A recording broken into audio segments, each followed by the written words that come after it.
Hello everybody, welcome back to the stream. We're starting very early today, exceptionally early, more than usual. I was just way too excited and I really wanted to play, and so I decided to start.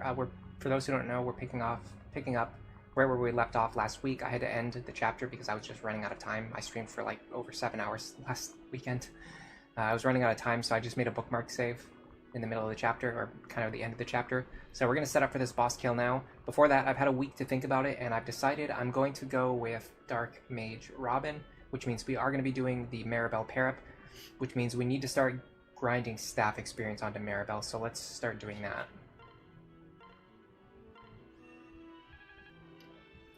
So we need to start staff training her. We're going to go into the convoy. We're going to grab the second seal. We're going to use it.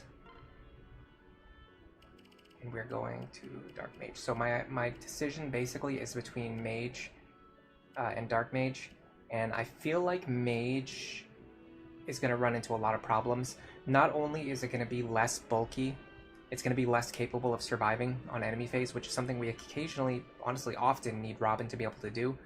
But the worst part is that when we're not able to survive an enemy phase, we also can't equip Nosferatu. So it's sort of like a double problem. If I could have like a class that has less bulk but could use Nosferatu, I'd actually consider it. But I just can't really justify going into Mage and not having access to Nosferatu. We will be giving up 1 point of magic, actually 3 points of magic in the short term, and 8 points of magic in the long term. So we're not going to hit quite as hard, but honestly, I've never really had problems with like Robin struggling to kill enemies in past runs. So I think this strategy is going to work out. I hope so. And hello, Mr. Bushranger. Good morning. How's everybody doing today? So yeah, we're going to lose sword access, which we're not using anyway.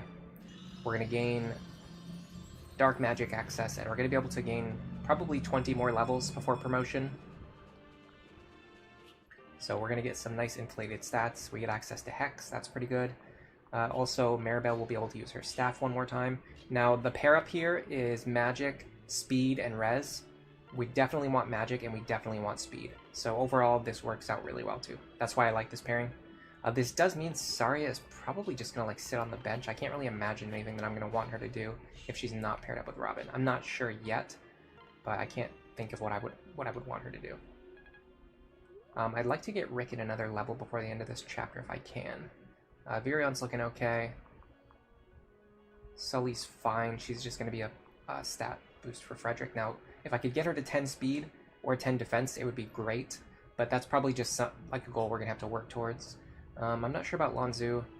I don't foresee any use for him in the short term anyway, which means probably not in the long term either.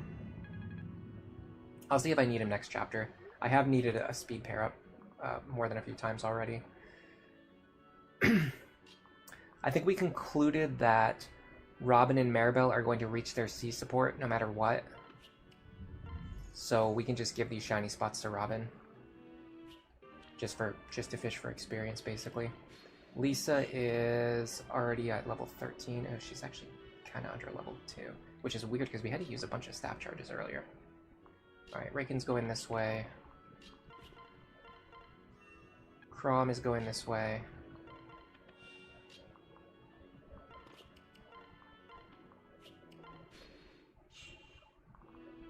Sumia's going this way. Frederick is going that way. Just going to start moving our characters in this direction. And then we're going to decide what our strategy is for the boss. If possible, I know we can have Lisa heal here at least. A little bit of experience. If possible, I think the goal is to draw the boss out with just one character, with Sumia. Hello, Sothis. Welcome to the stream. The run is going well. Yeah, pretty good. Right now, we're basically just experimenting with different ideas, but I'm liking the conclusions that I'm coming to. I think I've come to some very good conclusions based on my testing. Particularly, feeding Frederick more kills early on seems to be yielding much better consistency. Which I guess, I mean, that's something that kind of everyone already knows, but... you go over here. Yeah, so the idea is... I would really like it if Frederick could fight the boss. I'm guessing that's probably not going to be true. We can find out. They won't attack me, so I can just go over there and check. He would need a 2-range weapon. Yeah, he would need a 2-range weapon. He probably can't do it anyway, though, but let's just see. I wonder if I have any hand axe charges left. So he has a 7% crit chance against me. Does Sumia get rid of that? She does not. Okay, so... yeah, he won't attack me even if I'm standing right next to him and he has obvious lethal. He's a very generous fellow. He's a very kind pacifist. Hello, Sothis. Hello, Sir Winston. Welcome to the stream. Alright, let me check to see if I have hand axe charges. I have Orson hatchets. Where the heck is the hand axe? Did I use all the charges already? I must have used all the charges. And, I mean, surely I wouldn't have, like, Vake holding it or something. Oh, no, it's actually in Sully's inventory. Right. Oh, yeah, he wants to be paired up with Sully, not with Sumia, anyway. Well, hold on a second. If we... so the problem with that... the problem with that idea...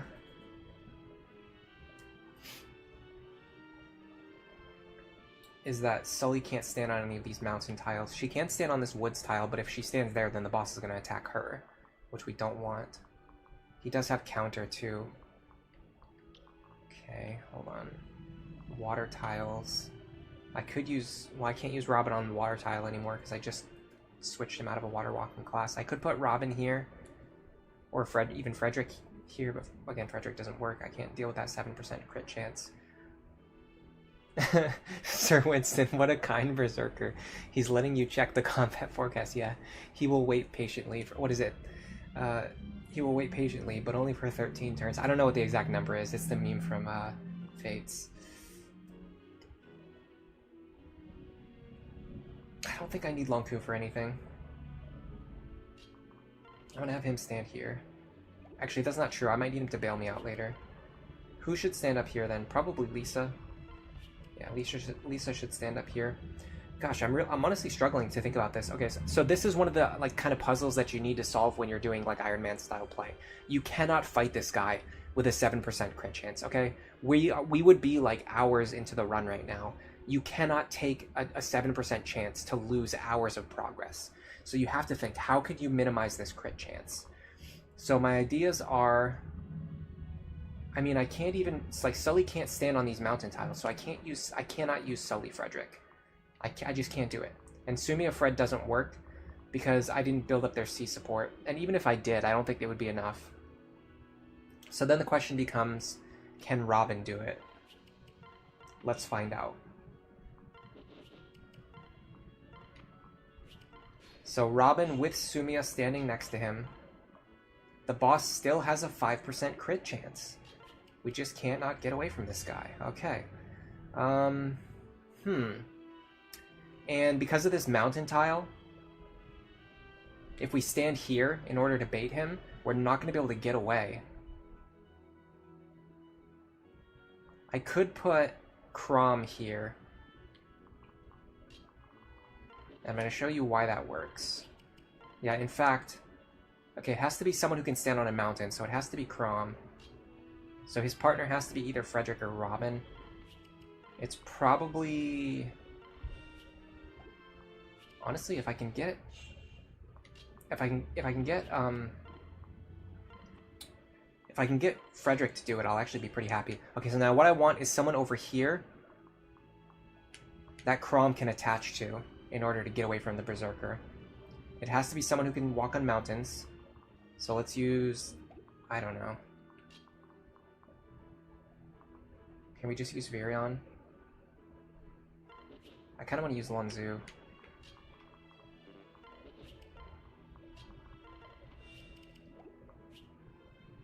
You think the Fates thing is... yeah, Ryoma will wait patiently for 20... okay, it's 20 turns. I didn't know the exact number, but I know the meme. Okay, so can we reach him there? No. So we have to move him one more space. They don't move until this village either gets destroyed or rescued. We're using that to our advantage. So we're intentionally not rescuing the village so that we can take our time to set up to fight the boss. Okay, so Chrom can move here, which means we want Lanzu here. Next, we're going to want Sumia here. And then, ideally, we'd like to have Frederick standing next to him. So the idea is... Hold on, I need to get that hand axe.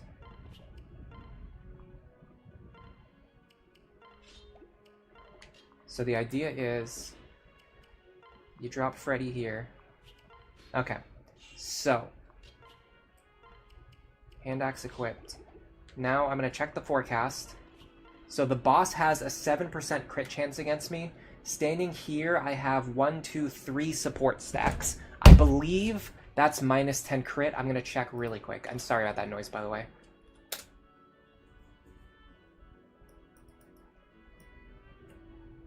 I'll post what I'm looking at, too, so you guys can see it. Okay. So this is the page on the duel system. Right? So if you check this, there's a little table, and it tells you based on the support rank what advantages you get. So if you look at this, at 3 support rank, you get 10 crit avoid. That means it will reduce his crit chance from 7 to 0. As long as we have 3 support points, we're getting 1 from Sumia, and then we're getting 2 for Chrom. So he should have a 0% crit chance against Frederick. I'm actually going to turn combat animations on temporarily. And I want Sully, Robin, Rickon, Virion, and Maribel over here. I actually want Robin to check this shiny spot before we do anything else. Robin, yeah, Robin. Now you're going to see something very interesting. Ooh, more free experience.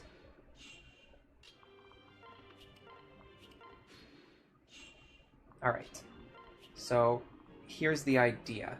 The boss is going to go after Frederick. The other enemies, they might go after Frederick, but they might go left. Either way, it's going to allow us to separate the boss from the other enemies over the course of a couple of turns. Alright, so we're going to visit the village now. I love it when a plan comes together. You get your physics staff here, which is going to be important in the next chapter. So now, when he moves up here, we should see a 0% crit chance against Frederick because of the support bonus. And that's exactly what we see. See that dodge plus 10 that just showed up on the screen? Ooh, and we got the dual strike. Free experience on Chrom. You love to see it. Okay, they are coming this way. I'm fine with that. This guy can go 1, 2, 3, 4, 5, 6. I'm pretty sure he can get pretty far. In fact, I'm going to move you out of the way first. Okay, so he moved in a way that is a little bit interesting. It won't be a problem for me. Hold on a second. I want Robin here, which means I want Maribel here, which means I want Frederick here. Is that true? Yes. Actually, I don't know if she can stand there. Oh, no, she can. Okay, so you go here.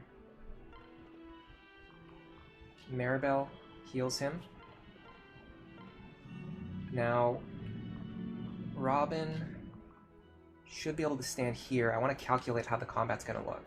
So yeah, if I go here and I pair up with Lanzu, you're going to see this guy can move really far because he has good mountain movement. 1, 2, 3, 4, 5... Oh, so this water tile is what's really blocking him. Either way, he can go here, so that's why we needed Lanzu, because otherwise Chrom would be standing here and he would be threatened.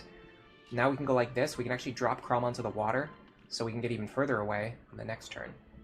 Alright, so let me check what his combat against Robin's going to look like. 15 speed versus 12 speed. He won't double us. He deals 34 damage, minus 15 defense. He's going to deal 19 damage. That's fine with me. Vantage won't be a problem. We're going to deal 22. We're going to deal 20 damage. That's going to allow us to fight him twice. And then his crit chance against Robin, it was like 5% or something. So we need to make sure we have a C support standing next to us, which is going to be Virion.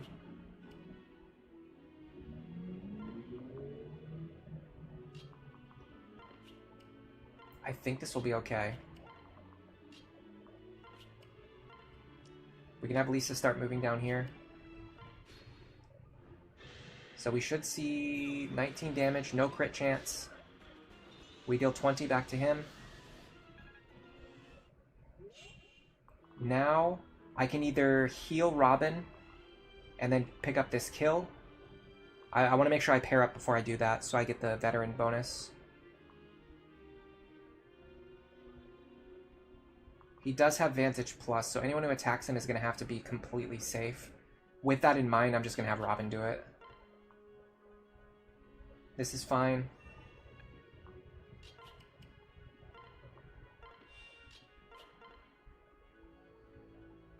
His crit chance went way up because of Wrath.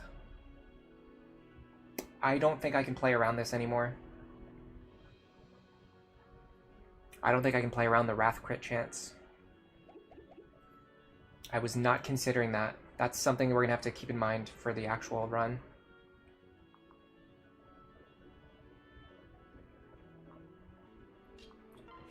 He's got 27 against Frederick, 15 against Robin, plus a 51 dodge chance.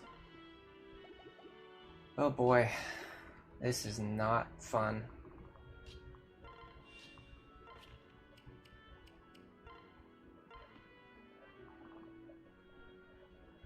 Put Fred beside him. I don't think it'll help very much.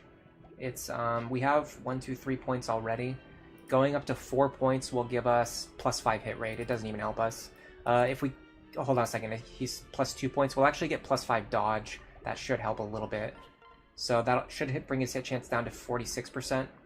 I mean, honestly, at this point, every little bit counts because we're in a bad situation. It didn't even change. Weird. He crit. I think he crit, but we dodged. Or that was just the proc for the Vantage.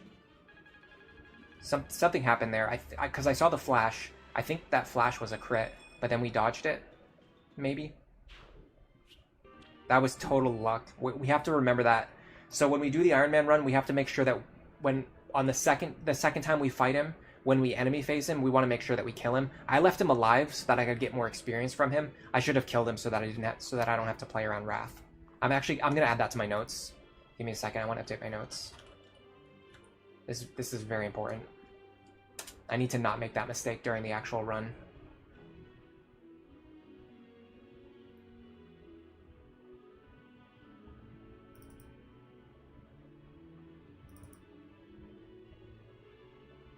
I'm opening my spreadsheet right now. Because there's no way to get his crit chance that low to the point where Wrath won't matter. Alright, do I have a tab for Side Story 1? Yes. Or sorry, this is Side Story 2.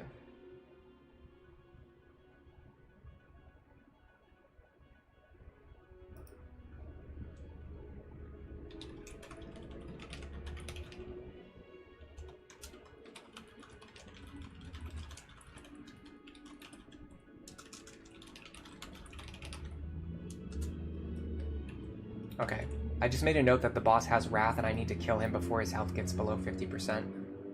I'll leave this sheet open too in case I need to make more notes later on.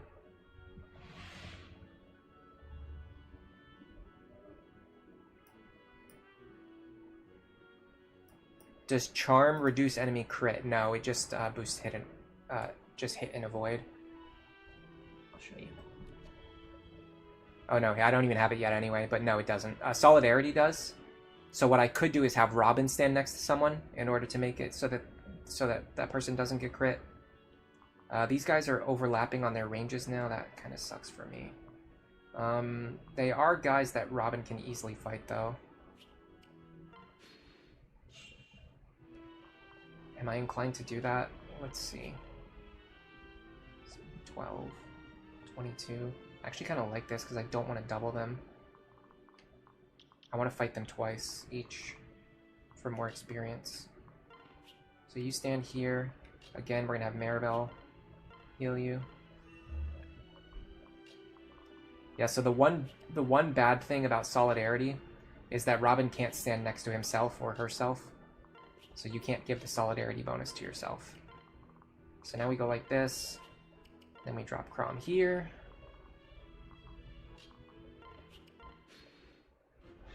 Okay. I'm going to turn animations back off. I get tired of animations so fast. I don't know why, I just have like no patience for them.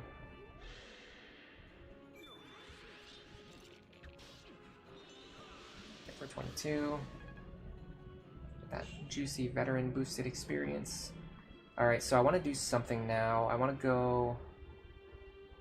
I want Maribel to keep getting staff rank, honestly. Does he have counter? Of course he does. Okay. We're going to have to do something about this guy because he has counter. So let's go... I don't think Chrom's going to get involved anymore. Yeah, that's fine though. So what if we do this strategy over here with Chrom on this side, he's not going to be able to get back over to the left side fast enough to matter. I don't need Frederick to do anything. Sully probably can't take 2 hits, I would imagine.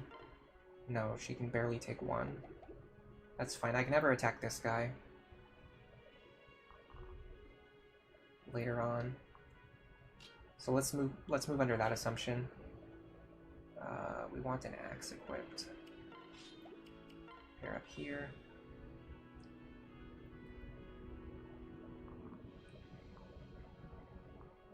This guy does not have pass. Okay.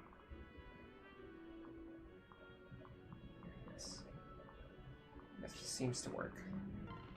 Robin here. Maribel here. Heal back up, which is honestly just for the free staff experience.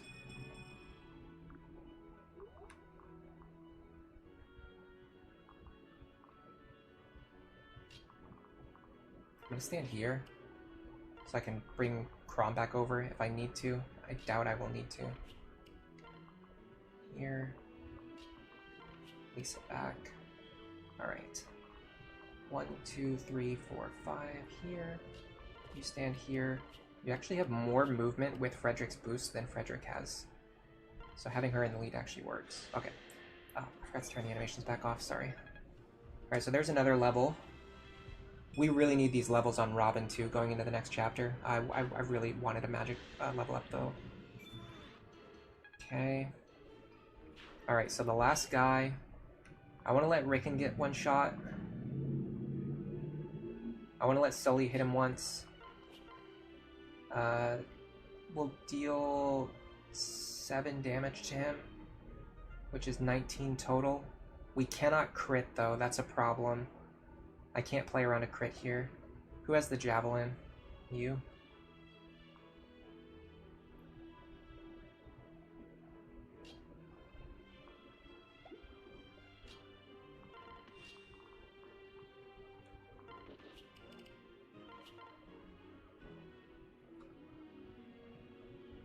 We actually survive here. This should be 24 damage to us.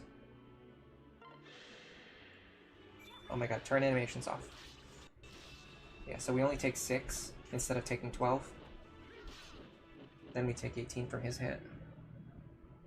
Okay, so next we go like this. We're going to grab the javelin.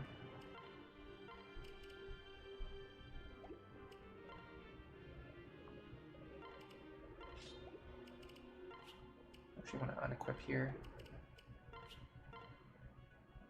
So we're going to deal 6 or 18 damage. Please turn animations off. Please turn them off.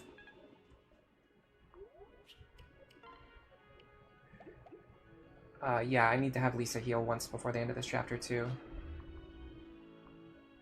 It looks like you can heal Chrom and you can heal Robin.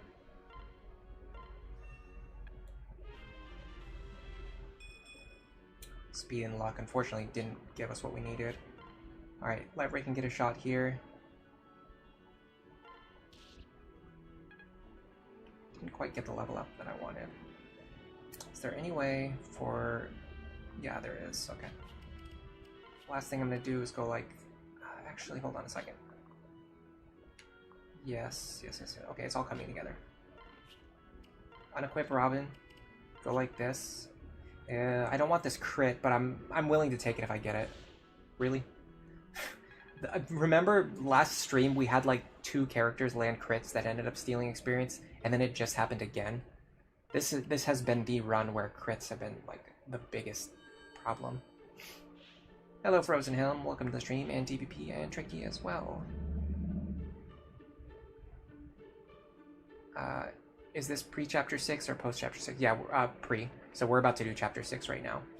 So before that, we need to buy javelins and hand axes probably. Let me grab whatever's in the barracks too. I know. Well, I did say that I was fine with it, but it's definitely not what I wanted. What I wanted was for Virion to get chip experience and then Robin to get the kill experience while also building support with Maribel. But because Virion landed the crit, he ended up getting the kill experience, which is it's not the end of the world. We want to train Virion anyway. But you lose out on a little bit. Hello, Blue Lantern. Welcome to the stream. Alright, we should have the Robin Maribel support now. Yes, we do. That's perfect. That's another +1 speed going into the next chapter. Oh, we got Lisa Ricken, too. Fred Sully, I've got their S support. That's important. I think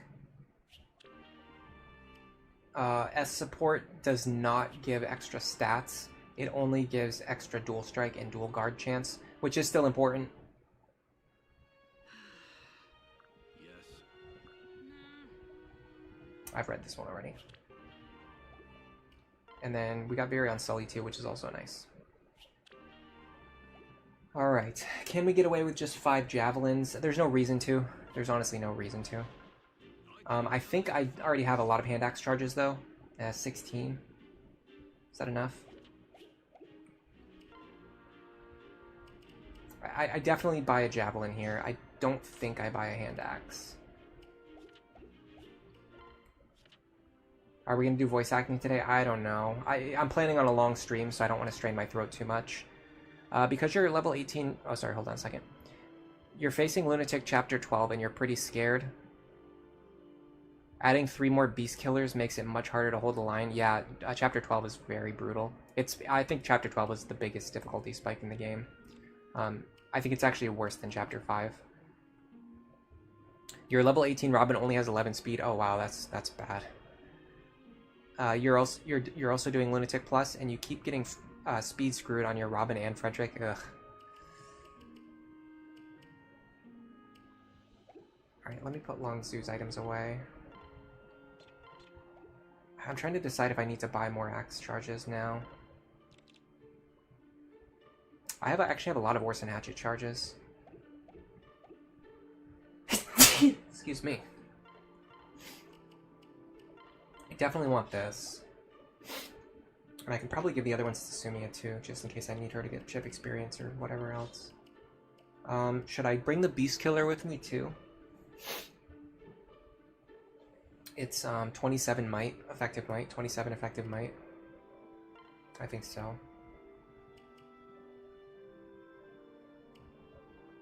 I don't need the bronze... actually, might want the bronze sword. I don't need a bronze lance for anything.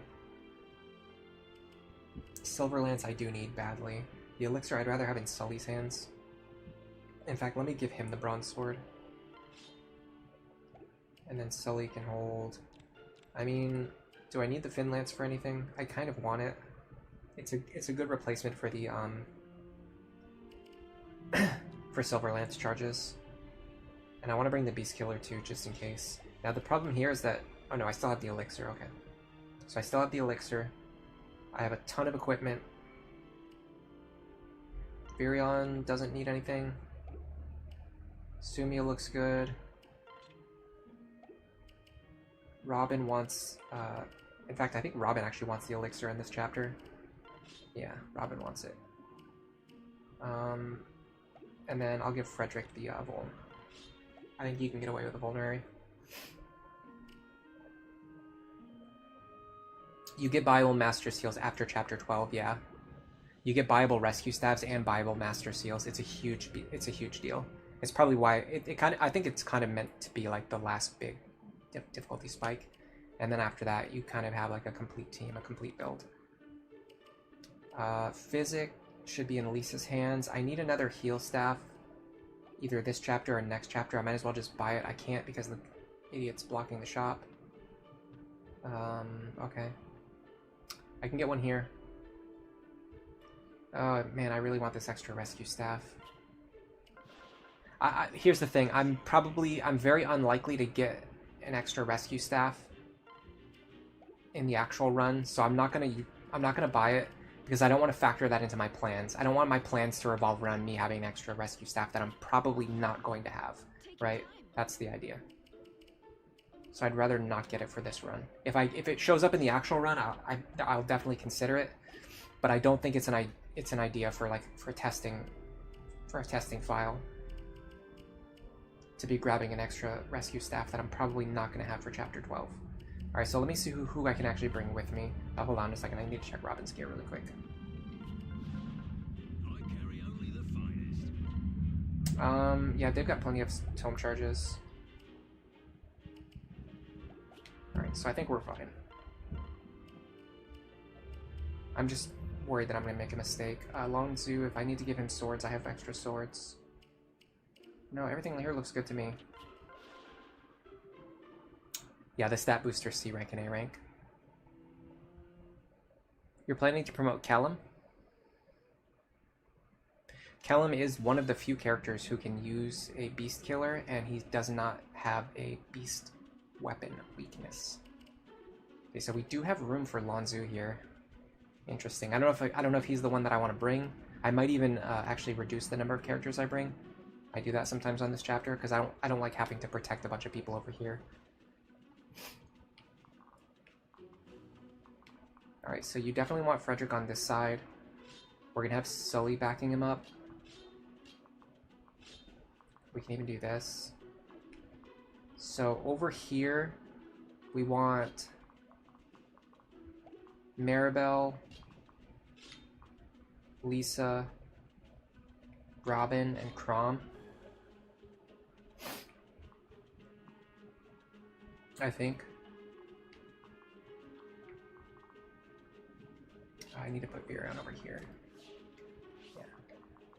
Like this. Okay, everything looks good. If I have to get rid of Maribel, I will.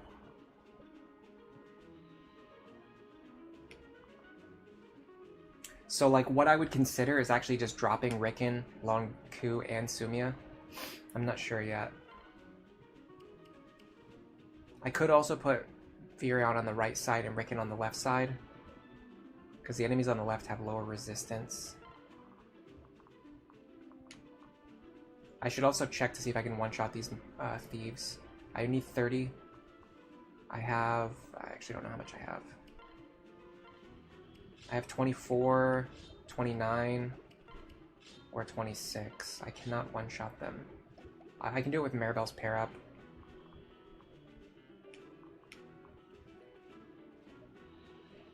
My Robin's magic is actually pretty pathetic right now, despite grinding so many levels. I'm 1 point away, but it's actually very important to be able to one-shot him. Like, for example, this guy right here. If I deal 28 damage to him, I'm going to deal 28 damage to myself. Like, I just can't take that. I cannot take that hit.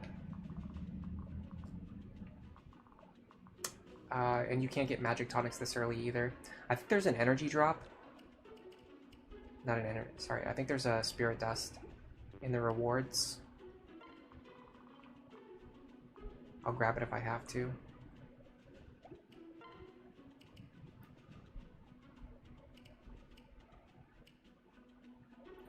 Would I ever consider Kellum over here?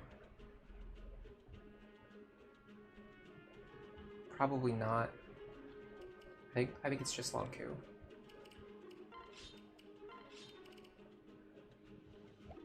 Alright, let's just see. Let's just see what happens if we go on this. Well, I know what's going to happen. Robin's going to die. Robin's going to hit this enemy for 28 damage. And then deal 28 damage to himself. That's what's going to happen.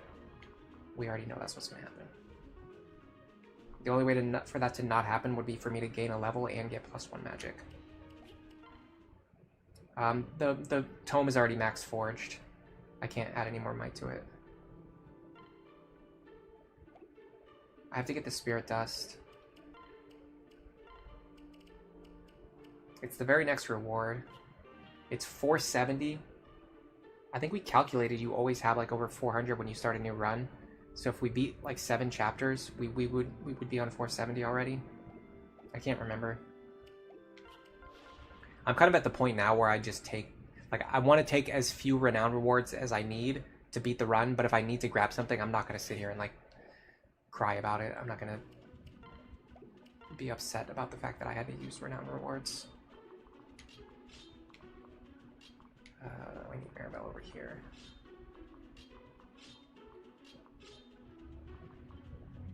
Okay. I don't think Sumi is really doing anything for me. Yeah, I don't think she's doing anything. But I mean, there's nobody who I could replace her with. I mean, I guess honestly, Chrom.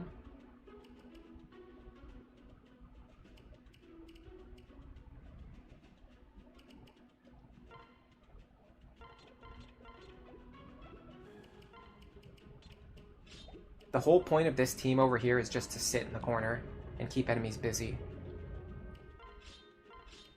So if that's true, I think Chrom works better than Sumi. I don't need her mobility. I do want his better defense and strength, right? And the ability to use him as a pair-up too. Okay, so now Robin has still 29 magic. How's that true? Oh, because I didn't use it yet. Crap, I used the wrong item. Oh, when's the last time I saved? I don't know why I always use the energy. I think it's because in FE8, I think, isn't it in FE8 where like the energy drop boosts both strength and magic? It just depends on the unit. I hope the last time I saved wasn't too long ago. Okay, it wasn't too long ago. Do I still have it in my inventory? Okay, I have the spirit dust. So with the spirit dust, not the energy drop, I have 31 now, which means I'll deal 30 damage to him, which means I'll kill him, which means I won't take any counter damage. Okay, that's what we needed. And yeah, I must have saved right before I did that, so no time loss. Imagine if I did that in the real run, that would have been horrible. Alright, I'm a little worried about her physics staff range. It's only 5 tiles.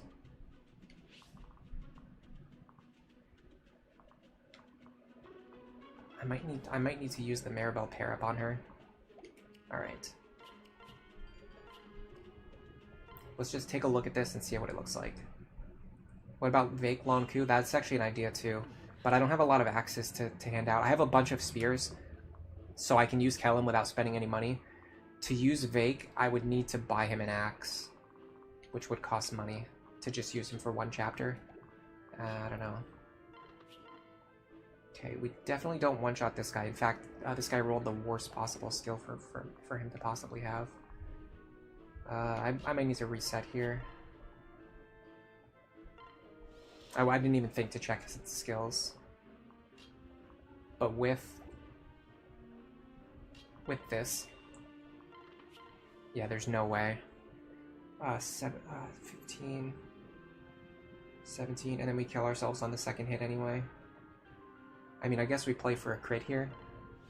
Yeah, no, we're gonna have to reset. I mean, this is like maybe fine. This is a horrible opener, but we didn't die, so I'll stick with it for a minute and see if it works out. I can do this, get Robin back up to not really full HP, but like decent HP.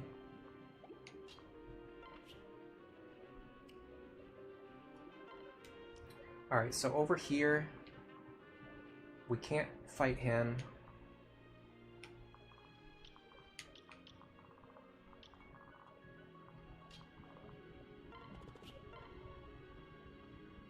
This guy, of course, spawned. Oh my god, I'm losing my mind. Do they always have to spawn with the worst possible skill? Yeah? Okay. I thought today was going to be a relaxed stream too, but I'm already going crazy. I'll kill her Lance here because I really want to kill this thief if I can. You guys just back up. Just hang out over here, I guess. I mean, you can hang out here if you really want. Okay. I got rid of the thief. We should one-shot this guy. Love to see it. There's the magic level up, by the way, which would have been enough to one-shot that guy. I just realized something. Okay, we're safe. Maribel here works really well, because we can do this. Should I pull this guy off of Robin?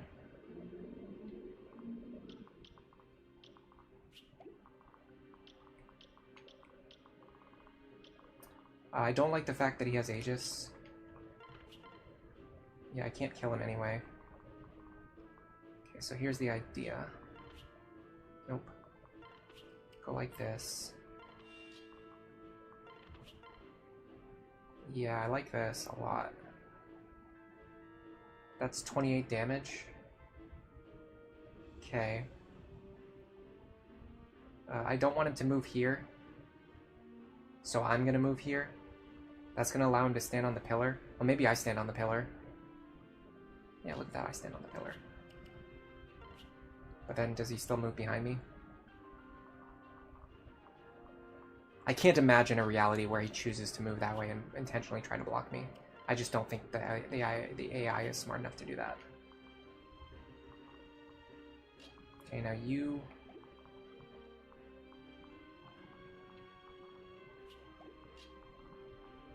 go here.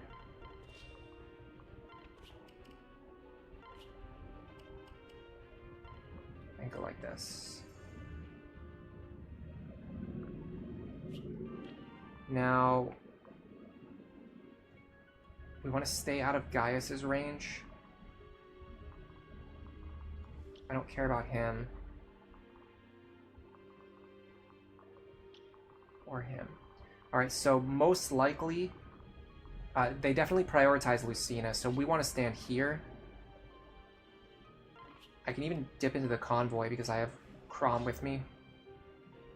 I shouldn't need the Forged Tome this turn, so I'm just going to use the Thunder Tome. Falchion. In fact, do I want to use the Eliwood Blade? I don't think I need it. So Robin stands here. That's going to allow us to get some enemy phase work done. What does this guy have? Of course he has obnoxious skills. Okay, so next up I have to deal with the fact that this guy has Luna count. Oh my god. He has a Luna counter? Is there ever a world where they don't have the worst possible skills? Just like one turn, just let me relax for one turn.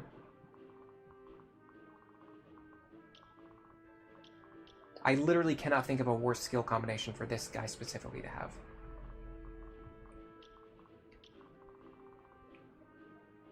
I don't even know how I deal with this. I guess I kill him with the hand axe. Yeah, that's actually not that bad. If I kill him with the hand axe right now. And then... this guy has pass. So let me consider what to do about that. This would be a really good bronze sword moment. But if I trade it into her hands, then I can't give it back to Frederick later. Well, hold on. What does he do with the Iron Axe? Iron Axe works really well. Okay, so hold on. We're gonna go like this. Sully wants the bronze sword this turn.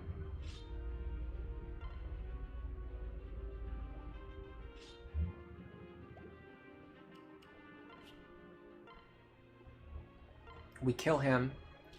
so that we don't have to take counter damage. Now I want to see what this matchup looks like. He deals 20 to us. I mean, we can easily play around that. We cannot play around the crit, though. That's what scares me. I can't play around this crit. I don't have any character who can help me play around it. His hit chance is pretty low. This crit is disgusting. The only reason to do this is to save hand axe charges, though. Do I care that much about saving hand? Oh, hold on a second. Hold on a second. I just realized something important. I can pair up with Chrom afterwards, and then still get out of here. Look at me, using my brain for once. So we save hand axe charges that way.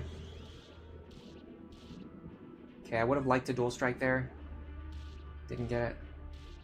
Dude, despite the horrible opener, this is looking very doable. Lucina goes down.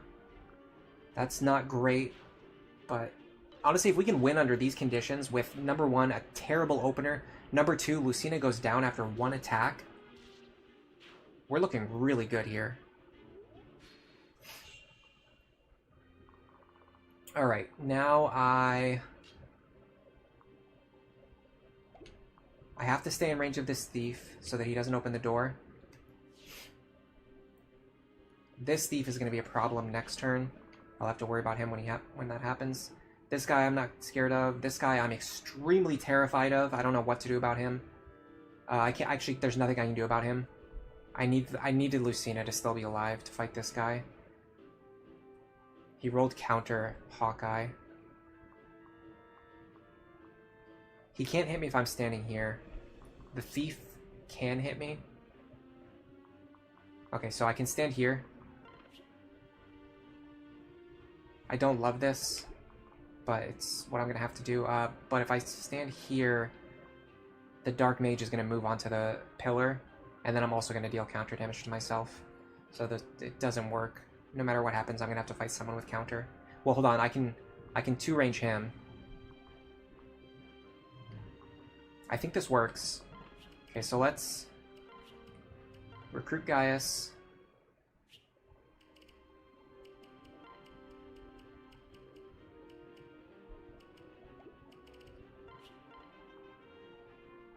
Thunder is effectively the same as wind. It's just a better chance to crit. Okay. You can pair up with Maribel to get to safety. Oh boy. Okay. 1, 2, 3, 4, 5. Okay, Maribel is in danger where she's standing. I think Lisa could heal Robin from here, but I don't think I need to this turn. Let me calc how much damage I'm going to take. It's going to be a lot, unfortunately. This guy's also probably going to go right. He's going to start chasing Frederick. Because I couldn't keep Robin in his range. That's not the end of the world, but... Well, hold on. Let's assume every enemy attacks Robin. 28. 21. This guy can't reach me. 28. 15. That's 92. No Luna Plus. That's good. Minus 16. Minus 11. That's 33. We actually do need to be healed here. If every enemy attacks me, I take 33 damage. Well, they have to all attack me and they all have to hit, but either way, there's no reason to risk it. Part of the build here is to use the physics staff on this turn anyway. So not using one just to save one physic charge is so not needed. Can I heal her to full? I can. Okay, hold on a second. I can use this to my advantage too. That means I can do this.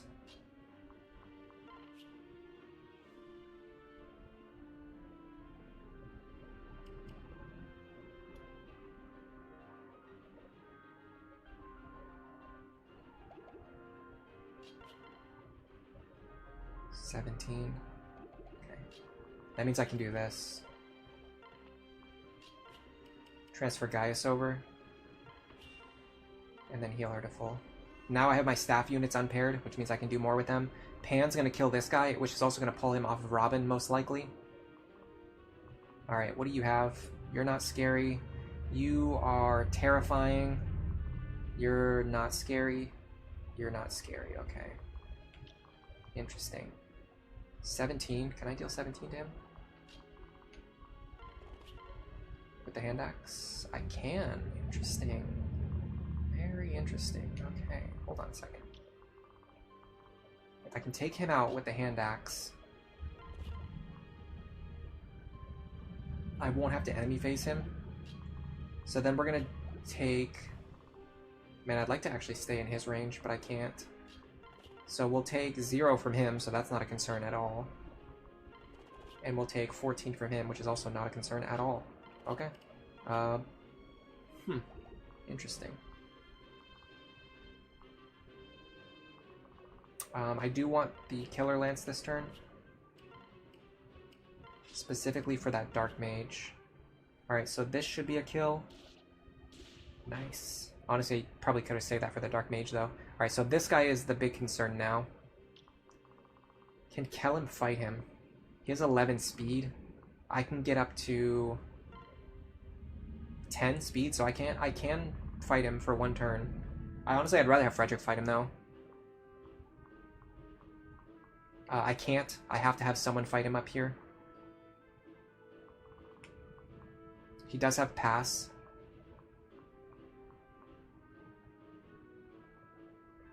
Hold on a second. I think I can actually get away.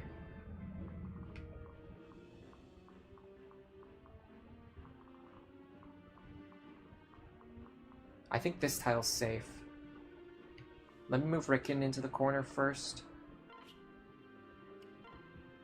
Now, in theory, this tile should be safe.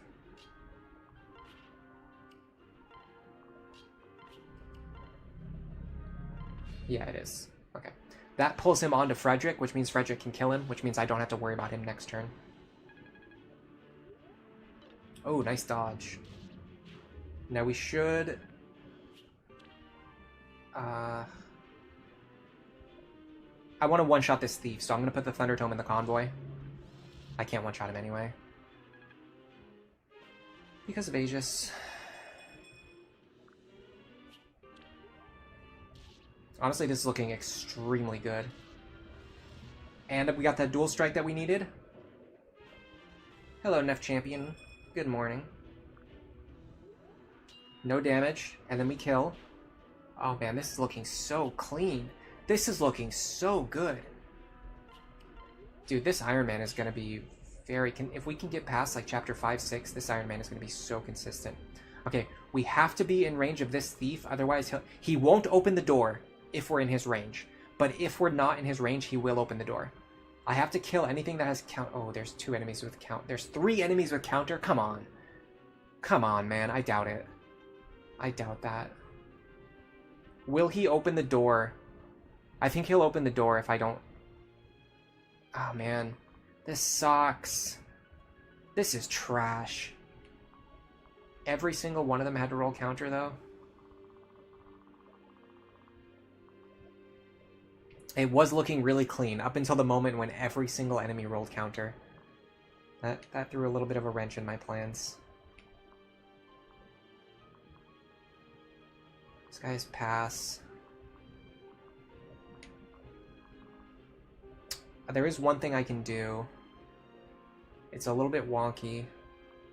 And I don't know if it'll work because I highly suspect that this guy... Well, hold on. If he opens the door this turn, it won't kill me. If he opens the door this turn, it won't kill me because nothing can get up here. So the idea is...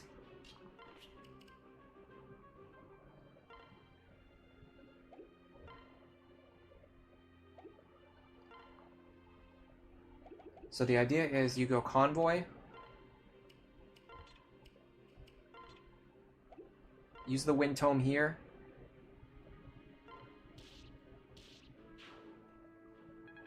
Now my biggest problem is you.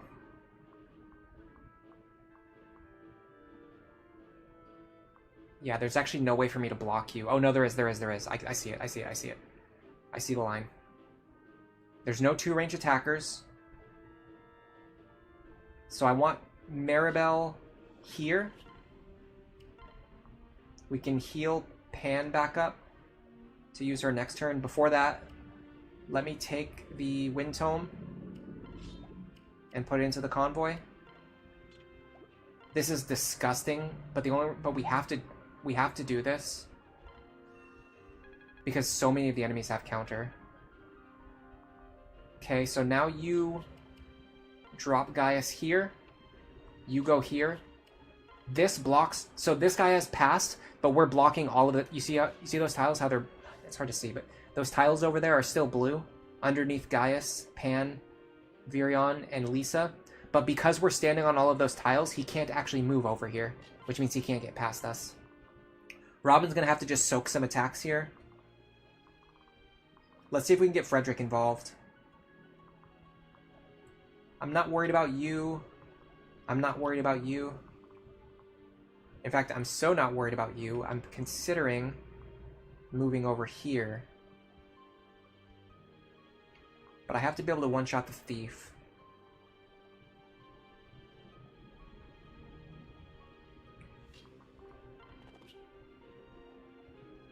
Am I fine with that? I think I am.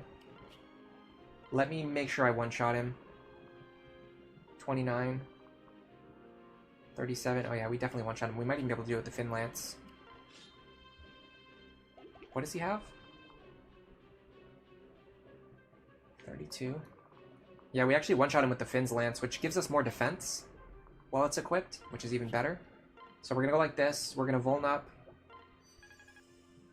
That's going to allow us to fight him. And then even if this guy doesn't see Robin as a valid target, he will see Frederick as a valid target, so he definitely will not open the door this turn. Now, can I have Lanzu start dealing with this guy? I think I have to worry about that crit chance. Remember last turn there was like a crit chance we had to be worried about? So I'm not going to I'm not going to drop Lanzu in his range. He would get one-shot enemy. Okay, so they go after Robin first. That really sucks because now Frederick's doing nothing this turn. I could have at least had him fight this guy this turn. That's stupid, but oh well. Alright. Counter there is not a concern. Counter here is a huge concern. Counter here is not a concern. Counter here is a huge concern. I have to deal with anything that has pass. Which is exactly you. Okay, so if I get rid of you... So I go into the convoy. I grab my Wind Tome. I attack you. That should block all the tiles. Yes. Now, I grab the Wind Tome. I put it back into the convoy so Robin can get next turn. I heal Robin back up. Yes.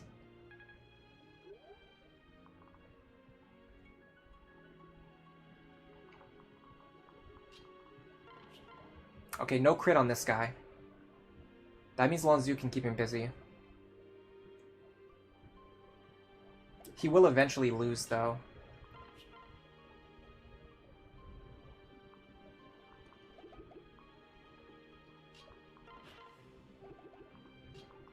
I'm so into the game right now, I'm not even reading chat. I'm sorry.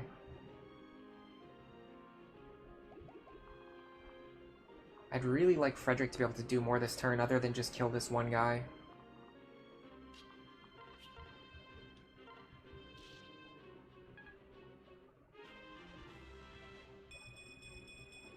Oh my god!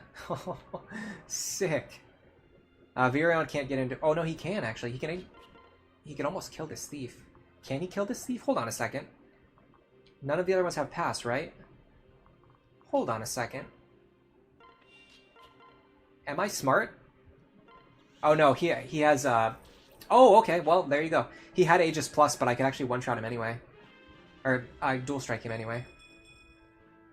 Very cool.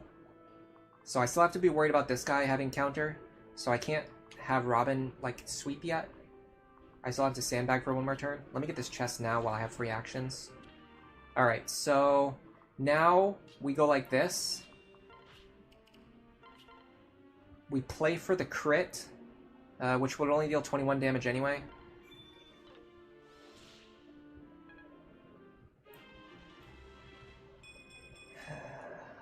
I'm not going to say anything. Is there any way for me to not take any damage here? I can use hand axe charges. Fine. This is such a waste of Frederick's action. I hate it so much. I hate it. I hate this so much. Alright. Grab you. Drop you. Now Robin's going to soak some more attacks. The reason we're unequipped is so that we don't take counter damage. Alright, now who has pass here? None of them have pass, so we can technically sandbag here. But Valadar is moving, so we have to hurry up now. Another guy with counter shows up, of course. Of course he does. How much can we do to you? I think we have to sandbag for one more turn, which is going to make this really, really, really close. I do like the fact that this guy is pretty likely to go after Frederick. And again, nothing here has pass, right? I'm going to open the door. It's actually to my benefit now. Because I can consolidate my team. And I can get Frederick healed back up. So I'm pretty sure if we stand here,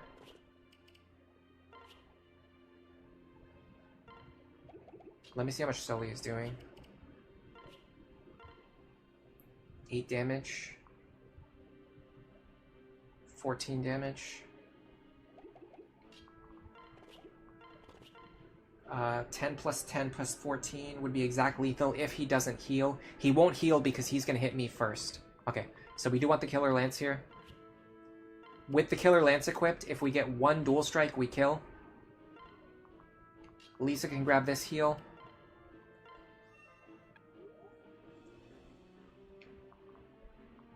Robin needs to kill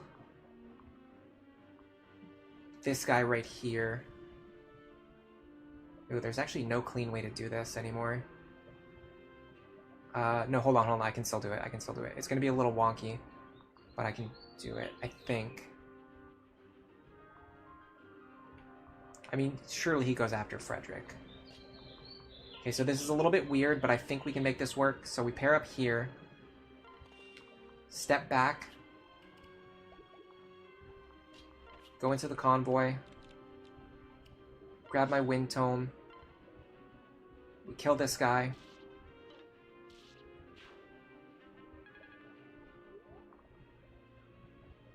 Now you here. Switch. Trade. Grab the wind tome. Put it into the convoy. Heal Robin back up. If Maribel gets attacked by the Dark Mage, it's fine. Ideally, we want the Dark Mage to go after Frederick this turn. I think that's what he'll do. I think he'll go after Frederick. I'm fairly sure he goes after Frederick. Yeah, I know Valadar has counter too. Hello, Poochievert. Is this a real attempt and how am I doing? No, we're just testing today. We're not doing real attempts today.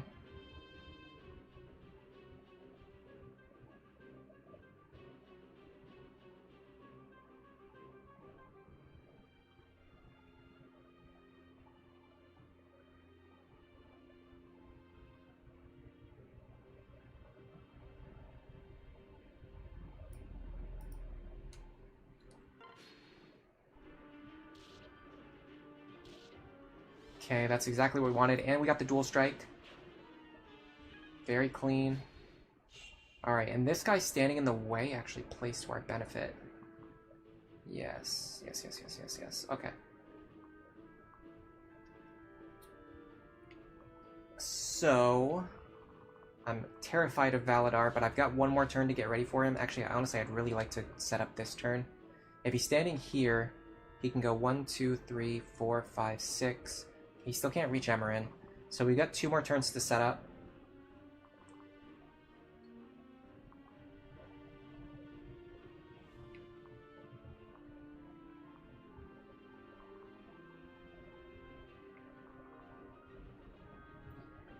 The Thief hitting first actually plays to my advantage because I can kill him on enemy phase, and I can kill both of these two on enemy phase safely. Which means if I kill him, and then I trade the Forged Wind Tome back into my hands, I can kill every enemy. Totally safe. So you go like this, like this. You take out this guy.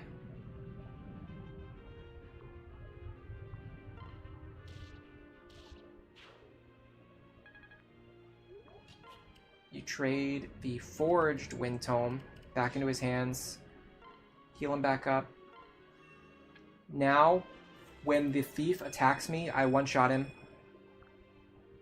so I don't take any counter damage. When the Fighter attacks me, his health is low enough that I kill him, I don't take any damage. I could even give it to Frederick, which I'm pretty inclined to do. If I have the Iron Axe equipped, I can do it. Yeah, there's no issues here. There's no issues. There's no issues here.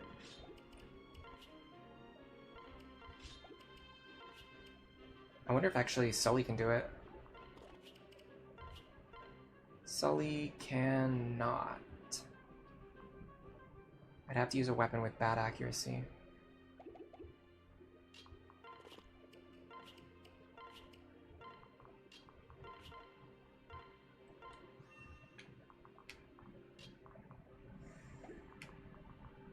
Okay.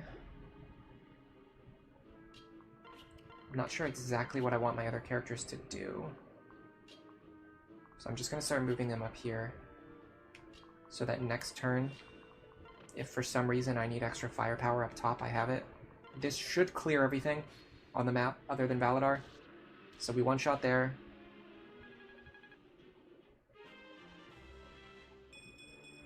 No, I think this guy goes after Fred. No, he goes after Robin. That's fine too. Okay, so we should be able to pull Valadar to the left. Now, Valadar does have counter, but he won't fight me at 2 range. Crucially, he does not have Vantage. That means we can fight him very, very safely. We just need to get him into a position where our second combat will kill him. This is the power of the Frederick-Sully pair-up, for sure. Okay, so he's going to deal 23 to Frederick, and then Frederick's going to deal almost 40 damage to him. It's going to be less with the hand axe, though. It'll be 30 damage. Can Robin deal 13? Or can Frederick deal 13? I think the answer to both of those questions is yes. The other question is, how does Robin's combat look? 33 minus 14. That's 19. He's pretty fast. We're faster. 19 damage times 2. It's actually the same as Frederick.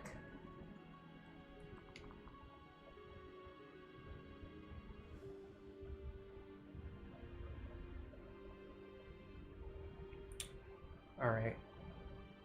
The pillar gives me defense, which kind of matters, I guess. I'm gonna go like this.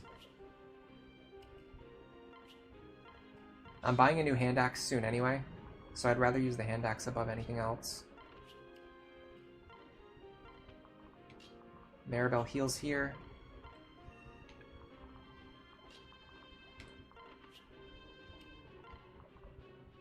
I need to make sure everyone gets out of his range.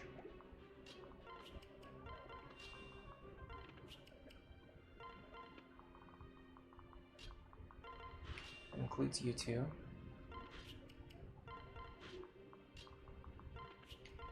Okay, and this should pull him to the left, which will also make it easier for us to fight him.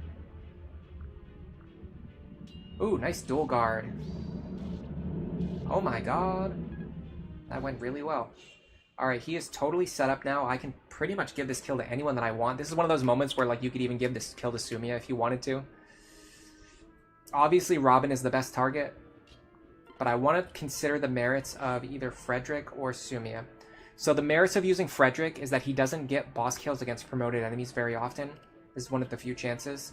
The merits of using Sully here is that she will definitely get a full level, which could potentially be +1 defense for Frederick, and closer to +1 speed. And it will get harder to train her the more she falls behind. You could even make an argument for Virion here. Get to level 10. But if he's already that close to level 10 anyway, I don't think it's that important. And then, of course, obviously Robin. If I knew the enemy benchmarks for the next chapter, if I had them written down... Let me see if I do. Probably not. I don't think I had them written in my notes. No, I don't even have a tab for Chapter 7. That's wild.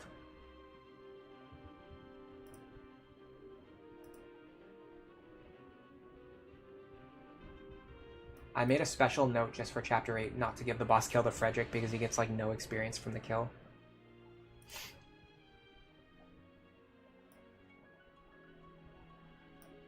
Neff. No, I was not feeling like doing Manor of Lost Souls.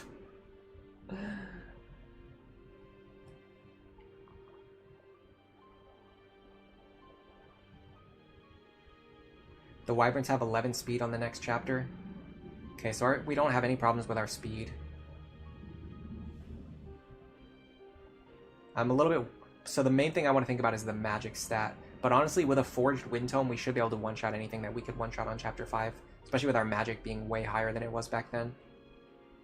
So yeah, I think I'm fine on Robin. I don't think Robin needs experience right now. Is there anyone else who would need it then? I mean, Frederick, really. In fact, yeah, we want to get it. We want to make sure he gets to level 10 as soon as possible. So we can switch him over to Wyvern Lord. That's a big part of the whole plan.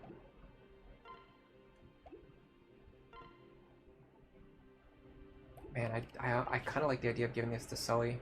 It's a little bit of a waste, though, because she'll get experience from just, like, regular enemies. She'll already be getting, like, boss kill tier experience from regular enemies. Sorry I'm sandbagging so much. I'm just trying to decide what I want to do here. Is there anyone for Maribel to heal? Yes, Rickon.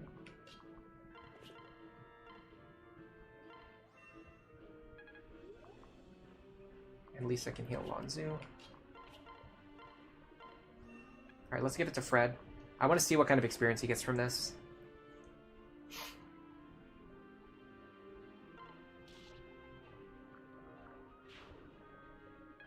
Pretty good actually.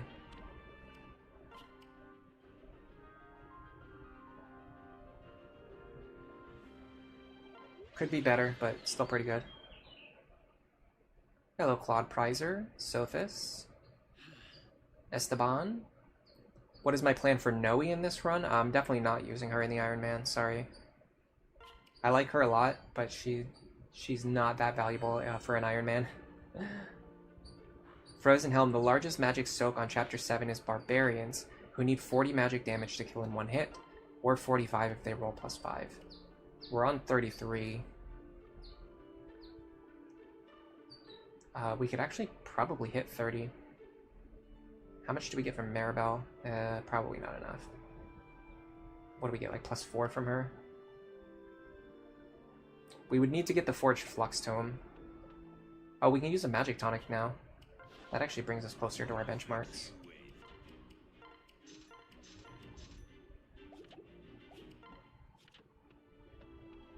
I'm so butthurt about this guy standing right here for the entire duration of this whole playthrough.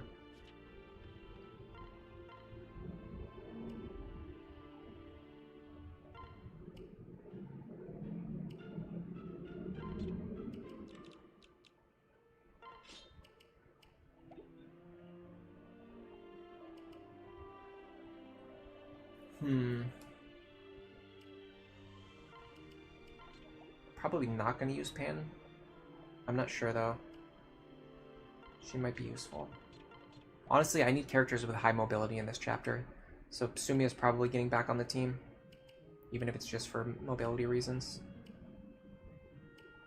Everyone else's inventory actually looks pretty organized already.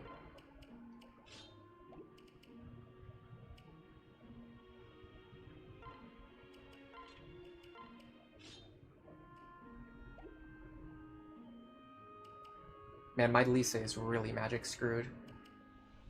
It's absolutely wild that she has this many levels above Maribel and only 2 more points of magic. That's just mind-blowing how bad that is. So we've got a couple options for speed pair-ups now. Let's just take a look at the chapter first and see what I'm thinking about what I want to do. Muriel pair up? Nah, not worth it. I probably don't even need to one-shot anything. Yeah, Sacred Stones is much better for boss kill experience, especially on your promoted paladin. All right, these guys we definitely kill. I don't even need to check. So these guys right here are the ones that would cause problems for me. It might be time to pick up a Forged Flux Tome, specifically to deal with these guys. I'm going to use it in the long run anyway, but let me just check something.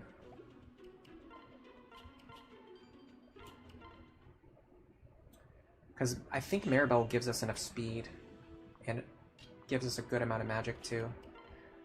So we get 3 magic and 2 speed from her. That's 18 speed. That's enough to double the archers. That's actually enough to double the barbarians too. The problem is it's not enough to one-shot them. Even with a magic tonic, we still wouldn't have enough to one-shot them.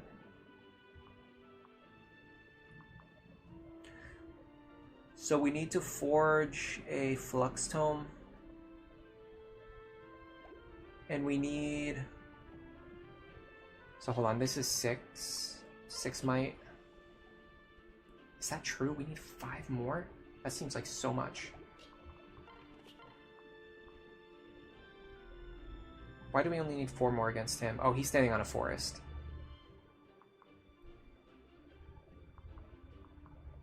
We need 4 more might. We have 6 now, so we need a tome with 10 might. We can also grab the Elwyn tome from Rickon. We do have a D-rank tome. Oops, that was not what I meant to click. Doesn't matter, I was going to reset anyway, but... that least is expected, really? It just looks really bad. Maybe Maribel's a little bit blessed. Yeah, no, he just does not work in the Ironman. Alright, let me see if I can get a tome with 10 magic. So my options are... Look at the Elwyn tome. No, that would require way too much forging.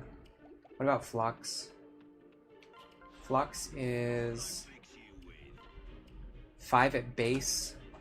It would be prohibitively expensive to forge plus 5 might onto this thing. Man, is my Robin just magic screwed, or am I doing something different from my previous build order? Maybe it's not expected. Maybe you're not supposed to be able to one-shot these guys. But it would be really nice if I can.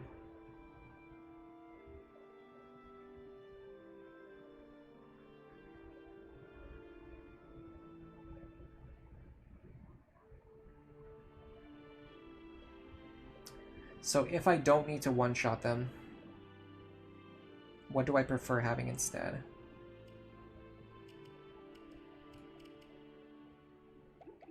Let me try it right now and see how it looks without like doing any extra preparation. I just need 8 might and a tonic, yeah. Magic tonic's available. That does cut down the requirements a little bit, actually. That means I only need +2. Hold on a second. So with Maribel's pair up, I'm dealing 35. The magic tonic puts me up to +7. And then the Flux Tome, I just needed to have 8 might. And it has, what does it have at base? Was it 5 or 6? If it has 6 at base, I might be able to afford it. If it's 5 at base, it's still going to be too expensive. I need to buy a Flux Tome anyway.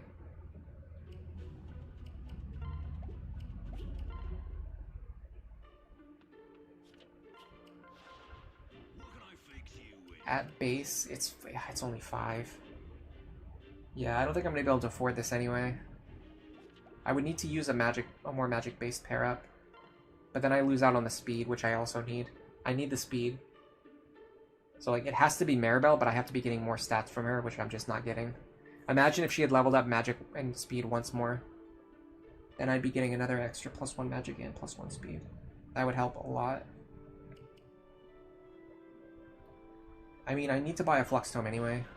I carry only the finest. Let's just see how expensive it is to forge. I only need 810. No, sorry, I need 1620. Which is still actually not that much. Especially because I still have the Goddess icon in my inventory. And the secret book. I will keep the energy drop. Sell the Seed of Trust. Okay, hold on a second. I might be cooking here. Anything else I can sell? Beast Stone.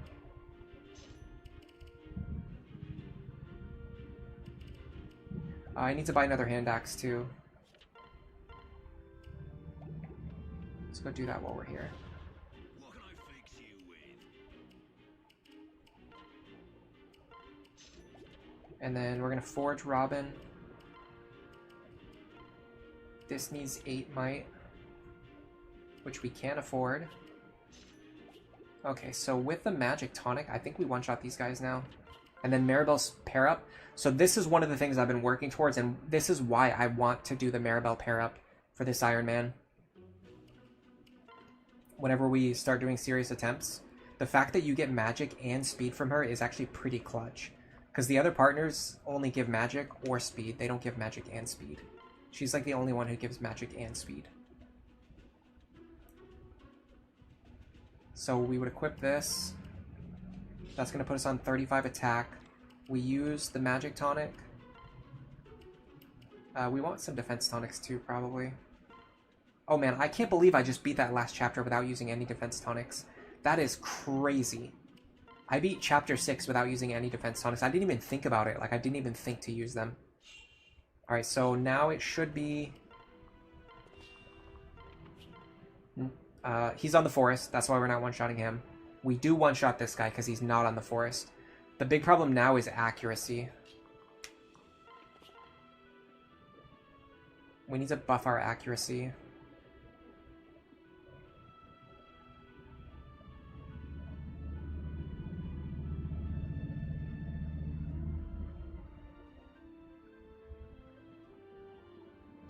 Do we have a guy's conflict?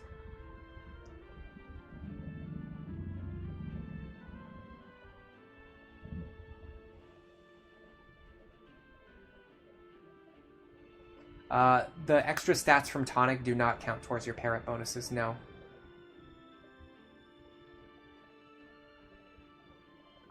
Neither do skills like Magic +2 or anything like that. It only counts the stats that are written in this column on the left side. You see how Frederick, like all those numbers that Frederick has, those are the numbers that count. And then if you look like that +2 right there, that Virion has, that would not count towards it. So if I had like 18 +2, it would just count, it would count as 18. Alright, so the only thing I don't like about this is that my accuracy is atrocious. It's quite terrible. This guy probably kills me because he has exactly counter Aegis. Let me see what the counter Aegis matchup looks like. In fact, I need to do Forge a Windtome anyway here. Yeah, I don't know if it's worth it investing into this Forged Flux Tome because most of the time Robin's not going to be fighting these guys at one range anyway. And we're going to have the Forged Wind Tome equipped anyway as well. In fact, we might not even need it. The Forged Flux Tome might be enough. So we want Frederick standing here. We can do Silver Lance.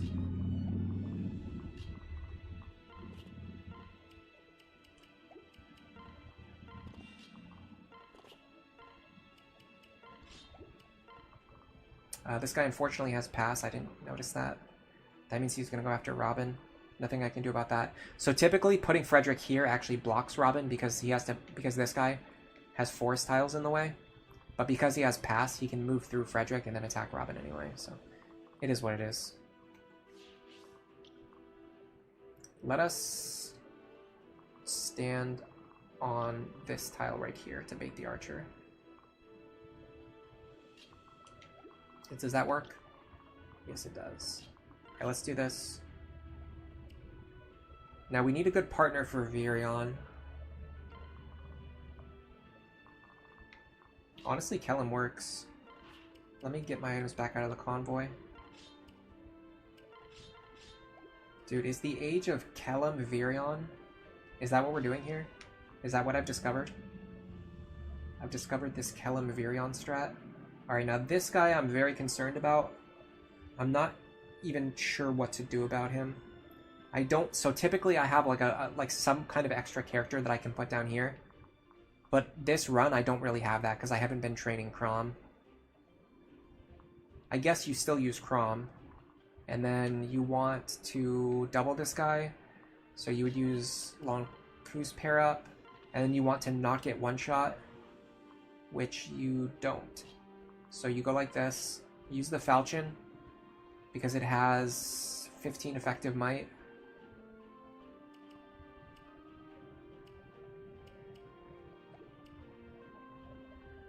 I wonder if Rickon survives an attack. Rickon actually survives an attack. Maybe you actually use Rickon here. Maybe I'll use Rickon for this. He's quite slow though.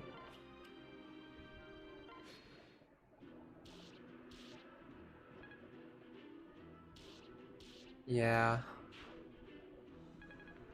And then, so if that guy has pass and counter, it will cause problems for Robin. I have to keep that in mind. So we one-shot there.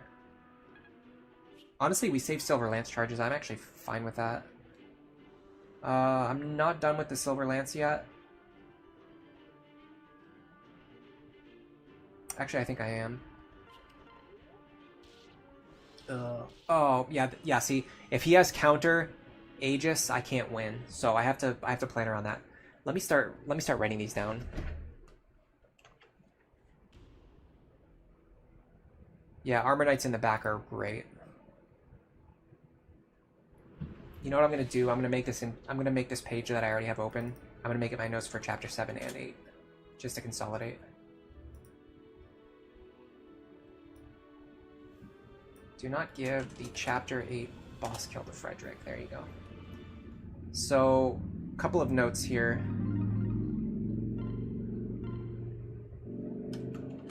Chapter 7.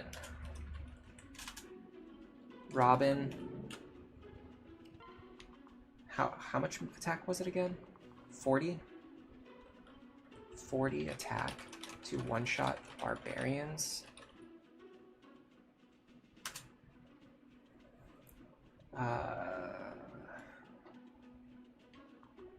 It's 18 speed. 18 speed to double everything on the map.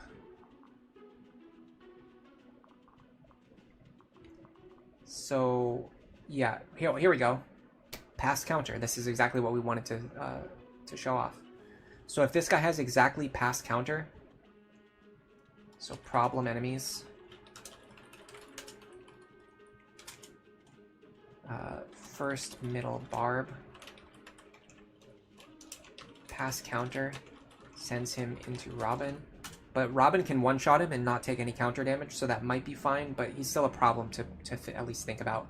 And then Wyvern's up top. Aegis counter kills Robin. So we want these guys to not have Aegis counter. Aegis is fine, just not Aegis counter. This, right now, actually everything works. It's not ideal, but it definitely works. Let me get my items in my inventory.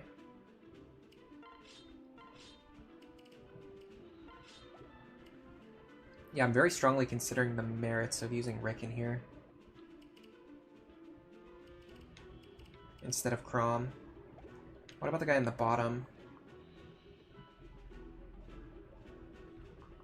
Honestly, I think no matter what he has, there's some way for us to play around it. So I'm not going to write him down as a problem enemy. He's just like a regular enemy. You have to be flexible with how you deal with him, but he's not like a problem.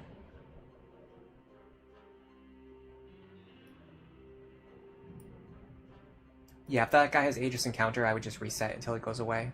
Poochiever, you're heading out. Alright, have a good day. So we go here, we go like this. So this is the problem.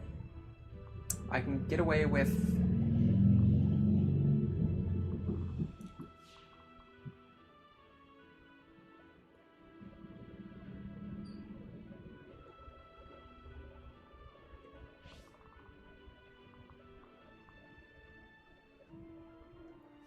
I mean, surely these guys like attacking Robin more than Frederick. In fact, that might be the way to play around. Well, hold on. We actually want this guy to... If this guy has counter, we actually want him to attack Robin anyway. So this is annoying. We're going to waste 2 charges. All because this guy wants to stand on a forest. So then Frederick would stand here. That's fine. Can we one-shot with this Finn's Lance, I wonder? Because it also boosts our defense, which I like. 32. No. We would need 35 damage. In fact, do we even have 35? Yeah, we have 37, okay. So Finn's Lance here. So this guy goes through Frederick into Robin. He hits Robin. Robin one-shots him, takes no counter damage. So the question is, how much damage is Robin taking, though? 29. 29 and 29. That's 87. That's a lot of damage.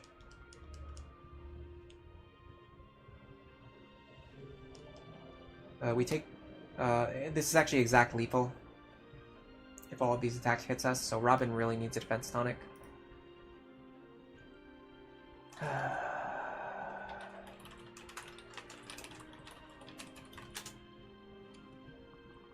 that to my notes.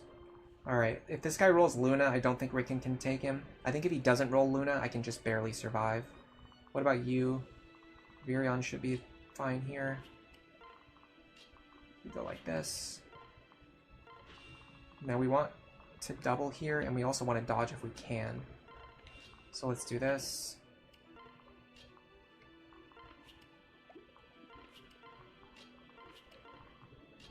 Alright, so they should have exact lethal on Robin if all of their attacks hit. There's us not taking counter damage. That's what this whole thing was for. So you have to be a little bit wary about the enemy skill configuration. Yep. And then the next one kills us. That's another 13 damage. Or we dodge it. The problem with this opener is normally I have Maribel run up here and heal Robin, which I now can't do. Because Maribel is already paired up with Robin. Okay, that's really good. Chrom can get rid of that Wyvern. That's a dumpster tier level up, though. This guy has counter, so I have to one-shot him. Or fight him at 2 range. Technically, Lanzu could do it, I think.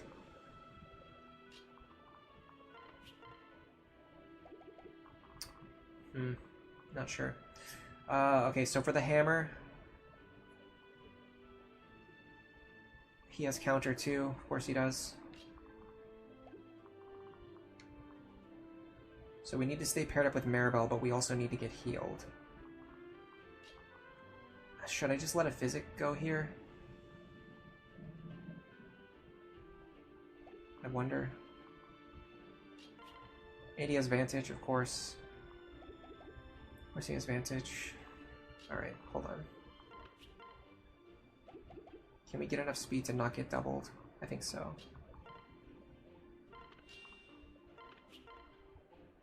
I take 17 if I stand here. I take 11 if I stand here.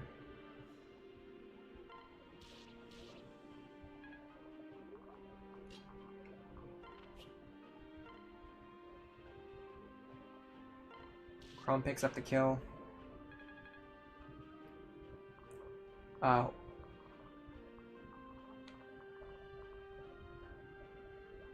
Do I one-shot him? Yes. Don't care about him. Don't care about him. I actually want to deal with this guy as quickly as possible. Interesting. Interesting. I want to let a Physic Staff go here.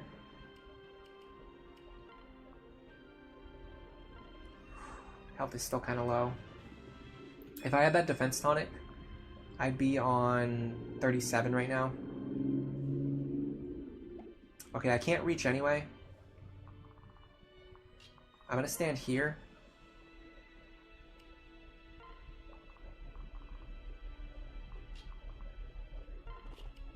Frederick cannot fight the guy with the hammer, but Sully actually can. That is a very interesting application here of the Fred-Sully pair-up. Actually, technically, Frederick can take it, but not really.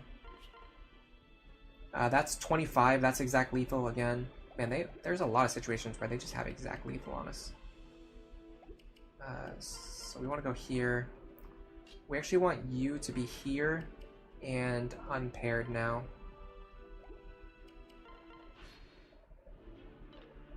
So we should one-shot. We should two-shot him even through Aegis. Or we miss. We should one-shot here.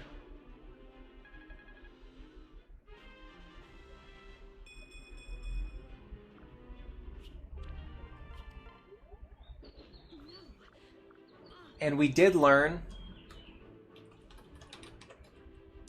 I remember this from a previous attempt. Don't provoke the group on the right.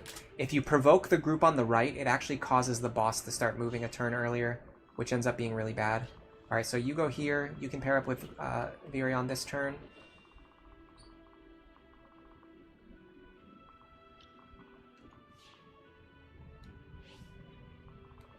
Yeah, I'd actually rather not provoke these guys, which is what I was doing on my other strategies.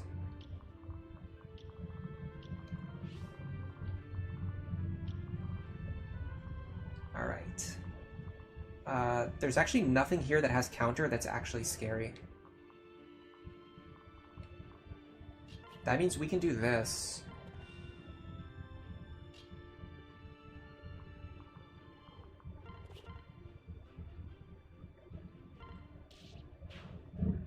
Dude, where did all my hand axe charges go? Oh, I bought them and I never restocked.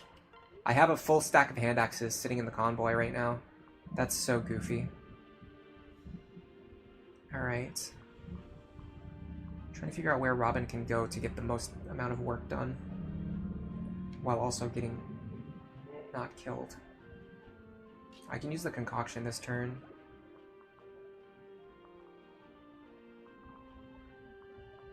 This tile is good. And I can actually just use the Wind Tome. Alright. I'd rather heal... It doesn't really matter. Okay, there is one thing that I need to be worried about. And it's this guy right here. I believe he moves this turn. Is there any way I can provoke him to move here? Yes. Maybe.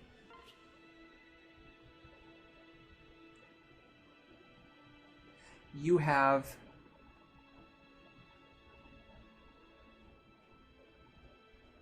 eight defense, 25 HP. That's 33. He has... it's going to be 32 effective attack.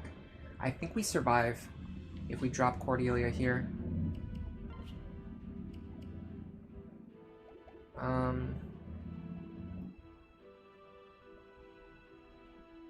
I'd like to get a more accurate weapon into her hands, but I don't think I can. Not in a way that's helpful. I could have had her grab something out of the convoy before she paired up with Virion if I knew I was going to do this. I want to try this. It's not something I've ever done before. Alright, screw it. I'm going to do this.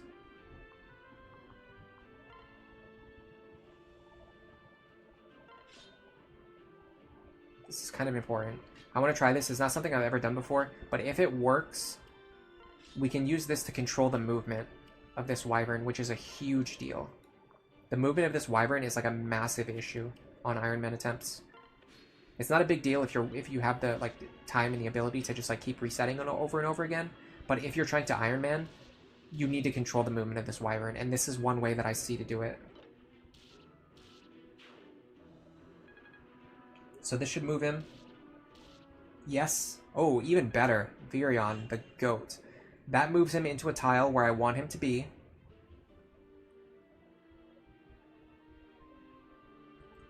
Now, I need to check... the enemy AI. I want to see what turn the reinforcements come and what turn the boss starts moving. Because we can control this. We can have them move on the turns where we want them to move. Like when we have the best opportunity to deal with them. So the boss starts moving on turn 5. The other enemies start moving on turn 5. The reinforcements come on turn 5. Interesting. Okay. So all of these things start moving on turn 5 anyway. What turn are we on now? This should be turn 4. Yeah, this is turn 4. Okay. So we can spend an extra turn setting up here and getting ready for the next wave of enemies. So first of all, I need to get rid of you. Frederick cannot do it. So let's do this. We can even just use the basic wind tome. Oh no, we can't. We need the forged wind tome for this. Annoying, but oh well. It's another level too. Oh, great level up. Alright, so Virion should be able to pick up this kill now. Yes. I just need the right pair of partner.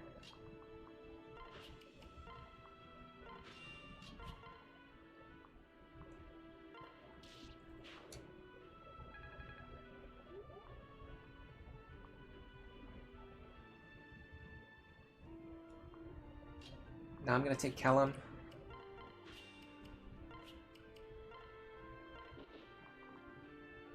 Alright.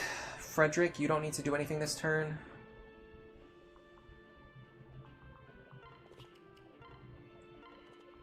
You are going to grab Maribel, and she is going to heal Robin basically back to full. Then we're going to grab you and drop you. Then Lisa needs to heal... I don't know who she needs to heal, honestly. There's like 3 people who all badly need healing. Do we have any healing items that are just like sitting around in people's inventories? Not any that I... Oh, we have an extra concoction, okay. The concoction doesn't really help anyone.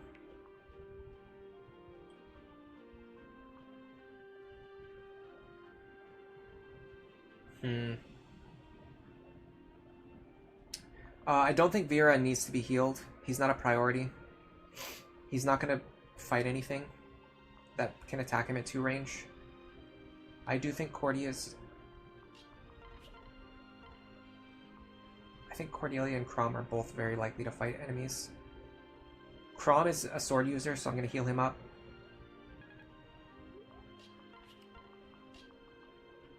Alright. Now this turn, we're totally safe. Now this turn, all of the enemies start moving, and the reinforcements spawn. Of course, this idiot spawns with counter. So does he.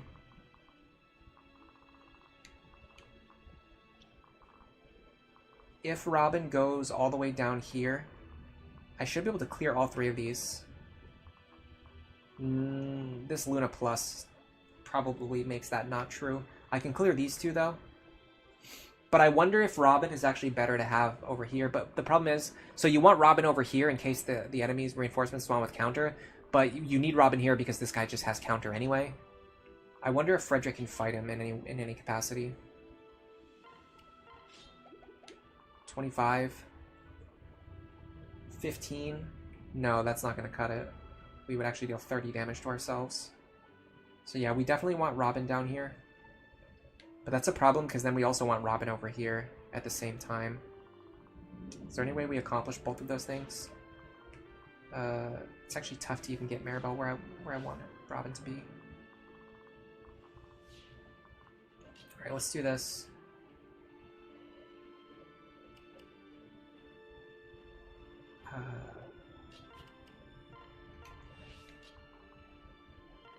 Here. I'm going to use the Forged Wind Tome because I want to make sure that I kill them. And I can't, like, the Flux Tome wouldn't be, the Flux Tome would be okay if I could miss, but I can't miss. So the enemies are gonna move to this tile right here where Kellum is standing. So what I'm gonna do is just move Kellum out of the way.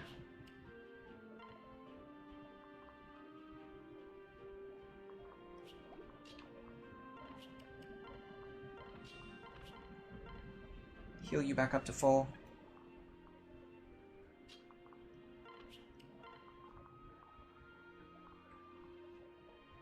Chrom goes back one tile.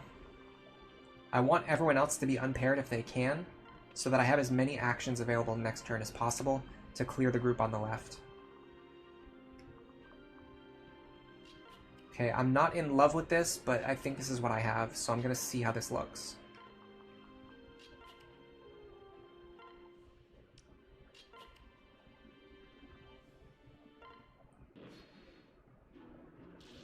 One shot.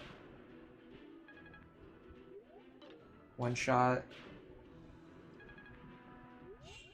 Alright. Can we clear 4 and stay out of the boss's range? This guy right here is going to be a problem. He moved into a very disgusting spot. What if Robin kills this guy and then stays in range of this guy? And then my other characters focus on killing these two up here, which they can also do while staying out of range of this guy and the boss both. I like that idea. I can even get a shiny spot while I'm here.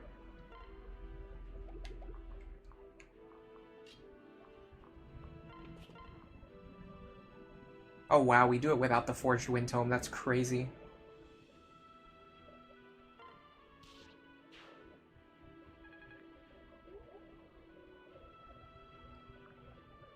Ooh, another Seed of Trust. We got so many this run, and they're completely useless.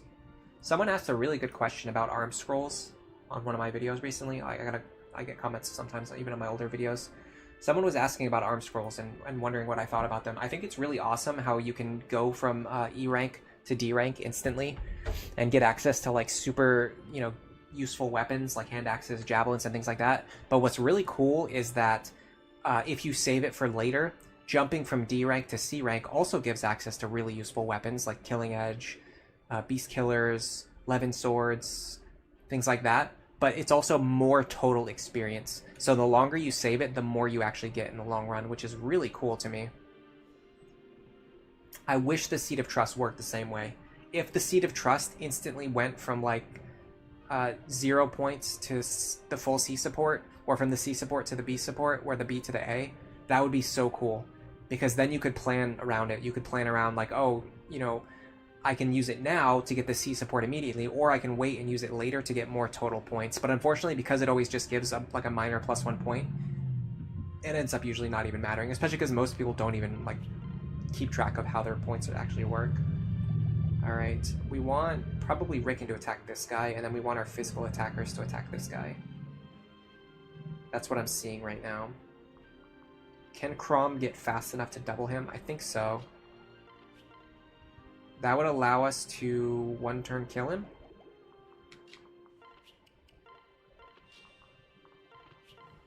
Yes. Alright, let's do this. Guard is nice. A dodge would have been good too. Alright, so now we want Rickon here. I'm going to go full Elwind on this guy. I don't want him to survive.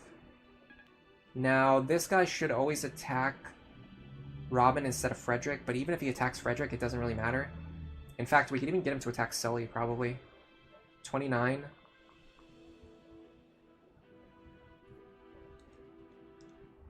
$25. And then the damage reduction from the sword. If we can get our damage high enough, which we can. Okay. Hold on a second. Hold on a second. I think I'm gonna cook something here. Look at this. This is what I was talking about before, about how we can get experience for Sully. Like in later battles, in later chapters. And she's gonna get good experience because these enemies are close to her level anyway. Oh man, that level up sucked. Come on, man. Anyway, if this guy gets pulled off of Robin onto Sully, that works in our favor. Then we go here. Here. And here. Now we're just going to get a free... Oh, no, he goes on to Robin. Okay. Whatever. You live with it. Don't know why he would choose to do that, but it's fine. Alright. Oh, boss moved into a really weird spot. I don't think it matters. It kind of matters for Lonzu and Virion. In fact, for this pair as well. Because we need to get Robin all the way up there. The good thing is he's stuck to a one-range weapon. I wonder if Sully can fight him. No, he's too fast. What about Fred? Fred could fight him. But I have to get everyone else to safety. Well, hold on. Yes. Remember, if there's a character standing in his range, he has to attack that character. Which means we can actually do something a little bit unexpected here. We can do this.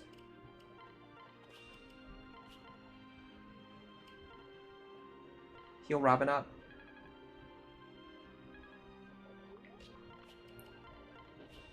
Drop Cordelia. Frederick's gonna stand here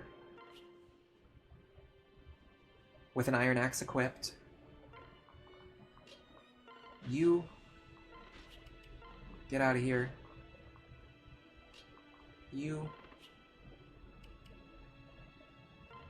go here. You're fine. And you're fine. So he won't chase my group into the corner because he has to attack Frederick because he sees Frederick. Which means we can control his movement. Honestly, I feel very motivated to attack him again. Because that should get me to level 10. Okay, so here's another advantage of the build where we feed experience, a lot of experience to Frederick early on. Now we're guaranteed... Okay, so I need to kind of go over a couple things here.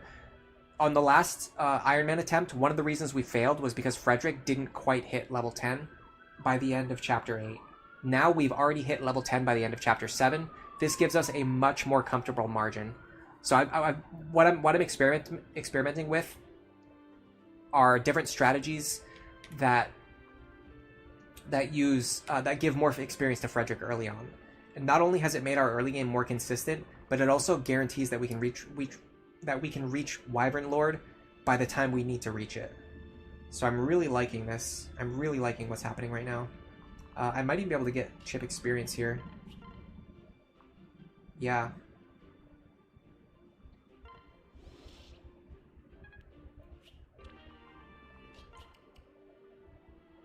Because she's very underpowered, I'd actually rather her get staff experience.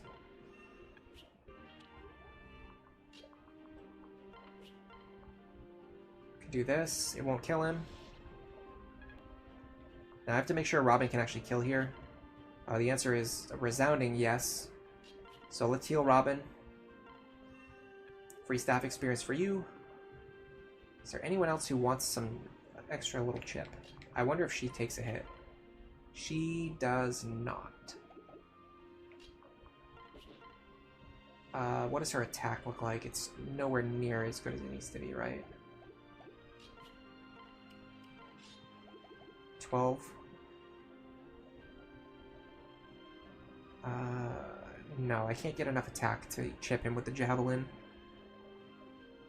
I wish she could have fought with Virion a couple more times this chapter, just to get their support rolling sooner.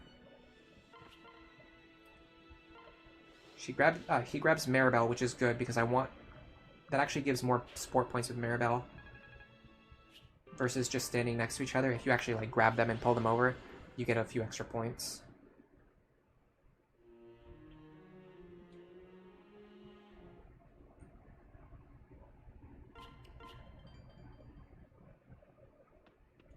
So that was really clean. That was basically our first attempt after, we checked the numbers and all that stuff that I like to do.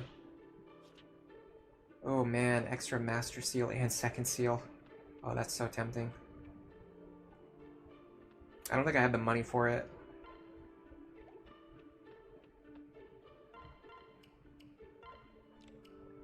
I do have a medium bullion.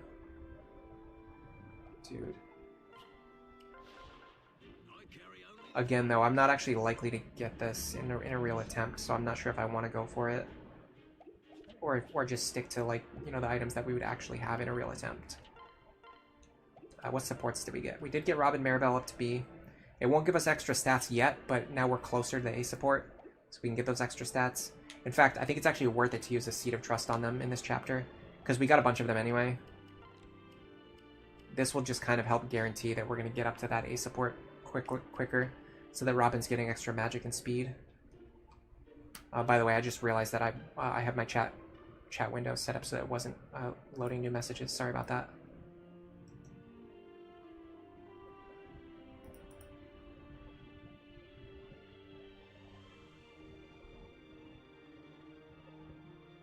Yeah, I missed some I mean, you normally miss shiny spots on that chapter. Alright, the good thing about the next chapter is that it's essentially completely free. It's just like a free training grounds. So all I need to think about now is like who I want to give that experience to. Virion is a good candidate. Man, I really want this extra Master Seal though. Maribel wants it, Virion wants it, Robin's gonna get it. Robin's gonna get the guaranteed Master Seal. For the extra Master Seal, I would say Virion, Maribel, and Cordelia all want it.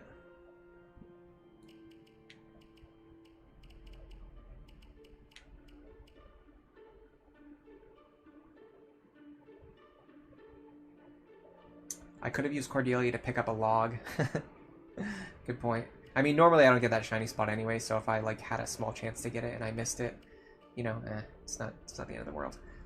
Honestly, I could see myself giving it to Maribel more than Virion and Cordelia, which sounds weird, but the reason why I say that is because it gives her the ability to attack with a tome while she's paired up with Robin, so that she can start gaining experience.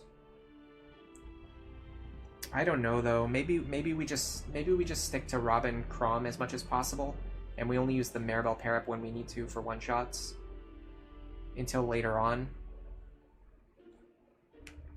when it starts to matter. And I do think that Virion and Cordelia both want a Master Seal early to help with catching thieves in Chapter 9. Catching those thieves in Chapter 9 is actually a huge pain. And do we get another Master Seal before then?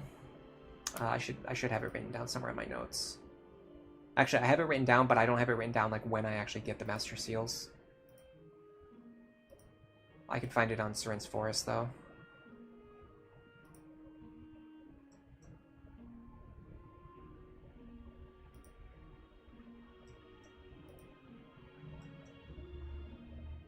That's wrong.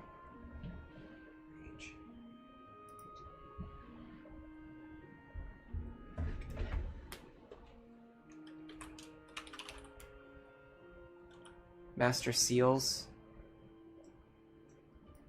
Let's see. Chapter 8. 10.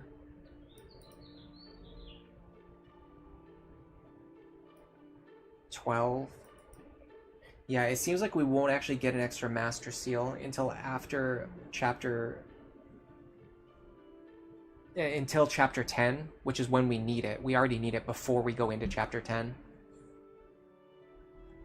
So that might not work.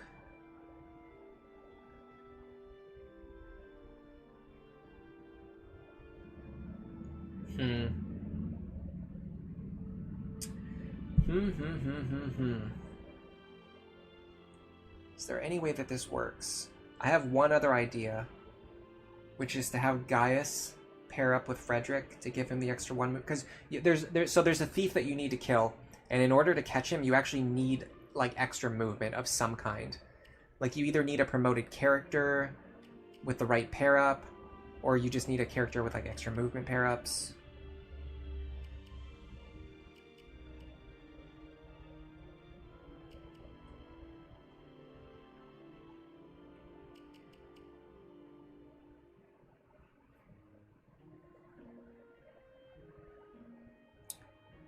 I wonder if we get away with just feeding Robin a bunch of kills and not promoting him, and we promote Cordelia instead. I think it's Cordelia that we need to promote.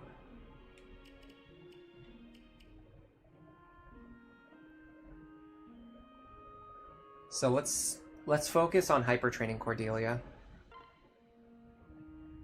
That's my idea. My idea is we train Cordelia as much as possible. She should be able to get a C support with Virion after this chapter.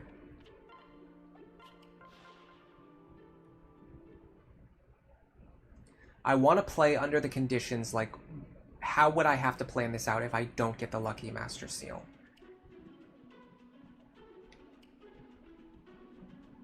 Oops. Yeah, we bought these hand axes and then never actually gave them to him. That was a mistake. I think we're done with the Silver Lance now. I'll keep it just in case I need it.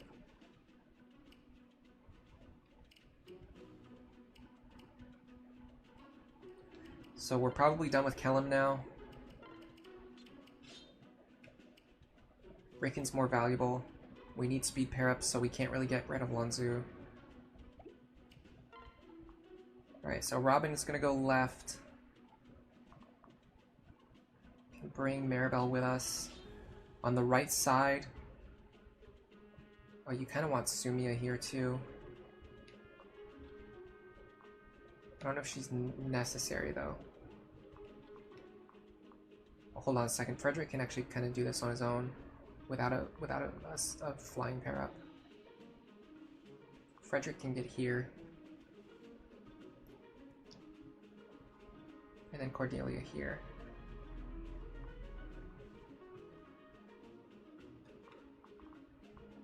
I kind of want him to have a javelin in that case.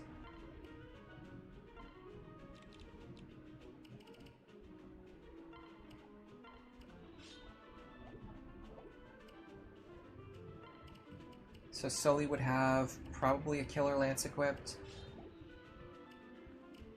Cordelia's gonna have a javelin. Virion's gonna have a bronze bow. We want accuracy. Alright, let's see what this looks like.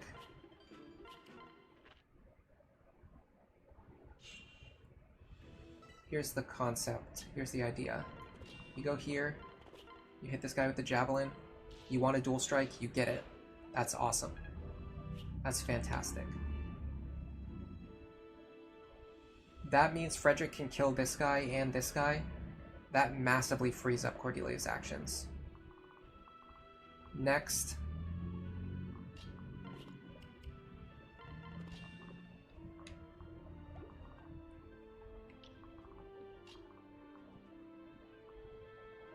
I want Robin here.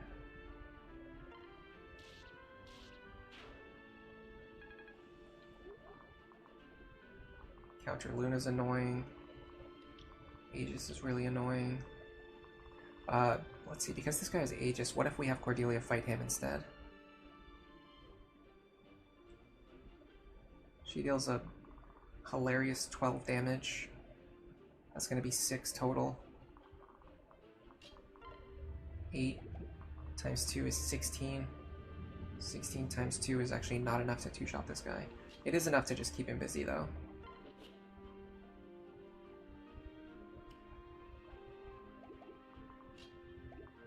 And we could get dual strikes. Very good candidate for a strength tonic if we have to reset.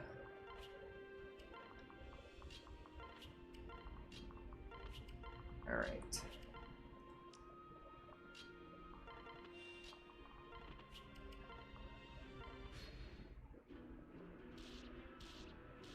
Oh my god, 8 damage, that's incredible.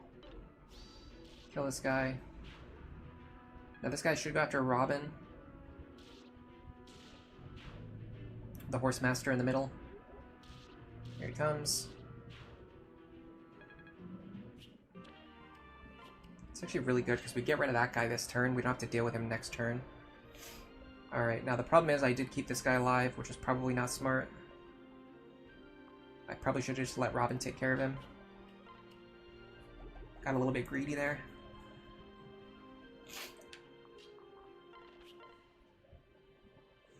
This guy's gonna be a problem in a few turns.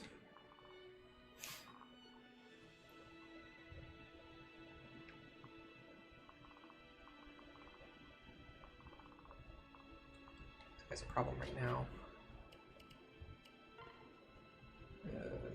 Oh, he has a crit chance too. Yeah, we're definitely do not use Cordelia for this on future attempts. Just have her do her normal thing that she would normally do. He almost gets it. No, because of Aegis. I wonder if actually Chrom can do it.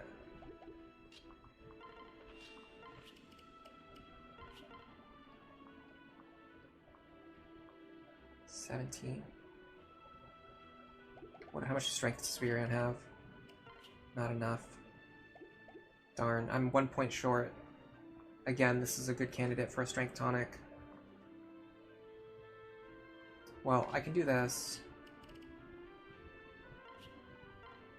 Another crit chance I have to play around.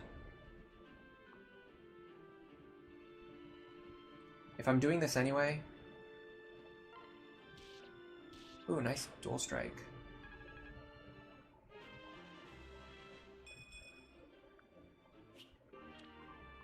Okay, that was extremely messy. Technically sort of worked, I guess. So we're gonna heal Robin back up. Now we have to look down here and see who has counter. Of course, the very first guy in the lead has counter. That's fine, actually, because I can hit him at 2 range and solve that problem by going where I wanted to go anyway.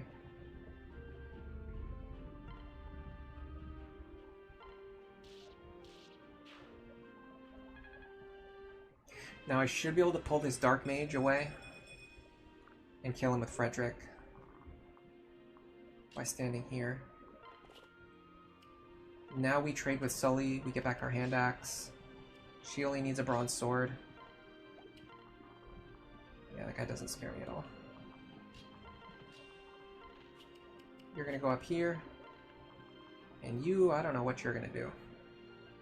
You kind of just need to use a vulnerary, honestly. Alright, let's see what the enemies do. Very cool. Okay, they're spreading out, which is actually good for us. We could 2-range attack this guy, and then that only leaves us in range of him, but unfortunately he has counter, and he has counter, and he has counter, and he has counter. Well, you know what, they just all have counter, so let's just accept that. Accept that truth in our lives right now. Man, I could almost one-shot him without using an expensive tome.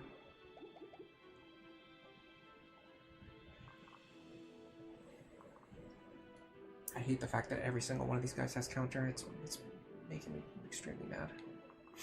Alright, we can 2-range this guy.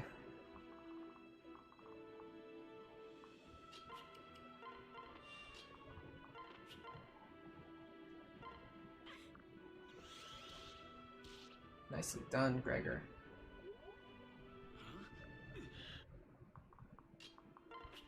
I've had attempts where I don't see that text until the very end. It's really funny. Honestly, Chrom wants experience more than Rickon, but he's already above the level curve. Not by a lot, but he's already above. Whereas Rickon's a little bit behind, so I'm gonna do this. Nice kill, by the way. And we drop him for next turn. Alright, so here's some ideas.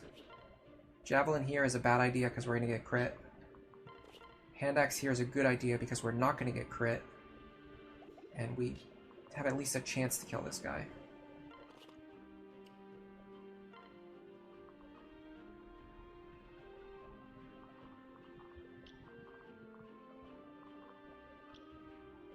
I hate everything about this guy.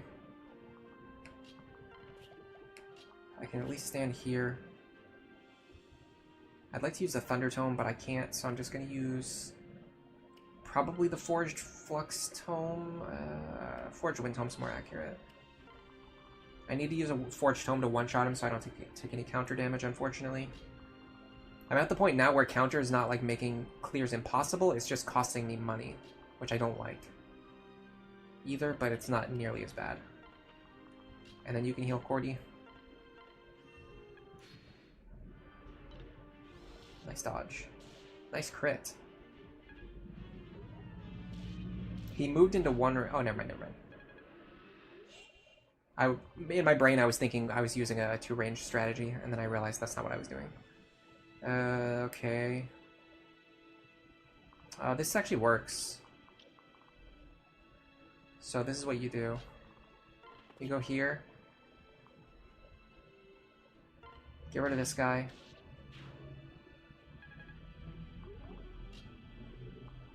Go here. Now we could Javelin chip this guy.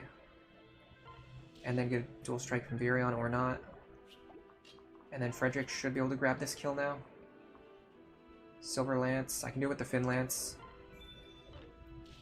Vantage doesn't matter. And then we grab the heal. Okay, we are way ahead of the curve here. We are extremely far ahead of the curve. So this is a really good sign that my build is very strong.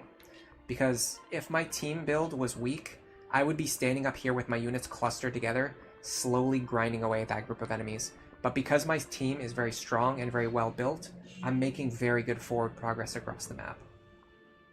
If we kill this guy here, which we can do,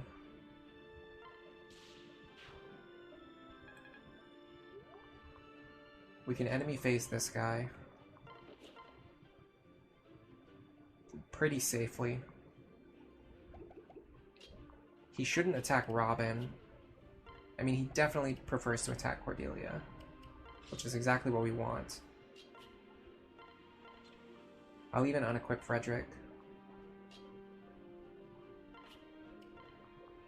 Okay, now I will be a little bit annoyed if he attacks Robin.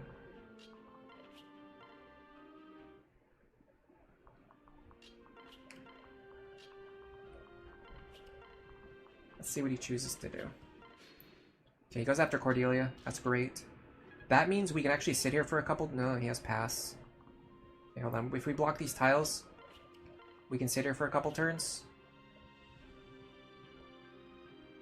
And just let Cordelia get free experience. Remember, our goal this chapter is to train Cordelia.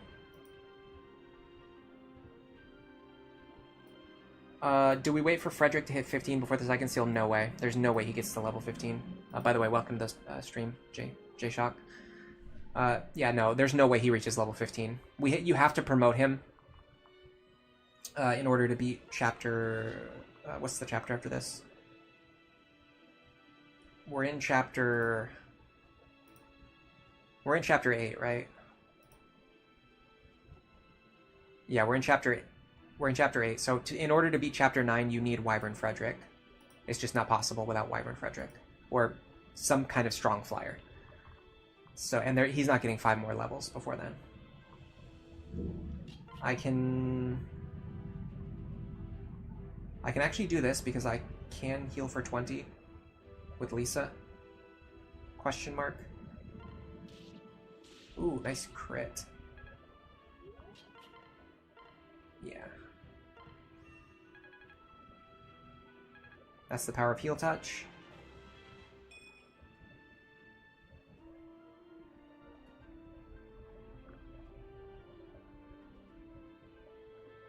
Hello, Crashing Thunder. Welcome to the stream. Yeah, this is Lunatic Plus, no grinding, no DLC, and we're using a full team. We're not doing low man.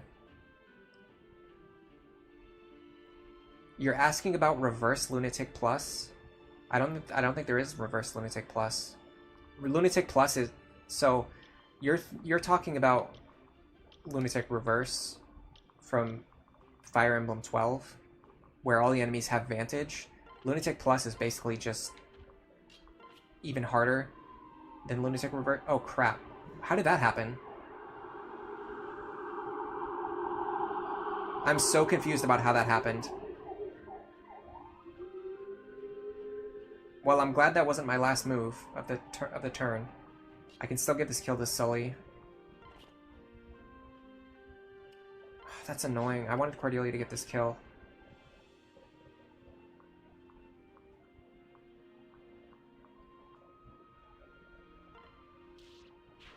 Oh, well, I knew that he had passed. I think I thought. Hold on 1 second. I think I assumed that he could only move to this tile, like these 3 tiles here. So I blocked them. But this one right here, look at that. That's a plains tile. That means he could go 1, 2, 3, 4, 5, 6, 7. He could just barely reach this tile. Plus, the only reason I was moving my characters was just like, I was just like idly moving my hands. I wasn't actually thinking about the moves I was making. I was just like pressing buttons basically, just because I thought the turn was over. I'm glad that wasn't my last move of the turn. That would have been a reset. But yeah, in Lunatic Reverse, basically all of the enemies have Vantage. But in Lunatic Plus, the enemies all have Vantage. Or they don't all have Vantage, but they can have Vantage, Counter, Luna Plus, Aegis Plus, Pavis Plus, Counter, and Pass. So it's like way harder than Lunatic Reverse.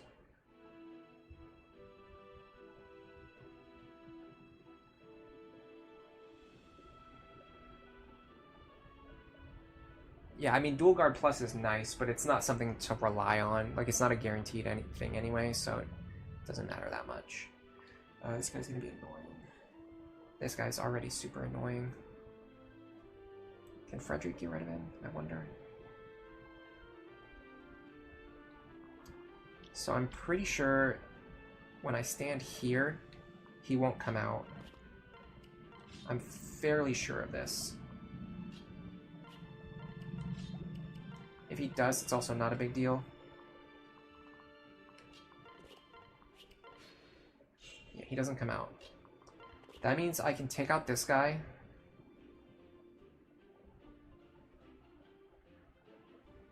And then I can enemy phase you.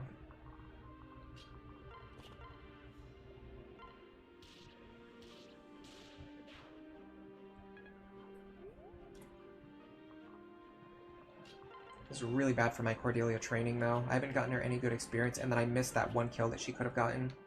She easily could have gotten. I kind of want to give this to Robin if we can. He's probably not going to attack Robin, though.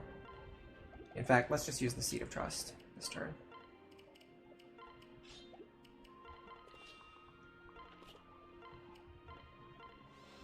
That allows us to get 4 points in a single battle, which will get us the A support more quickly.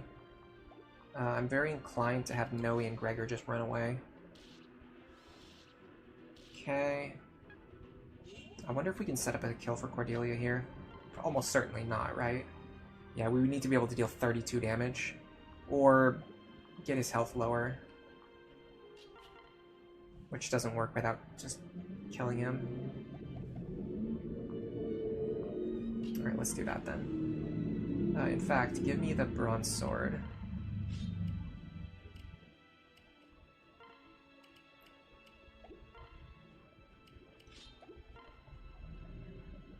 Yes. This saves money and also grinds his sword rank, which we need to start doing now. Because his sword rank is actually quite low. Alright, this should be the second seal? No, this is the Master Seal, okay. We're definitely not using it right away. Alright, what does this guy have? That's great. So you do need Cordelia here.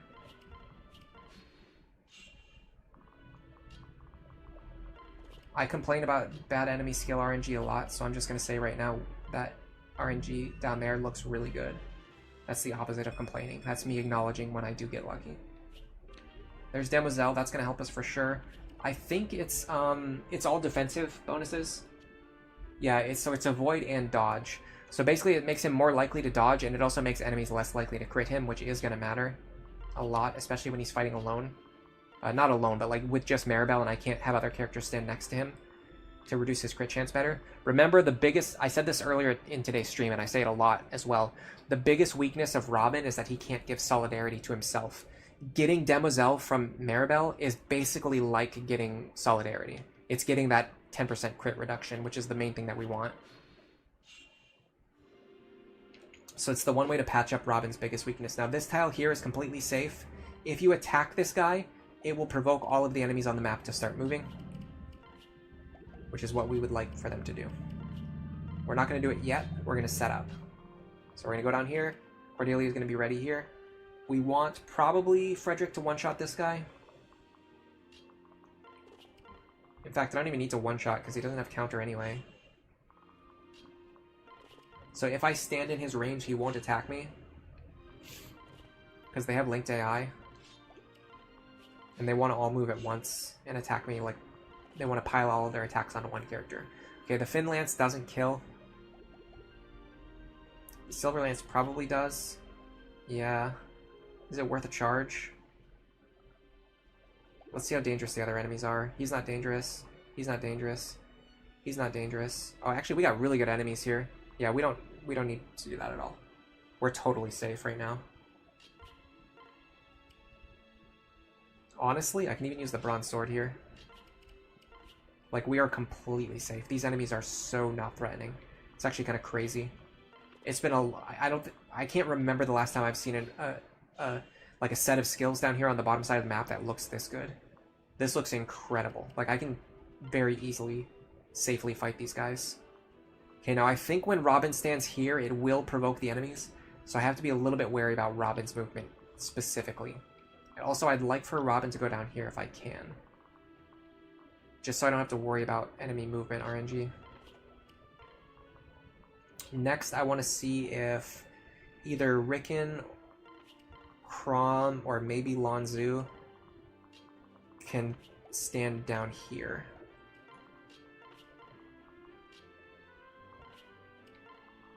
Oh, we did end up using Noe, by the way, for that one attack. Alright, so the idea would be this guy. Let me move Chrom here.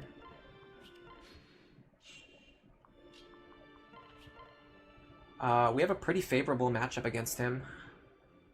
We can use any pair up that we want. Speed.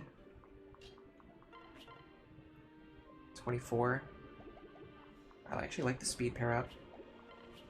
I'm gonna use a Bronze Sword. I actually don't want to kill this guy or deal a lot of damage. I just want to double him. Yeah, I want to deal 24 damage to him. Okay, so when he gets provoked, he's gonna go up here. He's gonna attack Chrom. When he gets provoked, he's gonna go up here. He's gonna attack Frederick. When these guys get provoked, they're gonna go up here, and Robin is going to sweep them. And we are going to provoke them by having Cordelia attack right now. Now this will cause all of these enemies to start moving, and we've set up our characters so that the enemies will move into us and immediately start taking damage. The rest of you, just back up. So we go like this, we deal 24 to him, which is actually enough for the kill. That's fine. He's not a good matchup for Cordelia anyway. Go here. Now, if I do things perfectly here, I might be able to give this Myrmidon kill to Cordelia. Oh, Maribel hit her benchmarks too. I didn't even notice. Look at that. 10 magic, 10 speed. Now she's giving 4 magic and 3 speed to Robin, and that's only going to go up.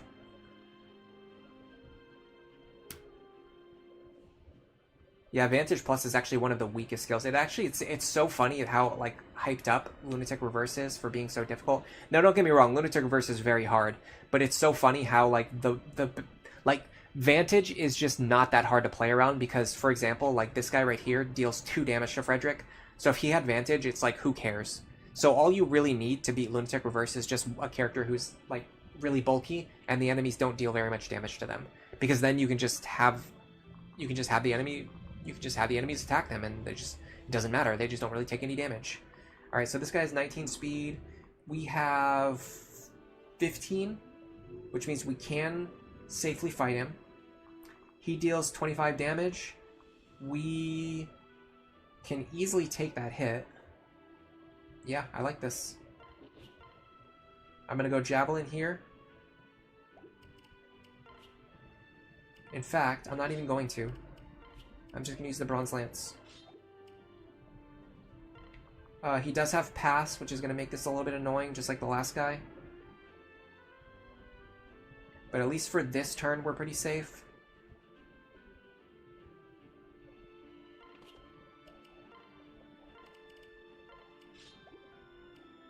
I really don't want to waste this vulnerary charge. I'm actually just going to unequip my Wind Tome.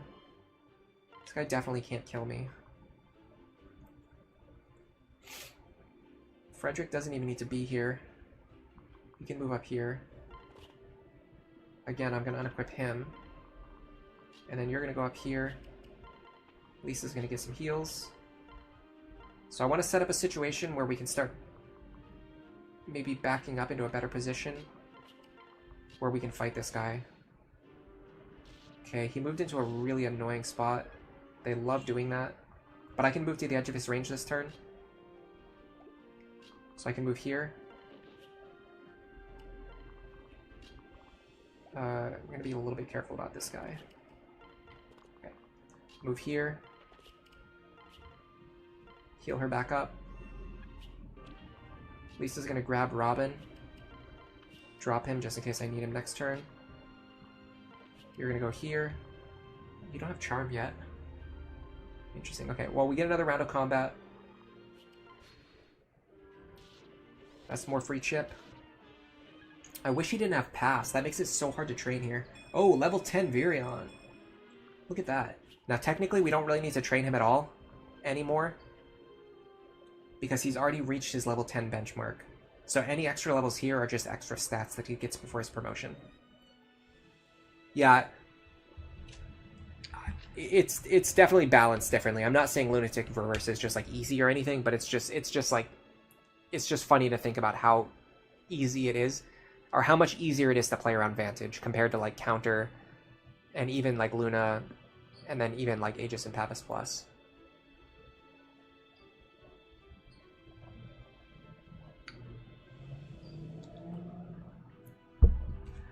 Thank you, Claude Prizer.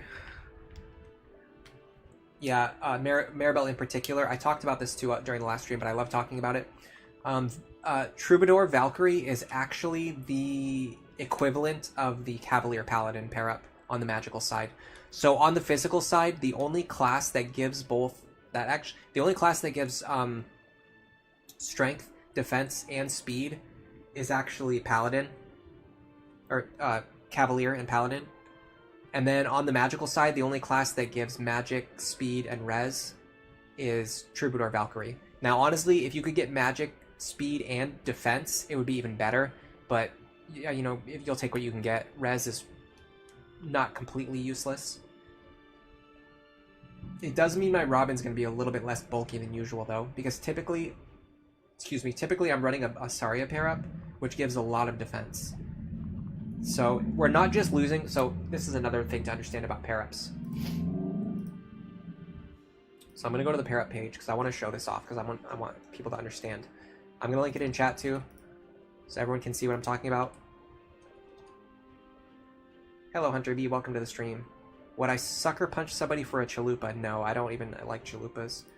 For some reason, I've never really liked Mexican food that much. I think it's just that my stomach is really sensitive. I have acid reflux. So like if I eat spicy foods, like if I eat Mexican food or anything like that, it usually just makes me sick, just because my stomach is like really weak. All right, so anyway, there's the pair-up page. So what I want to talk about is this Dark Mage pair-up that we normally get from Saria. So it's 3 defense, right? So you're thinking big deal, 3 defense. That's not that much. Troubadour gives 0, Dark Mage gives 3. Who cares, right? But the thing is, with the max pair-up, you get an additional +3 on top of that.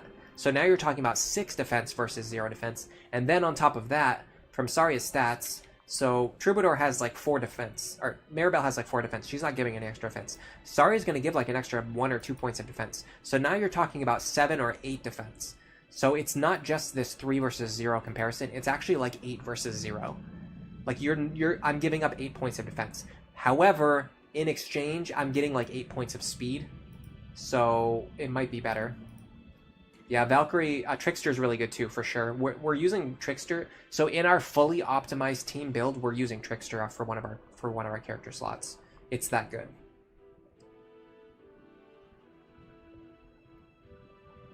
Olorin says magic speed res is also on Darkflyer. You may be right about that. Let me check.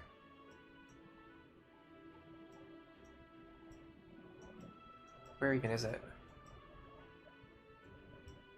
I can't find it. Darkflyer. Am I crazy? Where the heck is Darkflyer? There it is. Yeah, actually Darkflyer is magic speed res. You're actually totally right about that. I don't know why I wasn't thinking about it.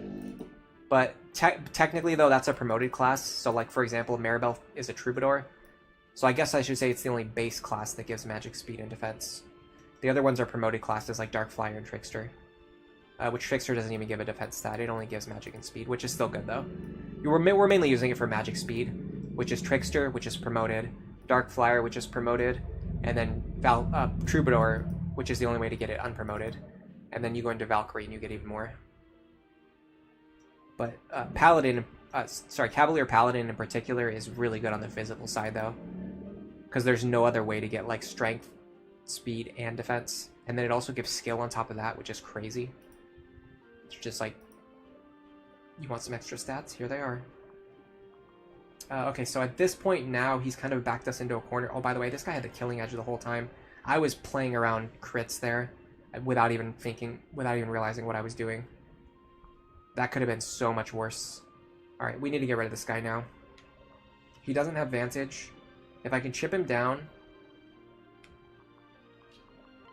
I can let her safely grab the kill.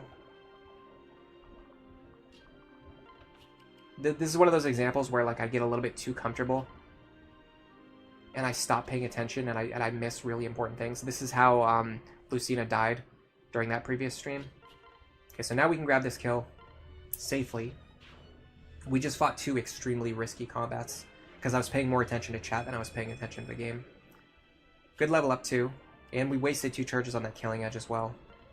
I forgot that's the guy with the killing edge. That's a lot of money. That's like almost 1,000 gold, I think. No, it can't be that much, but it's expensive. This should be the other second seal. Oh, thank the gods. This is for Frederick. There's a really good chance I want to give it to him now. I can't see any reason why I would hold it. But he doesn't need to do any more combat this battle, so I don't need to do it now. I don't need to make that decision, but I'm pretty sure he doesn't need to fight. He doesn't need to gain any more experience. It would actually be bad if he gained experience.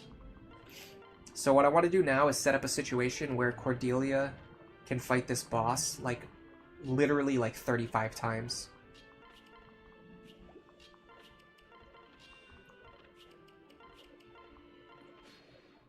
She is the most important unit to get trained up now. We got Robin trained, we got Frederick trained, we need to get Cordelia trained.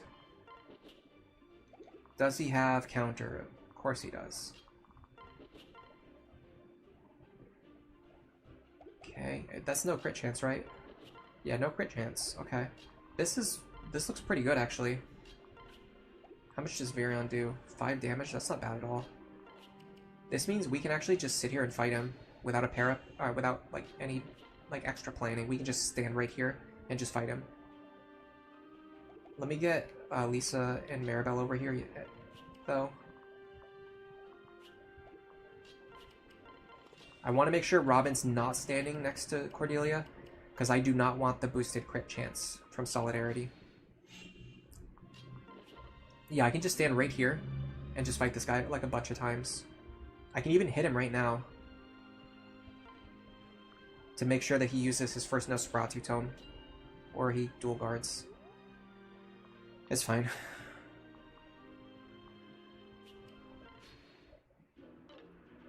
Bro, I need you to actually hit me so I can get more experience from you. Okay, there you go. Now I heal her. Now I wait. Yeah. We're just gonna do this until he stops giving experience, or he breaks his weapon, or whatever else. How much was he dealing? 18? We can take another 18. Okay, I'm gonna move back for 1 turn. I want to do slow healing. 2 heal staves is cheaper and gives more experience than 1 mend staff. We say that all the time on the stream. It's important information. Am I going to use Noe and Gregor? No. No way. Yeah, Valkyrie also has good dedicated backup skills. True. Is she decreasing the boss's hit rate? No. Demoiselle only applies to male characters. Cordelia identifies as female.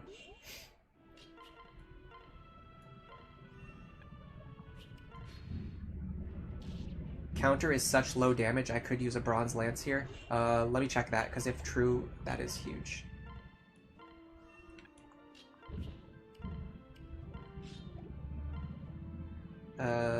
No, you're wrong. That's 26 damage. That would kill me.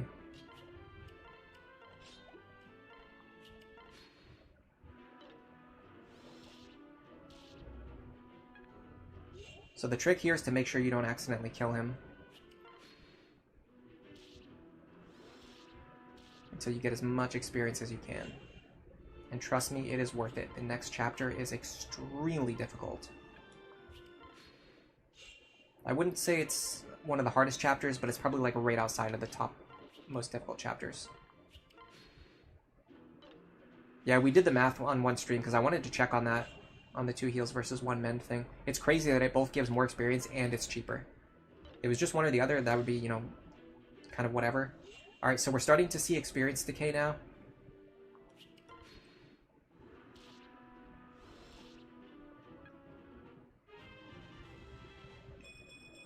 It would only be 4 damage because of Pavis Plus. Okay, let me check again.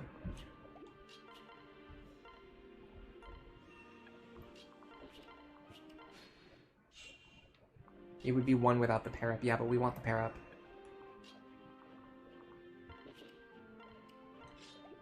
Okay. 18 plus 4 is 22. We survive. Yeah, you're right. And plus we'd survive now anyway because we gained HP on level up. Alright, well then let's sit here. So we can save money. We wasted a lot of money on javelin charges there, unfortunately. Alright, so now we're getting basically no experience. I'm going to fight him a couple more times until I'm literally getting 0.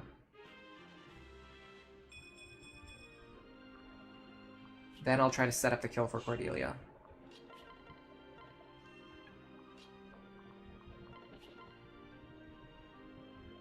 Maybe even just let Robin take the kill, because Robin gets good boosted experience. I feel like Robin's going to hit level 20 before I want them to.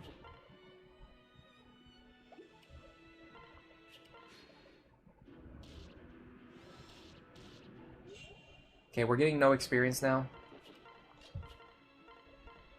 So unless I want to staff grind, which I don't.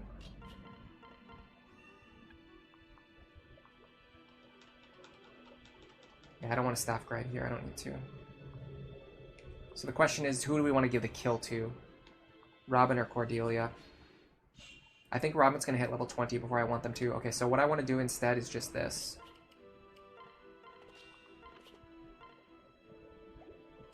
Stand here, nothing equipped.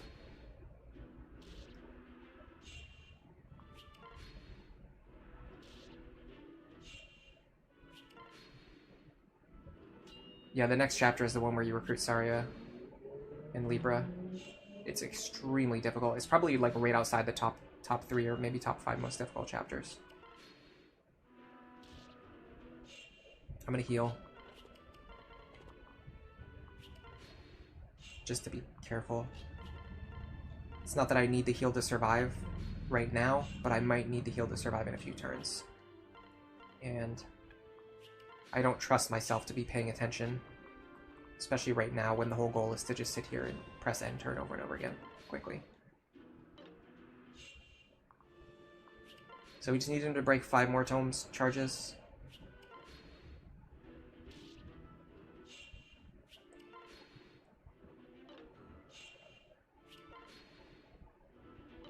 Bro. Oh my god, stop missing. I wish there was like a toggle you could do to like not dodge. If you could just say like, please don't, like I don't want to dodge. That would be so handy. How many, what is his hit rate? Okay, it's lower than I thought. What does he deal to Lisa? 27. Minus 12. She should survive. I'm doing this. This is just absurd. 15. Okay, she takes 15. Auras also work when you're in the back, so even though I just rotated... Sorry. Even though I just rotated Robin into the rear position, I'm still giving the solidarity bonus to Lisa. Let me see what this combat actually looks like. Oh, wrong button. Hold on. Let's try that again, but with me looking cooler and looking more like I know what I'm doing.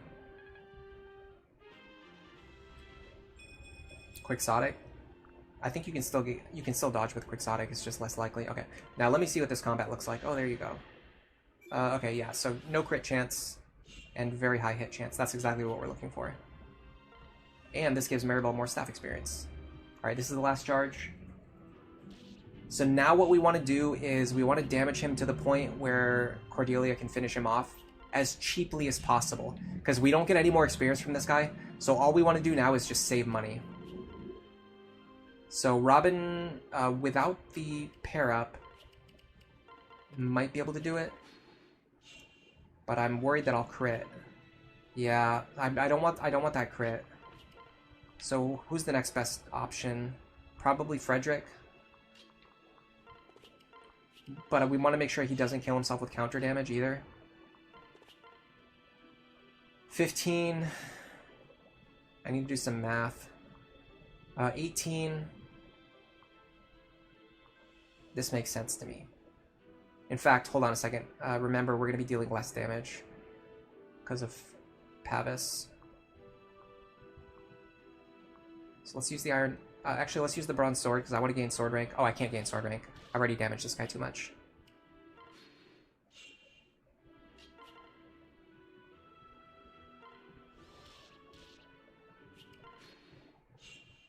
There's probably a cheaper way to do this, but whatever. We're here. I've already done it. Oops. Oh, you know what? This is the option. This is the cheapest option. Falchion. Of course. You soiled fool.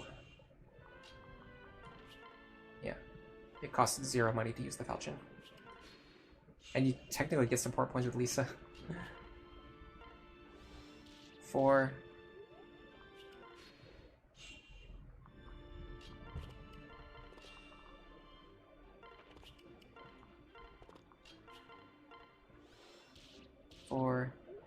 So we're just setting up this kill for Cordelia.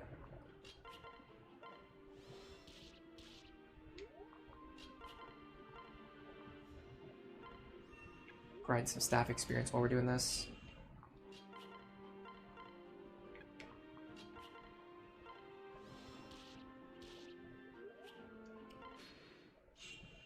We take one more. He takes one more. Yeah, a very smart play from me there. Gotta pat myself on the back for that one. Well, I guess if I was smarter, I would have figured it out more quickly, but either way. Understanding that I could use the Falchion to grind here for 0 money. Alright. Man, we got a couple levels on. So this is very close to what this chapter is going to look like in the Iron Man. With us grinding experience onto Cordelia at the end, getting staff experience onto Maribel. She's already past Lisa. No, she's close in level to Lisa, but her stats are overall better, honestly. Yeah, I mean, the only thing she's worse at is, like, defense, which is, like, who cares? She's not going to be tanking hits. Alright, now we get this kill. Probably not a level. No. But we got, like, more than a level's worth of experience out of him already. Grab the event tile, nah. I barely even pay attention to those things at this. Like, they're really good early on, like in the first few chapters, but after that, it's like you don't need to go out of your way to get them, and a lot of chapters make it difficult to get them too. All right, so definitely. Oh man, this one's on sale. I'm gonna get this because it's on. I mean, I don't need second seals early on though. I do need Elwyn tomes though. Take your time. This is really good. Alright. And barracks too, like honestly checking the barracks takes more time than it's worth. Normally you don't see Maribel with better stats than Lisa. Yeah, I think all of her growths are actually slightly worse. So we probably got like a little bit unlucky with Lisa, maybe a little bit lucky with Maribel.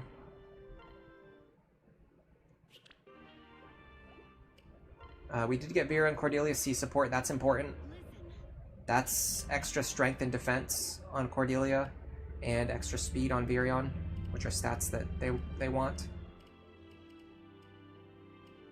So the only reason I wouldn't use the second seal here would be if there's something in here that threatens a Wyvern.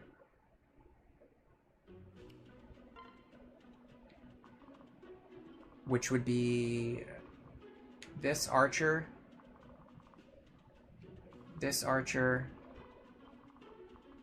and then these archers over here as well. I'm not really that concerned about them, honestly. I don't see any reason why I would need to wait. All right, so yeah, what I wanted to say was, so the reason our last Iron Man attempt failed is because I tried to do this chapter before doing Side Story 3. I've realized you have to do Side Story 3 first. It just makes it so much more consistent. You just get like extra levels onto your best characters. So let's make sure everyone's prepped.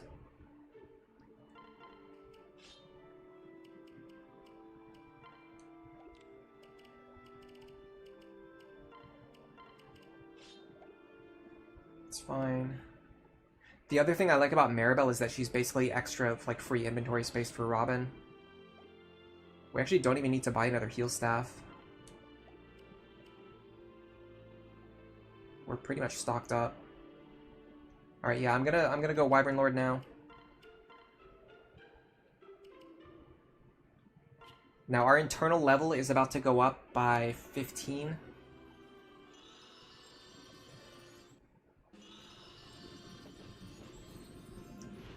And that's added on top of the plus 20 multiple invisible plus 20 modifier. So right now the game thinks we are level 36. Right now the game thinks Frederick's level 36. His experience gain is about to fall off a cliff. However, he's already strong enough to do what he needs to do. So that's the trade-off.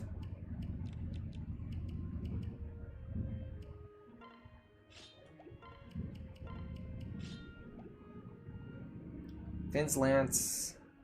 Can we get a Bronze Axe for money? Yeah, this is a good time to buy a Bronze Axe. Oh, come on in. I need to scroll up and see something funny. Hold on a second. You're starting to appreciate Maribel more? Me too, yeah.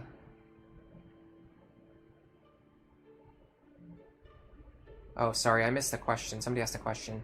Oh, okay, you asked about Wyvern Pan. To be honest, I don't use Pan often enough. I don't consider myself an expert on Pan. Assassin should be good too, though. But honestly, the Wyvern's really strong. I think so. People often conflate two separate ideas into one idea. So Pan is one of the best choices for Wyvern. That doesn't necessarily mean that Pan's best choice is Wyvern. Does that make sense? Like, for example, so the way to illustrate this point best is by looking at Robin. So Robin is basically everyone's best support partner. So you can say that Kellem's best support partner is Robin. However, that doesn't mean Robin's best support partner is Chrom. Pan's best support partner is probably Robin, but that doesn't mean Robin's best partner is Pan. Gaius' best partner is Robin, but Robin's best partner is not Gaius. That's the idea. So if you're trying to get a Wyvern early on, Pan is probably one of the best options. I think Frederick's better, but Pan is one of the best options. But that doesn't mean that her best option is Wyvern. However, I think her best option probably is Wyvern. But you can definitely make arguments for Thief Assassin. And then what's her other choice, even? And again, I'm not an expert on Pan, so... But this is based on what most people say. Oh yeah, that's right. She's one of those classes that... She's one of those characters that has a limited class set because Tagwell counts as 2 classes. So yeah, so her only options really are Wyvern Lord. Maybe Griffin. And then Assassin and Trickster are both actually pretty valid, depending on her partner. Trickster would be good if you're pairing her up with Rickon.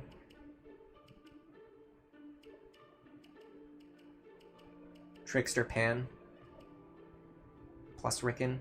Even then, she can't get Sword Fair ever, so that kind of sucks for her.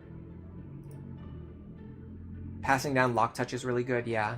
Lock Touch actually becomes a problem later on in the run. Even if you have Anna, you still want an additional unit with Lock Touch later on in the run. And if you don't plan for it, like you can't just like pivot. You can't just come up with something on the fly. So if you can figure out a way to fit Lock Touch into your build order, it can actually be a pretty big deal. That's something I haven't thought about for the Ironman. And the reason why is because for the Ironman, I'm thinking of just letting those chests go. Because even if you do have your extra lock touch units, trying to get those chests is an extra risk that you don't really need to take. The items in them are not that important, like not, they're good, but you don't need them to beat the game, right? And the goal for an Iron Man run is to beat the game. So I'd rather let those chests go instead of taking extra risks trying to grab them and also messing up my build order, trying to fit lock touch into the build. I'm gonna finish I'm gonna go use the bathroom really quick, refill my glass of water, maybe grab a snack, and then when I come back, I will finish organizing my inventory. I'll be right back.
Alright, I'm back. You used Vake with Griffin Pan? Yeah, that could work. Strength plus 2 is good for inheritance? Oh, yeah, 100%. I agree with that completely. You have to remember, when you're discussing this game, it is not Fates, right? Like, it is not Fates. In Fates, there's like a ton of skills that give +1 damage, +2 damage, +3 damage, and you can basically, like, most of the good builds, as a result, in Fates, are based around getting high damage stacks. So you can add like +3, +2, another +3, and suddenly you've got like +8 damage. And it's really easy to do that with almost every character, because there's so many skills that you can do to get like extra damage stacks, really high extra damage stacks too, like crazy damage stacks. In Awakening, there's not really very many damage stacking skills. All you have is the fair skills, and then like if we're not counting the DLC, all you really have are the fair skills, and then strength +2 and magic +2. So they actually end up being pretty valuable because they're one of the few ways to actually, get extra damage. Anyway, Noe got to fight, she got to attack that barbarian one time, and we're going to sell her Dragonstone. Those are her 2 main contributions to this run. I kind of want to get another Javelin for her.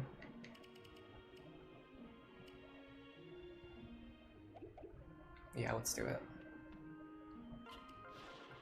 What can I fix you with? You guys notice I wiggle around the cursor a lot? I'm probably gonna have to buy another hand axe too. Alright, let me make sure everyone's got what they need. Oh, by the way, is this guy still here? No, okay, this guy finally moved. I can finally buy strength and defense tonics. I cannot believe how long this took. Luckily, we were able to just like smash through these chapters without using defense tonics. But that's generally not going to be the case. I had something I wanted to sell too. What was it? The Dragonstone. When I do the actual Ironman, I'm probably going to keep the Dragonstone and the Beaststone in my inventory. Not because I plan to use Pan or Noe, but so that if I ever need emergency funds, I can sell those later.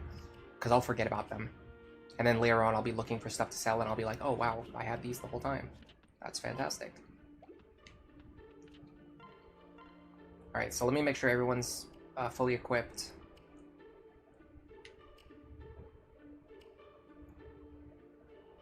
We're getting low on bronze bow charges.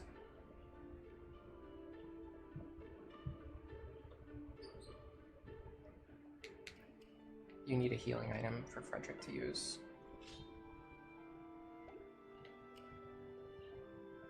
I don't know if we're going to be using Lanzu anymore.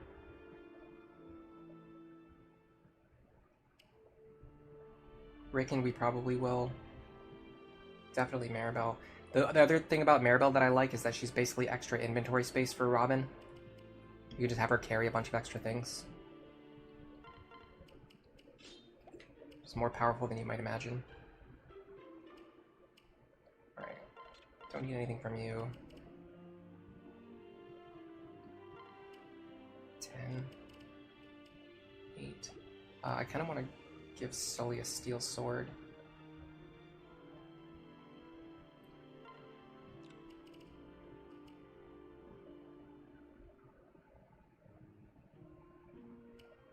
Does that make sense? I think so. We don't need a beast killer this chapter. Do we? No. Alright, Lonk. Like I said, I'm probably not even using him this chapter. I'm not sure. Let me see what the map looks like. Cordelia. Okay. Oh, somebody's still holding stuff. That's you. I'd honestly be inclined to send Sumia out here, even though she's level 1, she can't fight anything. Just the ability to move our characters back and forth across the river is very helpful. And over these forests, too. Alright, so we get rid of Lanzu. And I guess we're sending in Sumia just as a trial. If she's gonna be here anyway, we can have her hold equipment just in case she needs to fight. Alright, so here's the idea. You want Wyvern Lord Frederick. Maribel here. Cordelia here. Now this is a huge departure from my old build orders. We essentially have... So normally I only have like 2 characters who can fly down here, and one of them is Sumia.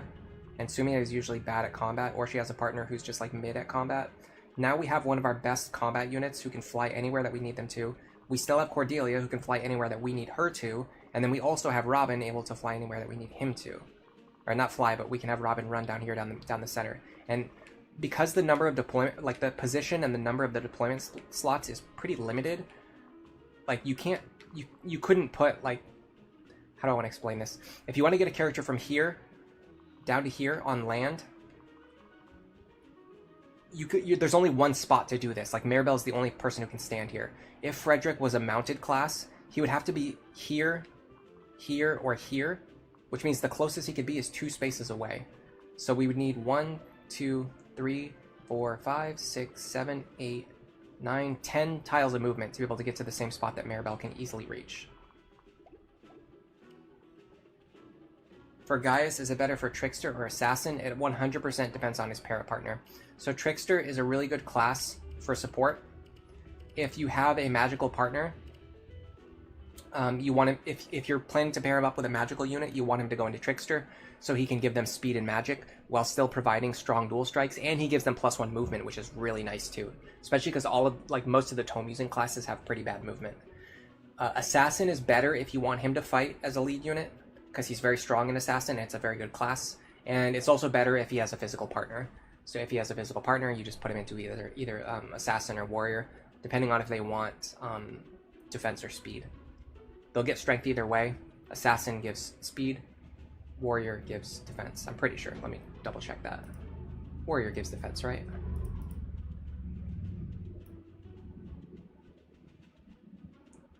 No, it doesn't. It's just pure strength. Okay, yeah, I would never go into Warrior for support then. So if he's a lead unit, he wants to be Warrior or Assassin. If he's a support unit, he wants to be Assassin or Trickster.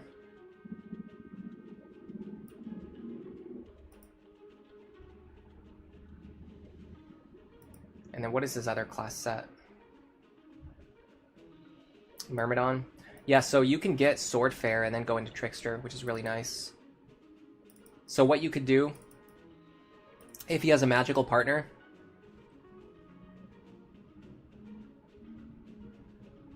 you can go Thief and then directly into Trickster. It's hard to get Sword Fair on him because he has to go through Myrmidon first. So Long Coup, if you go Myrmidon, Swordmaster, then you get Sword Fair. The whole time he's boosting speed on his partner, and then you switch over to Trickster, and he's also giving them magic. Gaius goes more directly into Trickster, so he just goes from Thief right into Trickster. So he just gives the partner speed and magic and movement sooner without having to grind as many levels, but the trade-off is that he's not going to have Sword Fair.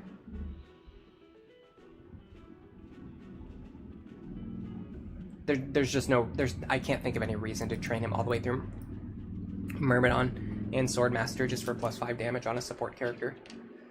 So yeah, if he's a lead unit, you want Assassin or Warrior. I'm assuming Lunatic Plus, by the way, because bows are very important on Lunatic Plus.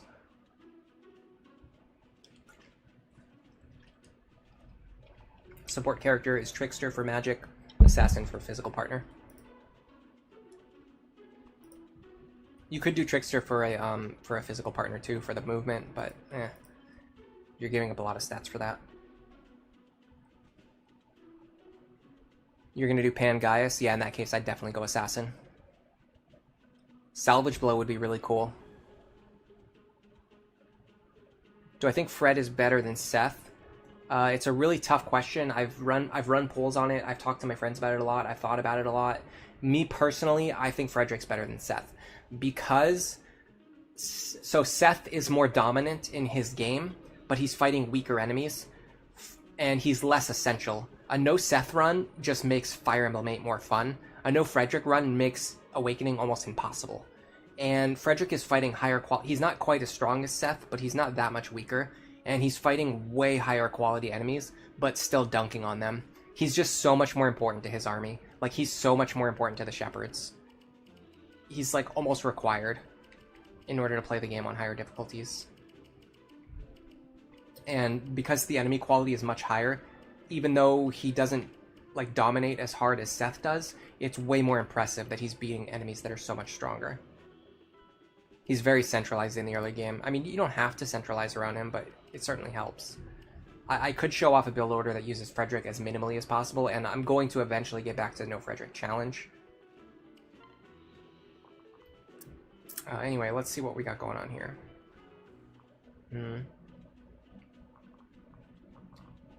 So, I think ideally... Ooh, no counter on these guys. That's great. They got 17 speed. Let me cook. I've got an idea here.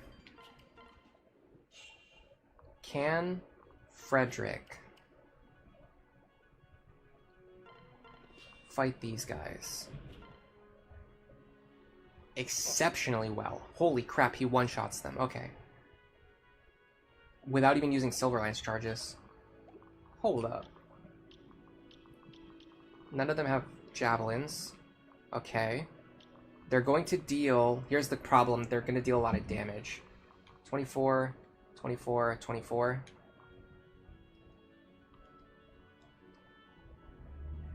So... We're going to take 28 damage here. We actually survive. And this guy reaches this tile. And we can actually get into all of their range. Oh, this is sick. Frederick's gonna wipe these guys.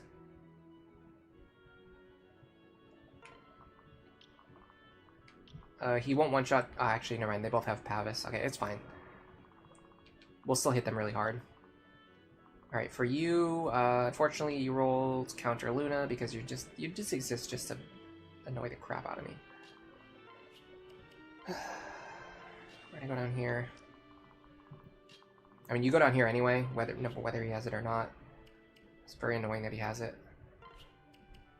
Yeah, this is fine. I want them to be unpaired. Ooh, another Fin Lance. Cool. Alright, let me check on that flyer. Yeah, the flyer doesn't reach where Robin is standing, which is good. Okay, so up here, Robin can very cleanly sweep these guys. So let's do that instead.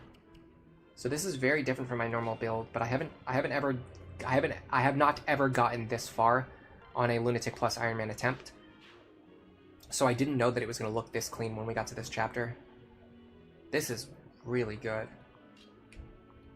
My only concern now is what do I do about the team up top. I gotta be careful about this guy, because he doesn't have pass. I think she's safe. She is. Okay, and then I can have her stand here. Okay. So Robin should sweep here. Oh my god, that hits so hard. Yeah, Luna Plus is... Oh my god, double Luna Plus though, really? And then there's 2 more Luna Plus down bottom too. Yep. Yeah, it's really scary not having my defensive Robin. Okay. Interesting. How much defense do they have to the point where Luna Plus didn't make a difference? They have 3 defense. Oh, if he had 4 defense, I would have gotten +1 damage. That's funny. No, I should have gotten +1 damage. I wonder how... I hit both of them with a dual strike, but one of them survived. Even though I rolled Luna Plus against one of them. That's really weird, isn't it? Now this is a little bit problematic because both these guys are alive now, but I think that's fine. I just need them to not hit Cordelia or Virion, or maybe I just have them run over here and finish these guys off. It does mean leaving this guy up though, which I don't like. But I can't fight him anyway because he has counter Luna. But like, what if I do this, right? Oh, I hate this so much. I hate this so much. It's a really bad configuration. Alright, it's fine. So you go up here, right? You would bonk this guy.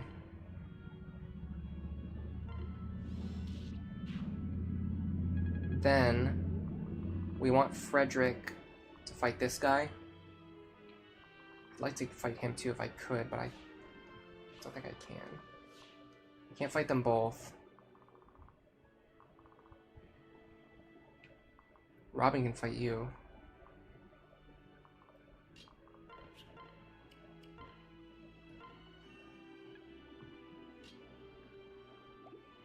Do I have any vulneraries? Yes, I do.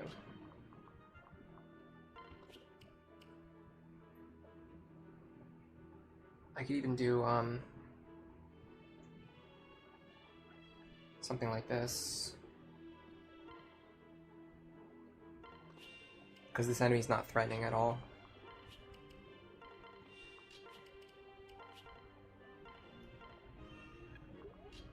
I swear Sumia will be useful. Can the archer hit this tile? No, that would be nice if he could. Alright, so then we need Frederick to take out this guy, probably. I mean, we don't even need him to, because he's just going to attack Cordelia anyway, which is what we want him to do. What if Frederick goes over here and takes out this guy instead? This is why we brought the steel sword. Look at this. This is different from my normal opener, but it's actually working just fine.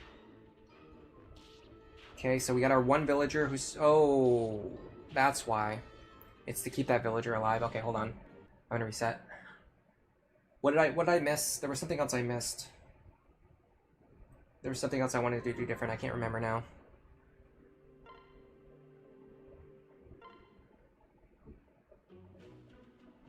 You think Seth is much stronger than Frederick? No. No. He's a little bit stronger. He's not much stronger. He just seems stronger because he's steamrolling over very weak enemies. This is fine. This is fine. This is actually better than the last opener.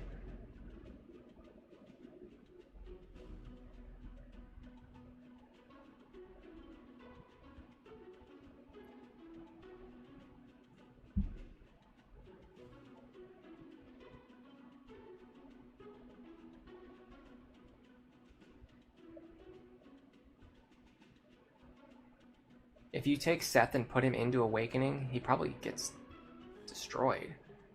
His defense is nowhere near as good.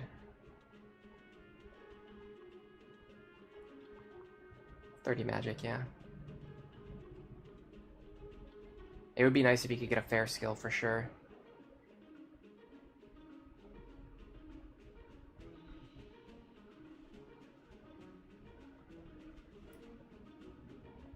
I'm just skimming the chat messages. You guys are having your own discussion.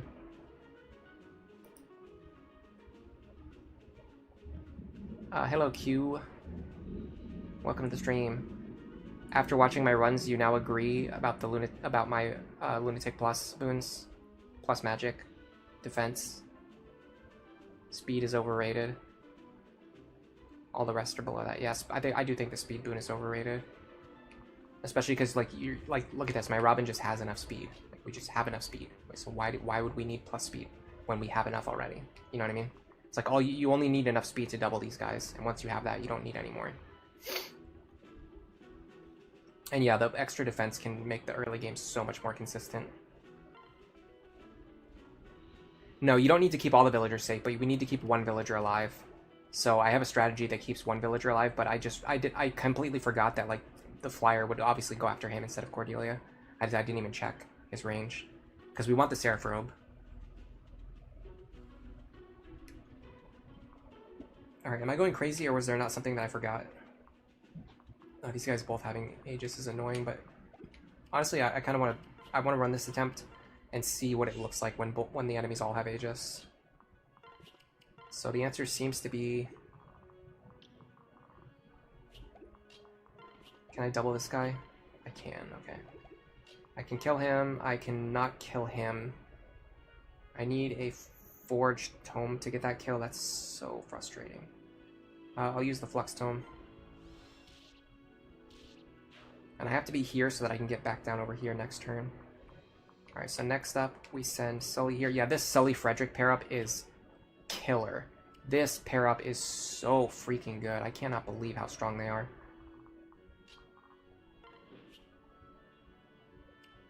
Keep our Fin Lance equipped. Like, this pair has blown me away with how strong they are. I'm not even kidding. Like, I'm just stunned. They've exceeded all of my expectations. Now we can fight this guy. If we want to.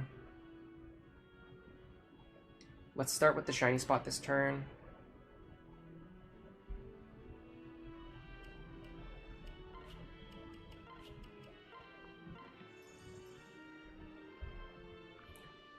So this should be my normal opener that I normally use for this battle.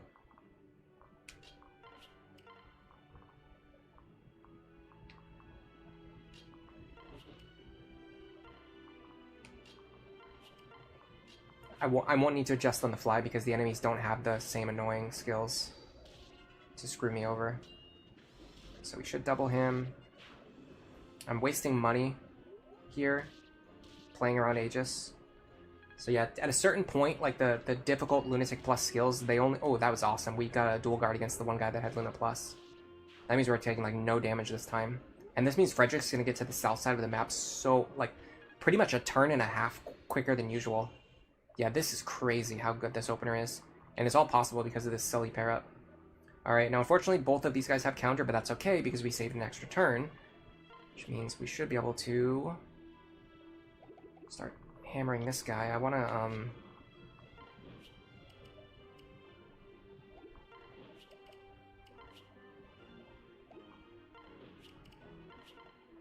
7. We're only dealing 2 damage, so it doesn't really matter. So I want to stand here. That way he can reach me, so that I can kill him on enemy phase. Yeah. Now I'll kill him on enemy phase. Alright, you... So if Viron attacks, you actually can't reach him. Can you kill Cordelia? That's the question. 33 minus 4 is 29. Yeah, he kills Cordelia. The extra defense won't keep us alive either. It would be 33 minus 6, which is 27. That is exact lethal. We could survive with a defense tonic. What about Viron, actually? Does Viron survive? 33 minus 4. No, not even close, actually. Cordelia is way more bulky than him. I wish there was like a guard Naginata in this game. So typically I use my pair down here to distract this guy for a turn, but we actually can't do it with this pair if he rolls Luna Plus, which is not exceptionally likely.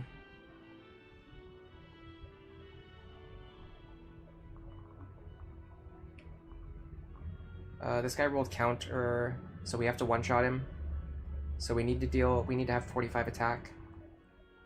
We have 44 with our strongest tome. It never ends. It just never ends.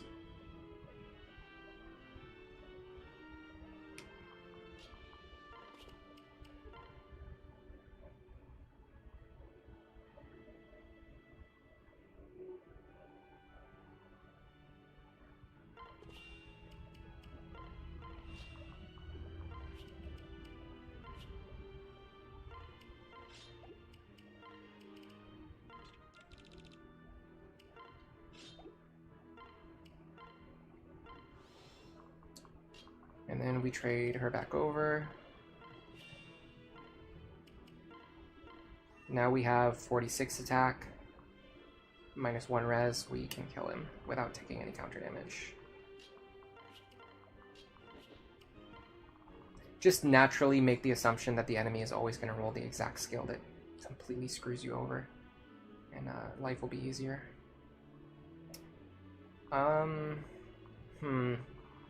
See, so the problem is I need to actually keep this guy distracted for a turn so that he can't kill this villager. I literally cannot keep him distracted because he will kill me. He has exact lethal on Cordelia. He easily kills Virion. Can I kill him? 9 damage. No, not even close. So I either need a defense tonic on Cordelia or I need this guy to not roll Luna Plus.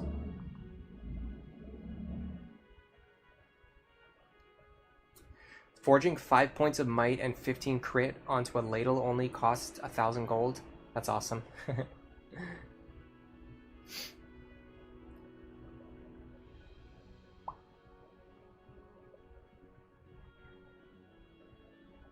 They're a little bit better than iron weapons at max forge, but they have perfect hit rates. I mean, honestly, iron weapons don't really struggle with hit rates, and they cost less than 1,000 gold. I don't know if that's a good plan. That seems kind of off to me. Spending 1,000 gold to get what's effectively just an iron weapon. It just seems a little bit off. Maybe I'm missing something important. You wish the joke weapons in Engage could be forged? Yeah, actually, now that I think about it, it's usually not that common to be able to forge the joke weapons, is it? Alright, so we're gonna have to run back here with Frederick this time, because we have to get rid of this guy.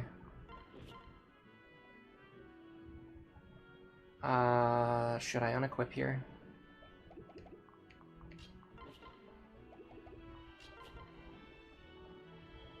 Yeah.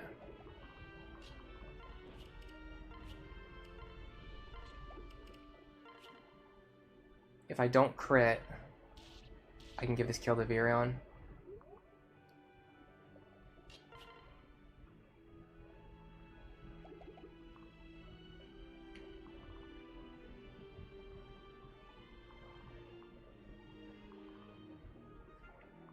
I would be happy if she could fight with Virion, but it's a little bit weird. God, this guy rolled Luna as well. I think when he rolls Luna, I don't think Raken can fight him. He's going to deal 25 damage, -3. Actually, I think we survived that. We actually survived that on 1. Interesting.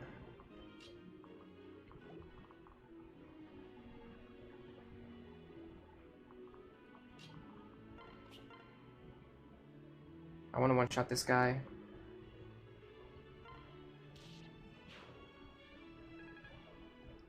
Okay, now the problem is these green guys are going to run into the enemies in the bottom left, intentionally. Again, just to screw me over, specifically.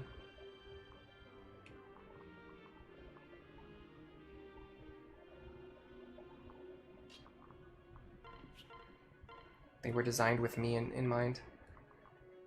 Alright. If I wind here, or sorry, no, yeah, if I wind here, in fact, I'll even thunder. I want to grab Chrom. Try to have dual strike man land a dual strike.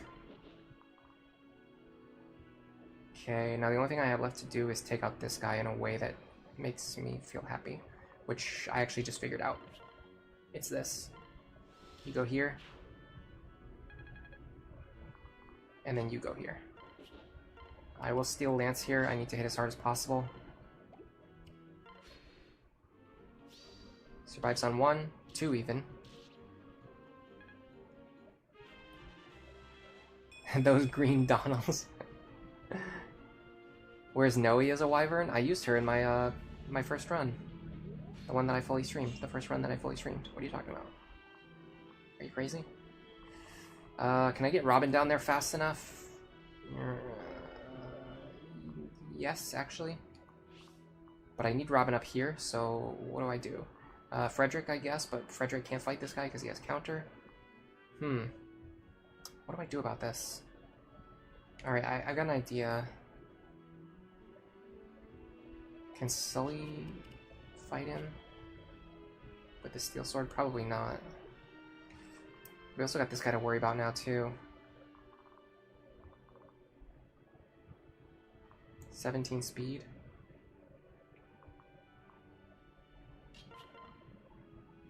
If I get some HP back, I can survive.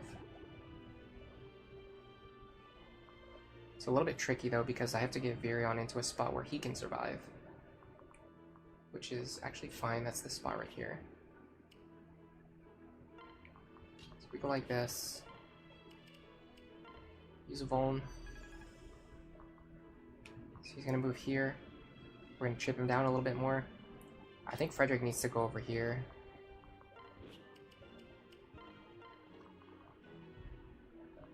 Alright. You have advantage, of course you do.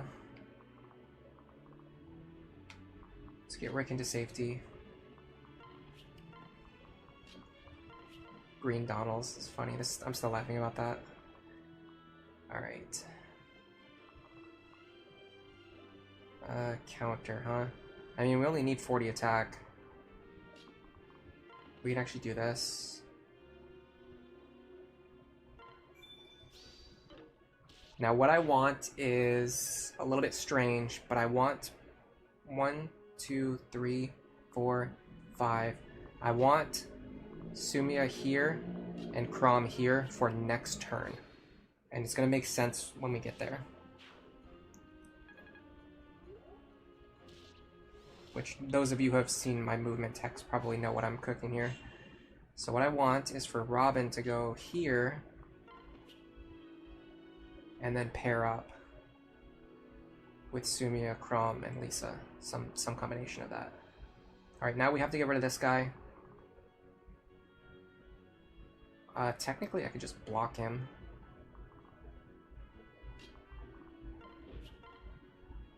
I mean, I need to kill him anyway.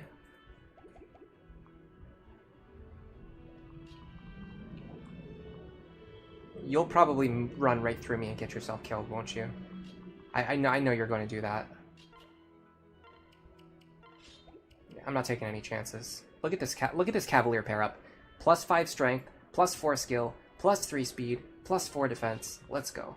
And it's only going to get better from here. It makes Frederick so strong. Alright, so now all we need to do is keep these guys busy, and there's no way that we can lose the chapter at this point. As long as we can keep these guys busy and not get overwhelmed. To do that, I need Robin. I have to be careful, because without the Maribel pair-up, I can die to counter damage. Which is not a concern from these fellows. I can do this. Mildly annoying skills. Yeah, but he'll kill himself on enemy phase anyway. Alright, what about you? Is there any way I get rid of you?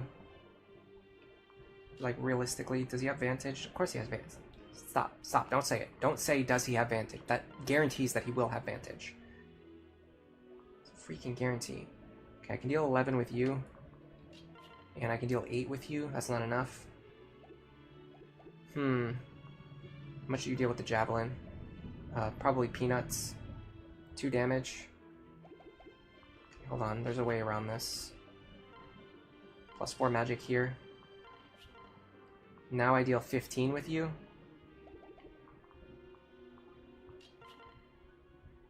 Plus 8. That's 23, that kills. It makes very poor use of Lisa this turn, though. I'd love for her to be healing someone right now. So we grab this kill. Is that still possible? In fact, I'll do you one better.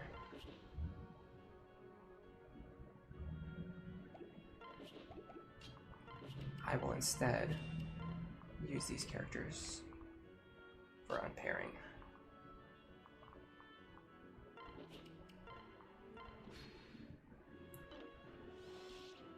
Okay, so Robin should sweep like half of these guys, especially with crits.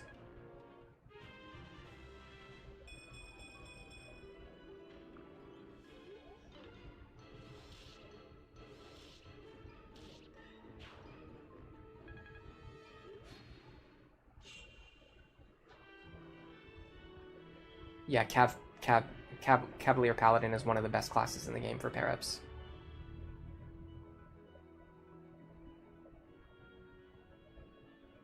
What is my plan for the Paladins in Chapter 12? You're looking at it, buddy. Right here. Wyvern Lord Frederick. He can hold a Beast Killer, and he is not weak to the enemy Beast Killers. This is the entire run right here. We're setting up Frederick to blast through those guys by holding a Forged Beast Killer and just one-shotting them.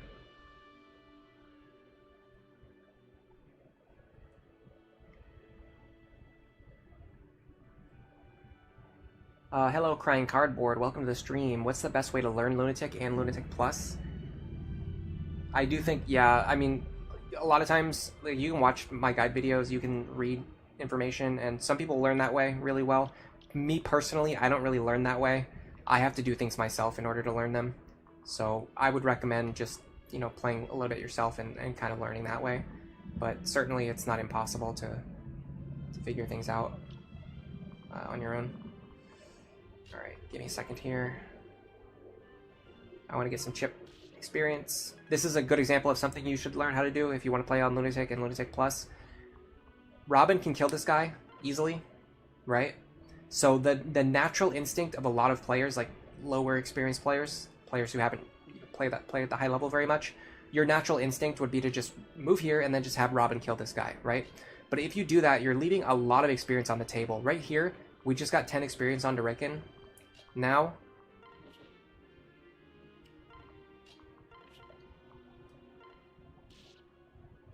we just got 10 more experience on Virion, and then we just killed the same enemy that we were going to kill anyway. Now, I want to make sure that I'm not standing in range of him, but I am standing in range of him. And I can do that right here. And they got his health low enough that I can one-shot him, so it actually ended up helping me in the long run, too. Alright. I need Sumia to go for this village. So what I'm going to do is I'm going to put her here. Hold on a second. Where's he going to be standing? He's going to be standing here, so I want to be here.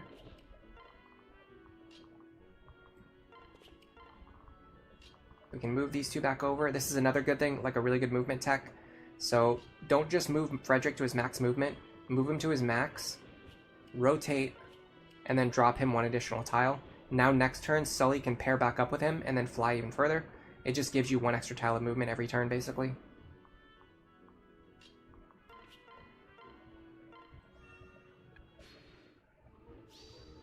It's the kind of tech where like you don't need to know the exact correct specific moves to make on every map in order to guarantee victory, but knowing all of these little things gives you the ability to adapt and to win on any map, even if you're dropped into a map that you've never seen before. Okay, every remaining enemy has counter, so we're not going to be able to get any extra experience onto, well, a very minimal amount of extra experience onto Cordelia here. With that in mind, I'm going to prioritize getting her at least one combat with each enemy, rather than my initial plan, which would have been, I'm not sure what, maybe giving more chip to Virion, but she needs experience more than Virion does. So I need to make sure, even though it's going to cost javelin charges, it's worth it, because she needs this experience. She cannot thrive if she starts to fall behind the level curve. I'll also let Rickon get a shot at this guy when he moves down. So let's do something like this. Rickon.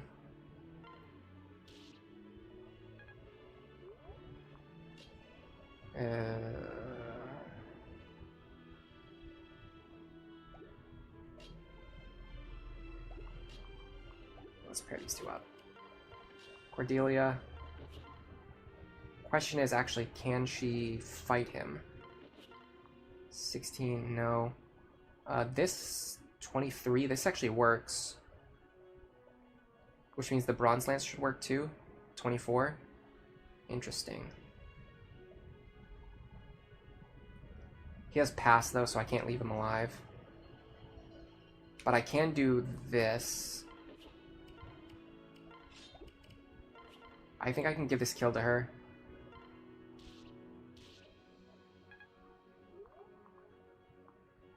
Now I can have Frederick grab her. This is another thing, Wyvern Lord Frederick's really good, because he can fly, which means you can use him for a bunch of things, no matter what the terrain is, even if it's just something like this. We transfer Cordelia over. Switch her into the lead. She grabs this kill. It's very important, because we need her to gain levels as soon as possible. Relief doesn't matter. We get the village. Level 1 Sumia, doing work. That Blessed Bow is actually pretty good. And not only does it have high attack power,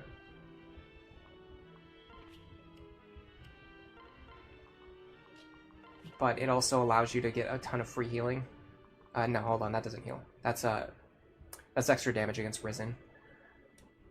Wait, does it heal? Hold on a second. Yeah, it does heal every turn. Okay, yeah, so it's a ton of, you also get a ton of free healing. I knew I wasn't wrong about that. We're gonna grab you and drop you now.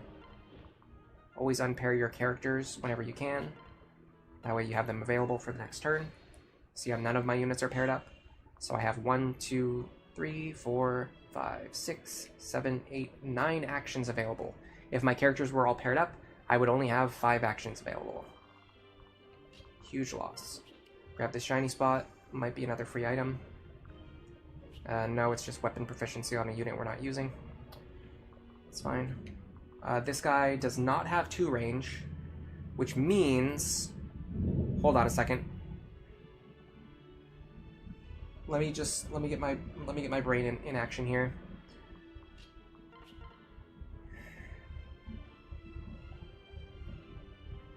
If you stand here with nothing equipped,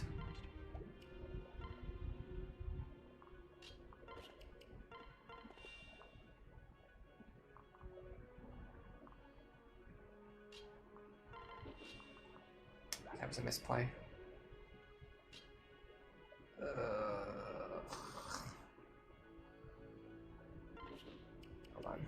Get rid of Chrom, I guess.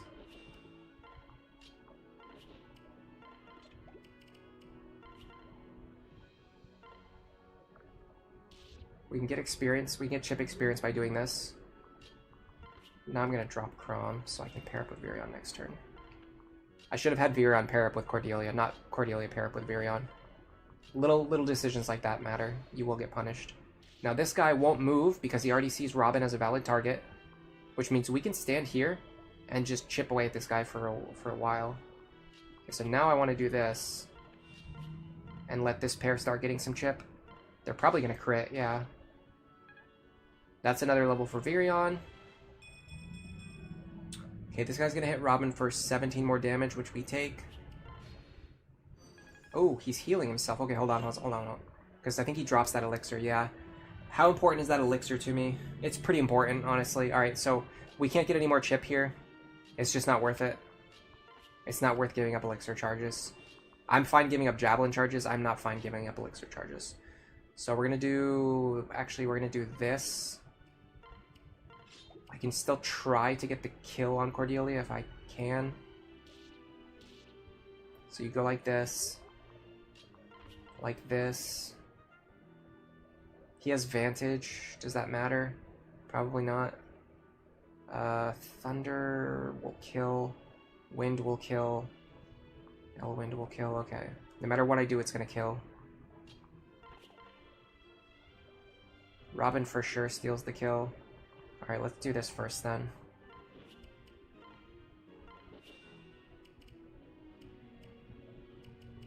$16 damage. 21 we take. This won't kill. This won't kill even with a dual strike, so we'll just use a Bronze Lance here. This is just for chip experience. Oh, he has counter. What is wrong with me? What is wrong with me? Did anyone in chat say it? I wasn't looking at chat, so it's not your fault either way, but I'm just curious if anyone in chat said it. Dude, this is like the same thing that I did the other day.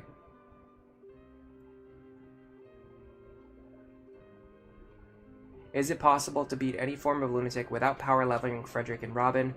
Fates seems far more balanced for Lunatic by comparison. You can level who you like. I mean, you can definitely use whatever units you want. It's in Lunatic. Lunatic Plus is a lot more strict, but you have to keep in mind, I think people just like, they want to have their cake and eat it too, right? Okay.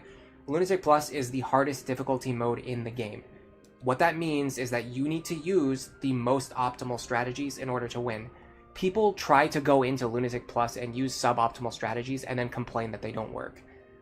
Like, you can't get to say that I beat the most difficult game mode, but then you're not using the best strategies. It just doesn't make any sense. That's the reason why Robin and Frederick are so dominant in Lunatic Plus, is because you're intentionally choosing the most difficult mode to play.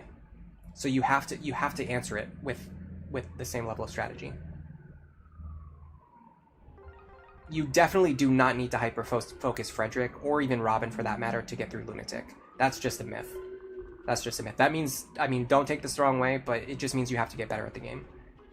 You can absolutely cruise through Lunatic without Robin and Frederick. Maybe not without using them at all, but certainly you don't need to hyper-train them or hyper-focus them as the centerpieces of your army. You just need to rely on them to hold like very specific key roles early on, and then later on, once you have trained like Vake, for example, you could just have Vake carry you through the rest of the game. Easily. Alright, let's do this again as quickly as possible, please. Without me being as large of a buffoon. Some level of buffoonery is okay, but certainly not that large. Alright, I have to make sure I one-shot this guy, which I do. I can't believe I did that. That's so stupid of me. Maybe we can actually get more experience on Cordelia with this attempt, though.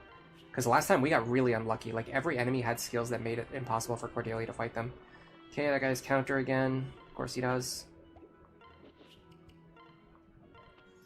What do we get this time? Free experience, I'll take it.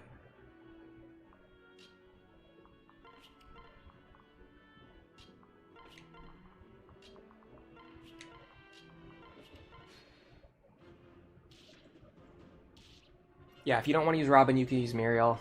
If you don't want to use Frederick, you can train Kellum. I mean, certainly. Kellum's far from the best unit, but he's absolutely usable. Ooh, that's bad. You can sometimes use Rickon to cover for that. Vake Berserker or Vake Warrior. A lot of people run Hero Vake if he's going to be your main carry, because on Lunatic, Soul is good enough for sustain. And going into Hero with a high Axe rank means that you can immediately start using... this guy's counter. Oh my god. Can they just please not have counter just once? Alright, hold on. I need Rick in here. Let me get through this mess before I finish that thought. I'm probably gonna forget 90% of what I was about to say. Ooh, nice level up on Rickon though. Okay, I could use Sumia here to play around counter. Oh, hold on, I can just one-shot him. I can one-shot him. Or no, I have to do the same thing I did last time. I have to go into the convoy now and use the magic tonic, right? I have 44. Oh no, I have enough. What am I thinking? I can do it with the Forge Wind Tome even. Okay, hold on. This is fine. Let me triple check on that. 40. 42. Yeah, I have enough to one-shot. I don't know why I was stressing. Alright, do this. Do I want to... No, I can't unpair Maribel this turn. I need them paired up.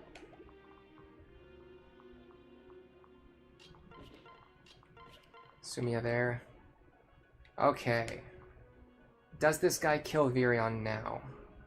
33 minus 8 is 25. We definitely die. Okay, cool.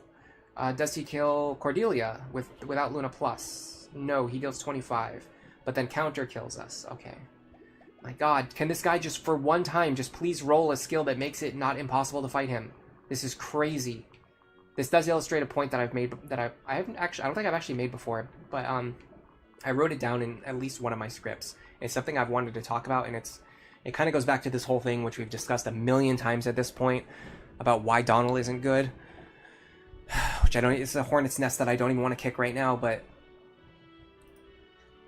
when you're playing Lunatic Plus, characters who are dependent on matchup become even worse. Because, for example, like Cordelia is like really dependent on matchups. Like she wants to fight against specific enemies that have specific specific setups, either stats or weapon types that she can fight against. But the problem is if they roll, like if she can just barely survive against this fighter. So the problem is if he rolls counter, now she can't fight him. If he rolls Luna, now she can't fight him.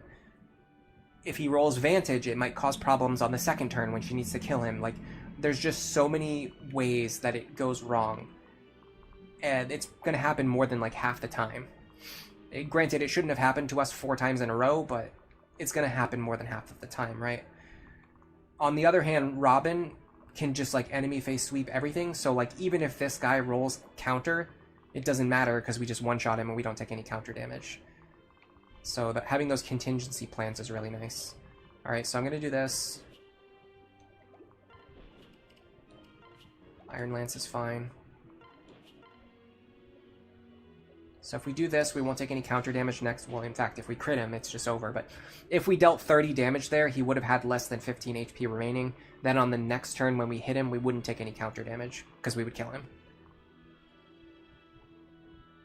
All right, I see the way forward. I see the way forward. All we have to do is just hold this guy here for 1 turn, and I see how I'm going to do that.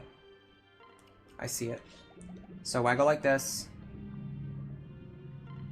Now you're probably thinking, hold on a second, isn't he going to kill Virion? Well, no, because Cordelia is going to be standing here. Now you're thinking, isn't Cordelia going to kill herself with counter damage? The answer is no, because I'm going to unequip her weapon. Boom, that keeps Virion and Cordelia both alive. In fact, it actually makes Cordelia take less damage because now she's not at weapon triangle disadvantage. And she got the dual guard. Epic. Alright, this looks really good. And I can actually probably kill this guy now. I gotta be able to kill him, right? 5 damage. 9. Probably not, unfortunately. We're actually safe, though, for one more turn. We're just standing right here.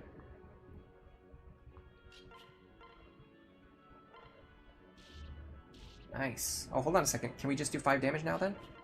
No, because of Pavis Plus.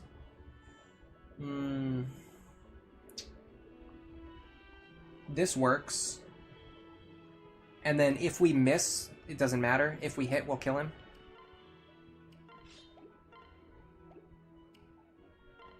Oh, she's in range of the... Come on, Cordelia! I'm getting so annoyed with her today. I can fix it by sending Frederick over here. It's really stupid, though.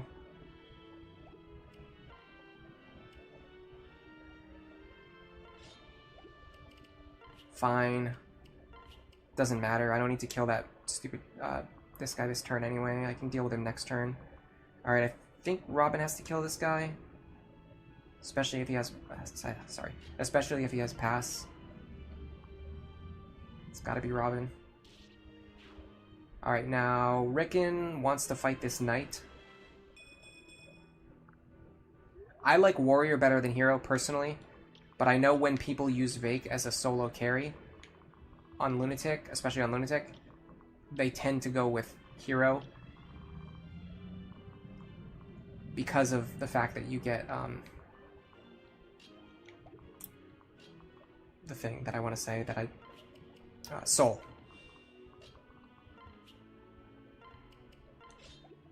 Psychopath. Can't even think of one word. Okay. You stand here. You're gonna hold the bridge. You're gonna go here. You're gonna transfer Lisa over. And then you're going to drop Sumia, so I have her available next turn. Alright, so we're looking pretty good here. Ooh, nice dual guard. Yeah, I made one misplay. I was able to fix it. So now, if Cordelia misses her attack, she'll be fine. If she hits her attack, she'll also be fine. That's something you can do to play around counter as well. Use weapons with high damage and low accuracy, so that if you miss, it's not a big deal, and then if you hit, you'll one-shot the enemy. So you just won't take counter damage either way. Obviously, if you can use an accurate weapon that kills the enemy, that's even better, but you can't always guarantee that, not can you? Alright, now I'd like for Robin to do what I did last time, which is to go sweep these jabronis. So let's do that. I'm very scared for Maribel. I wasn't considering what's going to happen when Rickon moves. Technically, Rickon can stay right here this turn. I got a little bit lucky again. Honestly, is this 11 sword moment?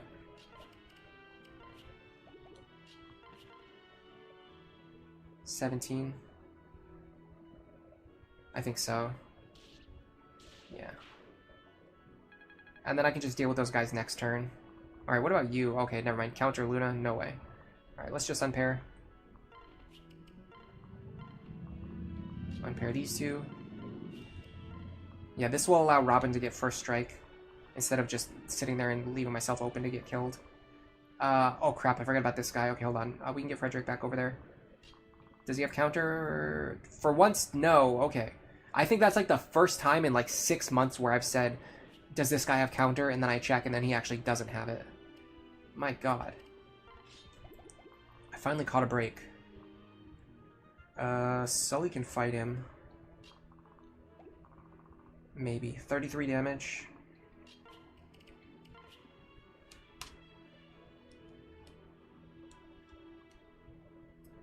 Yeah, we can survive.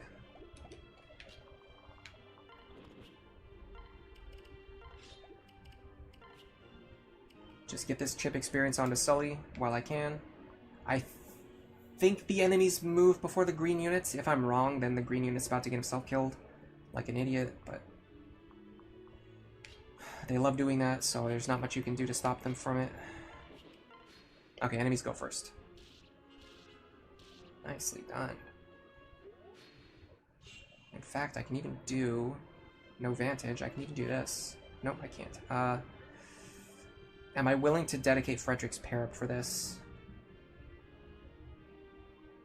The whole point was that I wanted Frederick to be unpaired. Oh, hold on a second. I can give a kill to Cordelia here. Big time. Look at this. Javelin versus Silver Axe matchup. Did you ever imagine it? Perfect, and she's the unit that I wanted to train, too. Oh, the enemy split up in a weird way this time. Okay, hold on a second. How far does he go? Not very far. I can actually fight all those guys safely. All of them. Do I sweep them this turn, then? Or do I sweep these guys this turn? Probably these guys. I need to stay out of his range.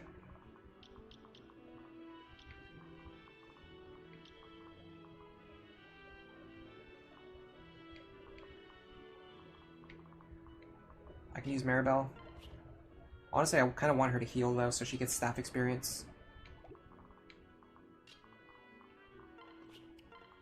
I know I'm not reading chat very much. I'm just really, really, really into the game right now.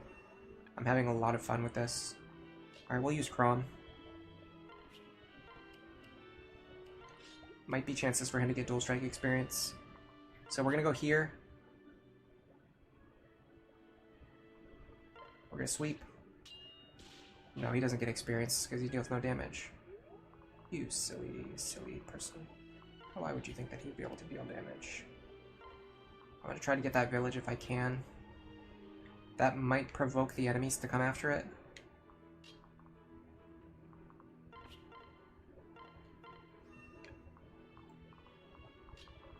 To go after Sumia, that is. This is mountain? No. Okay. Nice guard. Alright, so Robin is stealing a little bit of experience here, but these archers... It would be annoying to set up archer kills for Cordelia on a map like this anyway. Alright, so next, we're going to sweep up here. And we can even... I'm pretty sure we can pull this guy away with Cordelia to preserve the experience. So if we kill this guy, there's nothing left that has counter. It's just a bunch of guys who are like not really that scary. So what I want is for Cordelia to fight you. I need to heal her to make that happen.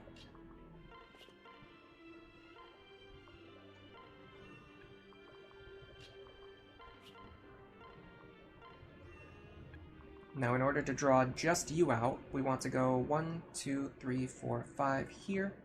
And I'll just confirm really quickly that she can survive. 17 speed, 40 effective HP. HP's fine, speed is fine. Okay. We won't do much damage, but that's kind of fine because it means we can fight him for a bunch of turns. And if Vera on dual strikes, even better. I'm going to save Sully and Frederick's HP, probably, or maybe I have Sully fight this guy. It's the same calc, right? 33 she survives. So we'll start by pairing up with Frederick. Go over here. Make sure that we're not in range of the boss. No, the boss is way off. Alright, so we go over here. Then we drop Sully here so that we can fly away next turn. After she fights this guy one time. And then I'm actually going to have Rickon stand here. Because he can always get back to this position and pair up with Lisa if I need him to escape. But if I want him to help contribute, he's also close enough that he can do so.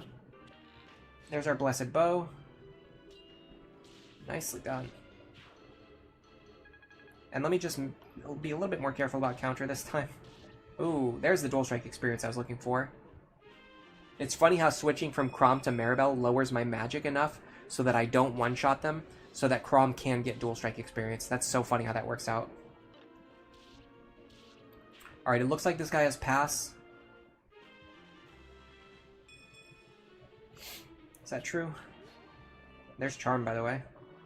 This guy, yeah, of course he has pass. You would never question that. I can deal 11 damage to him, pretty guaranteed.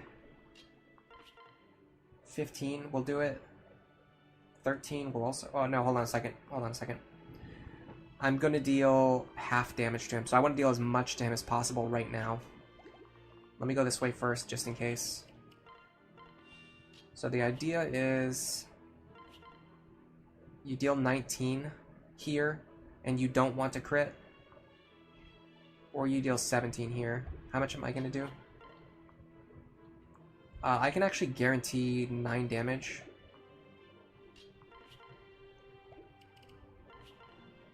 Which means I can get away with this. I just need to not crit, please. Thank you.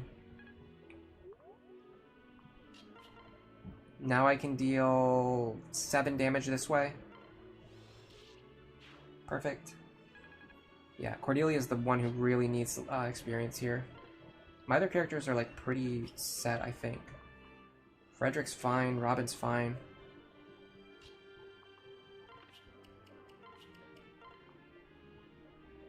I want to try to set up something like I did last time, especially because he doesn't have counter. Which means I can farm him with Cordelia. I might even be able to just have her take the hits. That way I don't have to waste javelin charges. Yeah, she can take these hits, and then she can hit back for 9 damage per turn. Alright, so let's do this. Bronze Lance. Now we want Robin away so that we're not critting. We want Maribel close so she can heal.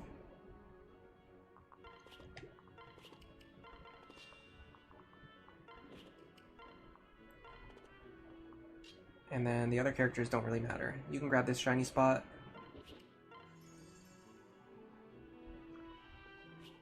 Ooh, an Alms Blade. Alright, so we should be able to just grind Cordelia now. Take 23 per turn, so we have to make sure we're healing up to full.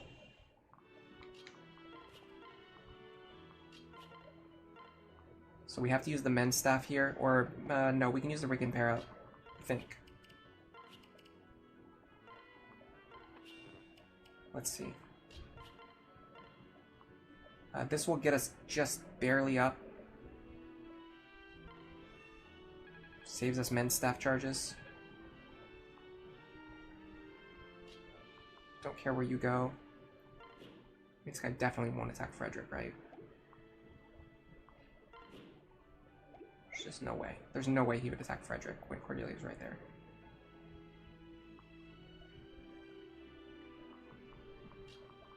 I mean, there's no reason for me to stand in his range.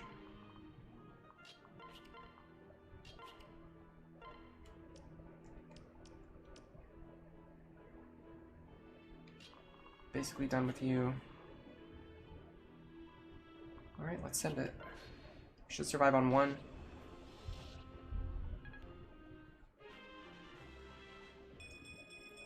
Oh my god, it looks beautiful.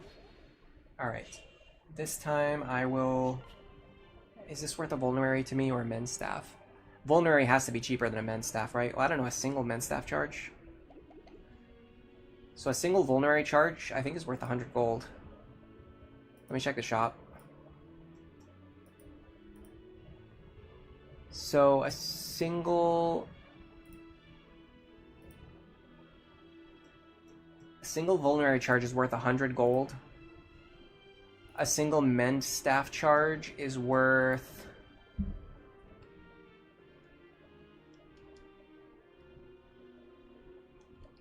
$50 gold. So yeah, the Men's Staff is actually cheaper here. And it's good experience for Maribel too.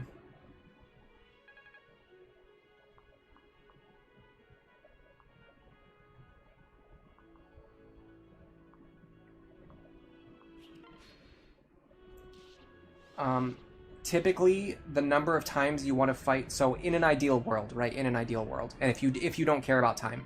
There are people who care about time and turn count way more than I do. I am not one of those people. I am not even close to being one of those people. I don't care about turn count at all. If you care about turn count, what I'm about to say is going to terrify and frighten you. But assuming that you have enough time to just kind of do whatever you want and take your time like we're doing right now, ideally, you want to fight each enemy at least 5 times. Because you can get 5 points of weapon experience from each enemy, which we're getting Lance rank here. This is important. We're getting up to B rank Lances. We're getting closer to A rank Lances. This matters a lot. And experience decay won't start to kick in for a while either. Alright, so there's the elixir charge. I think now I want to set up the kill. Now that he's set off the elixir charge. So I want to go something like this. Furion.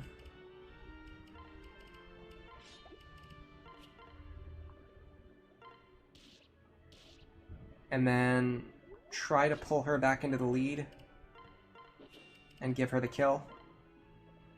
It will require Frederick's dual strike. Didn't get it. That's fine. So we'll just give it to Robin instead.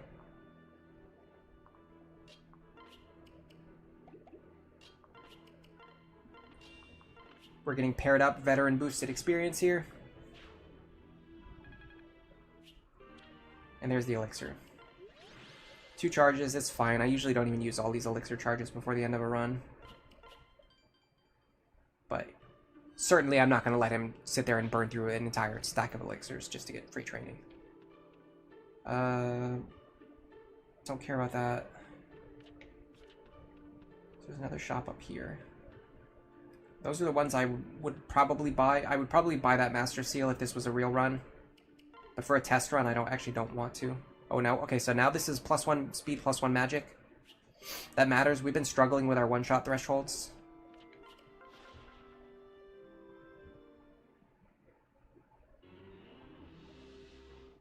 Alright, here we are. Now this is the chapter that ended our last Ironman run, so this is the one I'm very interested in testing. I have to see if my strategy actually works here, now that my team is properly built.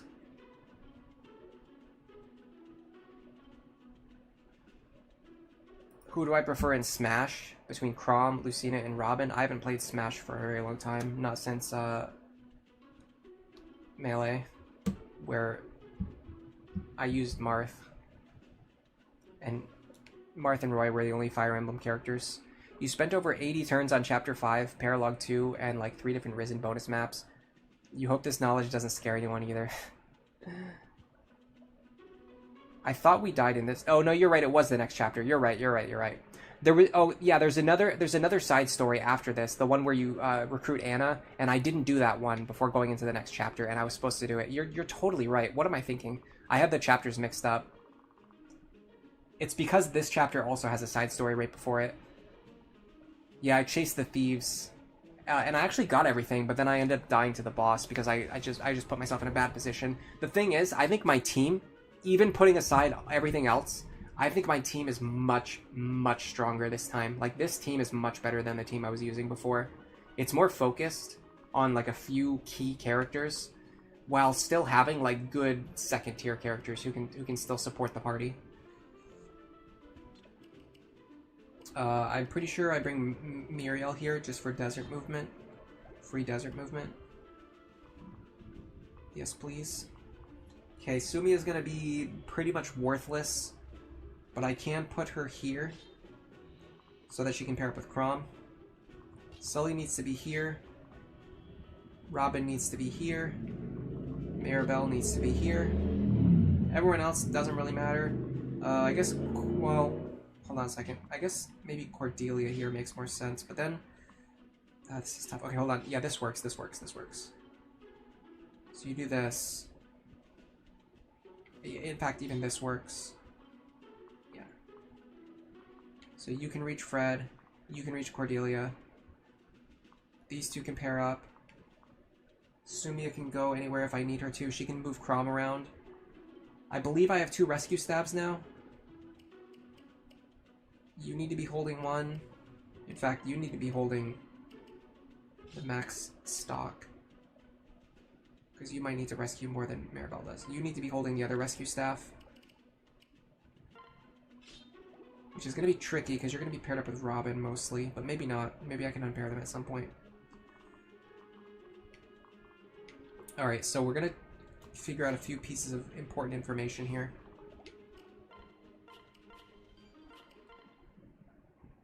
How well does Wyvern Fred match up here?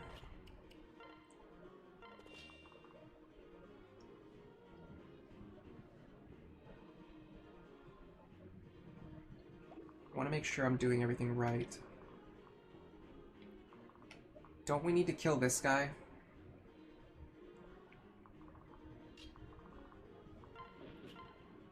We cannot reliably kill him.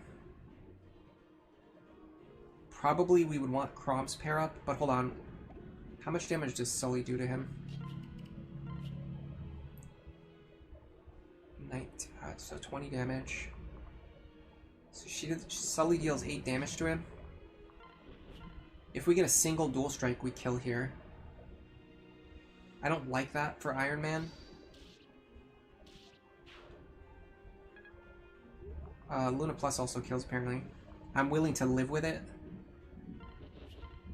for this kind of casual run. This is a little scary. Oh my god, shut up, man. Clown out there revving his motorcycle. Dude, nobody cares. No one in the world cares that you own a motorcycle. You know what it is? He knows that nobody cares that he owns a motorcycle, so he tries to be as loud and disruptive as possible because it's the only way that he can make us care. The only way he can make us care that he owns a motorcycle is to be as obnoxious as possible and just remind us that he exists. Good job, man. You did it. You accomplished it. I almost wish I had done the opposite. I wonder if it's better to have Virion shoot this guy down and then Frederick kill this guy, which he can almost guaranteed do, right? Because this is not a guarantee. This is not even close to a guarantee. And then even afterwards, we have to take a hit from him, which is going to be another 8 damage. Can we take another 8 damage? 17 plus 8 is 26? 25?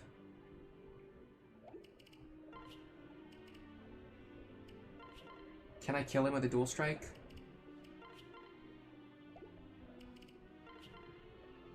38, yes we can. Okay, if we get this dual strike, I'm gonna let it go. Cool. Okay. Now Robin has to kill you, which is easy. This guy has counter, I have to make sure I can one-shot him.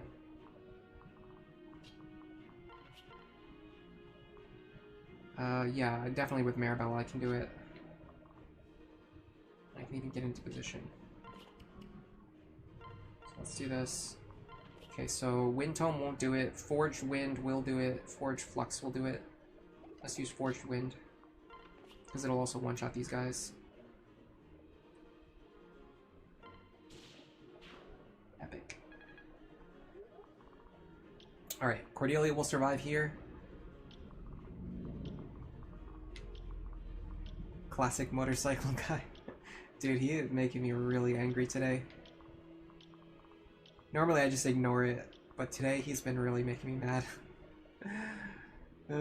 W motorcycle tank.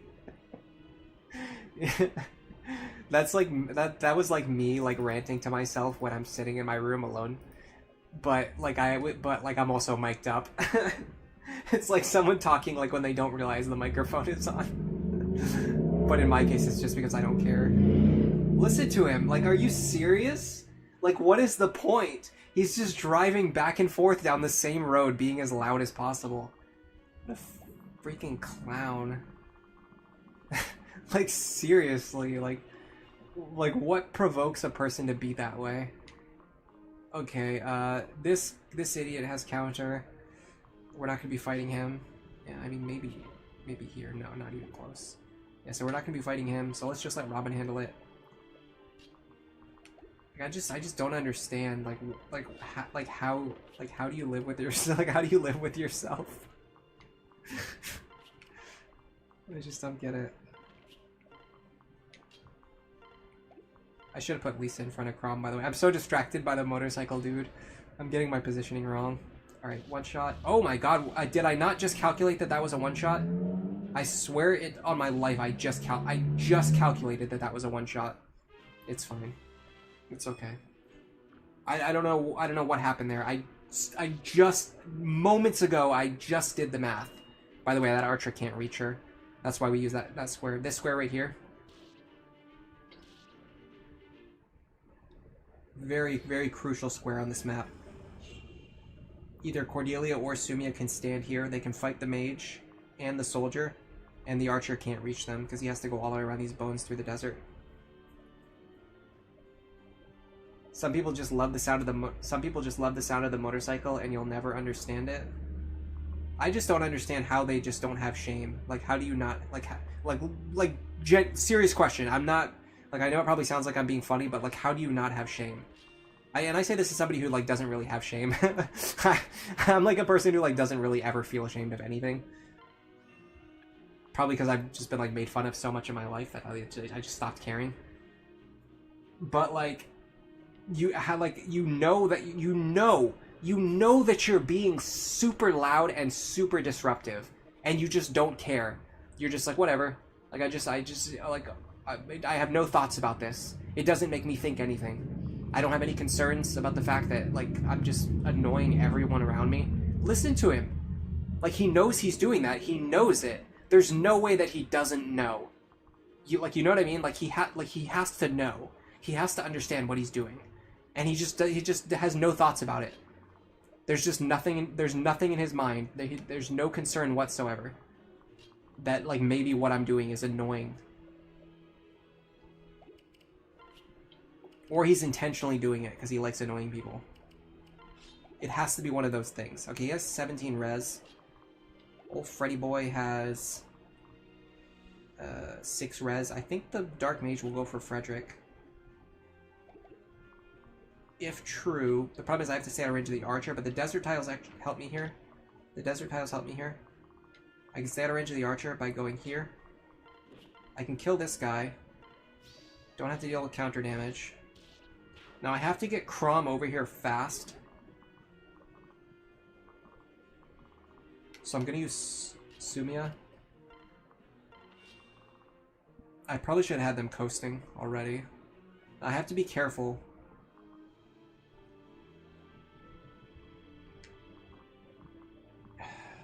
Because this guy will move if I get into both of their range, and I don't want him to do that yet. Is there any way I get rid of this guy? I mean, I can have Robin do it, honestly. 5 movement. 1, 2, 3, 4, 5. Yeah, that works, actually. Robin can go here.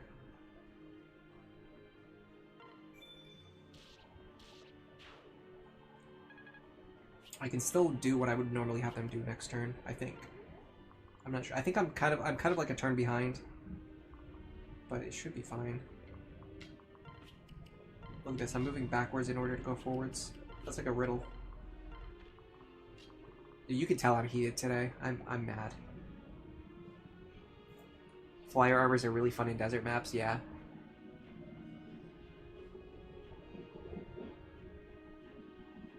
People blasting music on the street, yeah. I don't actually get that very often. Have I seen the South Park episode about the motorcycle riders? Yeah, I have. Some people are just unaware that other people can be affected. There's a convoluted answer and a simple one. I like how we started a whole discussion about it. Does he know? How could he not know? How could he not know? You don't know? Alright, Sumia can move here this turn. I'm very confident that she'll be safe. This looks insane. I know this looks crazy, but I promise you she is safe. And I'm going to explain why. This mage won't move unless you're also in range of this guy. And this guy right here is either going to go after Libra or Frederick. There's no way he would pick Sumia as his target. Now, Cordelia, I'm significantly more worried about. In fact, I'm even going to do this. That might have been a misplay. I'm not sure. Okay, yeah, he goes after Fred. I love the fact that he went after Frederick. That's so clutch. That is so clutch. You have no idea. Alright, Libra can get here this turn. So if I drop Chrom here, I can recruit him automatically. So that's what I'm going to do. Now, I can handle arc fire. I can handle this guy. Can I handle arc fire? The answer seems to be yes. I survive on 1. Look at that beast mode. Alright, so we're gonna go here. We're gonna take this guy out. We have to use the hand axe for it. Oh my god, he crits. Look at this legend. This legend. I'm very tempted to use a physics staff here, if I can reach Fred. I don't know if I even can. I can. Is it worth it? I mean, he's going to survive on 1 anyway. So what does it matter? I'm very concerned about this guy. I don't know what I'm going to do about him. Can Rickon handle him? The problem is that really ties up Lisa. Rickon can't even handle him. What do we do here? Yeah, I really messed up here. I should not have passed Virion over. Okay, hold on. I can fix it. It's just going to be very weird.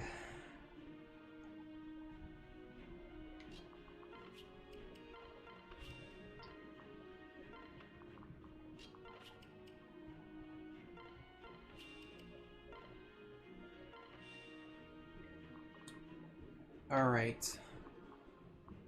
I don't want to deal with the Luna Killer Bow.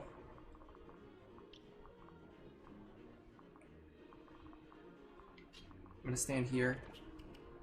I should have a vulnerary.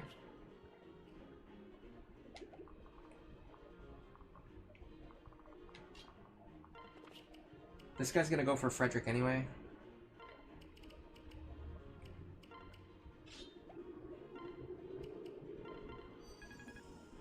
Yeah, he's definitely gonna go for Frederick. Libra's gonna run up here and recruit himself. I need you to get healed. Okay, now I can pass Virion back over. My whole team is disorganized now. That's fine. He's gonna deal 16 to me. I can take 16.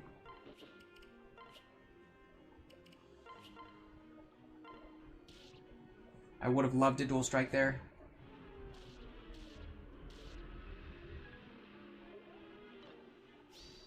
Okay, I'm a little worried now. I have to check what turn the reinforcements are spawning.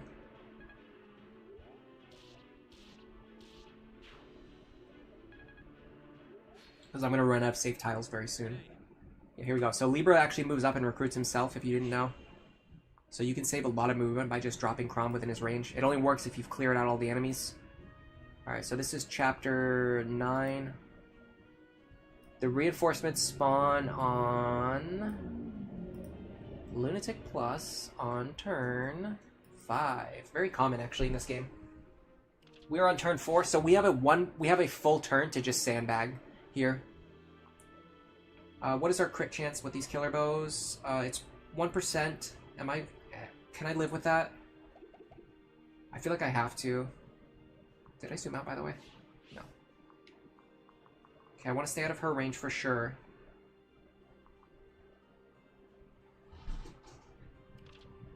You're fine, you don't scare me. You terrify me. I have to make sure I one-shot you. I do. Supposedly, last time, for some reason, it didn't work. Even after I calced it. I'm thinking having Robin kill this guy. Then we take... Oh my god, we're gonna take so much damage from this guy. It's gonna be an outrageous amount of damage from this character right here. Can I one-shot him? I can. The problem then is that I can't get out of this guy's range. Am I okay with that? I might be totally fine with that. What about you? You're far less dangerous. You don't have Luna Plus. I do kill you. Your crit chance is probably also 1%. I would take 15. Okay, so let's say we take 15 damage from him. We take 15 from him. That's 30 damage already. Then we take another 17 from him. That's pretty bad. And then this guy will also be able to reach us. We have to make sure we kill him. We don't. 41 will do it though. But we're gonna take damage from him too. It's gonna be another 11 damage from him. Do they all have Hawkeye? None of them have Hawkeye. They're not gonna see a 3-turn lethal setup.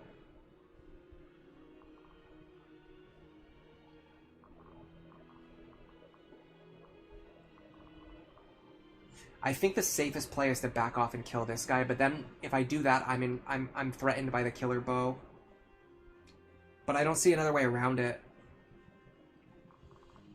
Honestly, I'm not sure what the best play is here.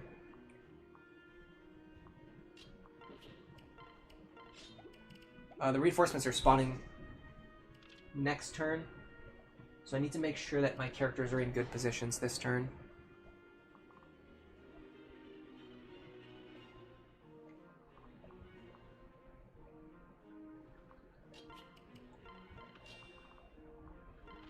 I have to utilize Rick in here.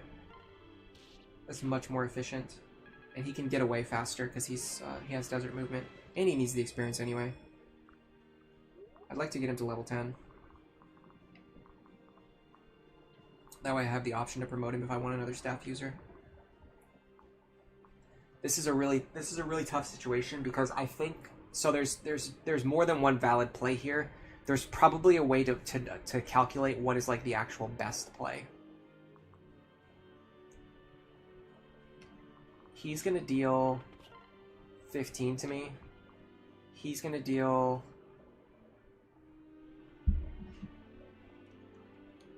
16 to me. Interesting. However, if we back up, we remove this guy from the equation, which both saves us money. Oh, I didn't even calc this guy. Hold on, that's pretty bad. Yeah. Oh, God, I don't know what to do here. This is really, really bad. I have to get some sweeping done this turn, otherwise next turn I'm going to get overwhelmed. I hate this. Finn's Lance, maybe?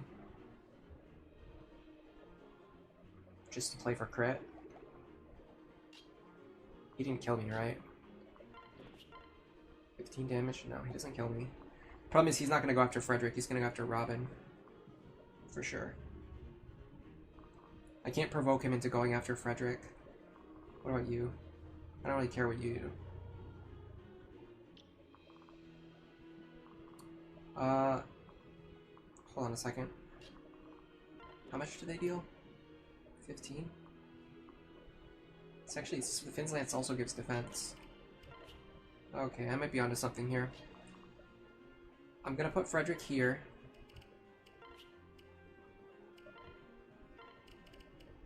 He needs the Vulnerary. She needs the Steel Sword. He needs the Finn Lance to play for crits, and because it gives extra defense. We're gonna use a Vulnerary. This keeps us out of lethal range. So that will provoke these guys, hopefully, into going after Frederick. I think this guy still goes after Robin. But it's gonna allow me to do more damage this turn, which is the key thing. I don't know what to do about this killer bow. I don't think there's anything I can do about it. I think I just have to accept there's a chance that I take 21 damage. Twice. No, this guy deals way less. No, well, actually, no, sorry. This guy deals 15 damage. This guy would just kill me outright if he gets a Luna crit.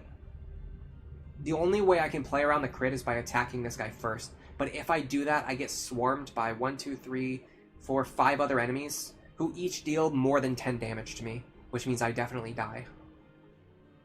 I wonder if I had the defense tonic before this chapter, if it would have kept me alive.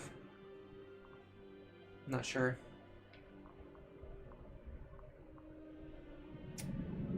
Oh god, I'm just waiting to get destroyed by these crits, aren't I?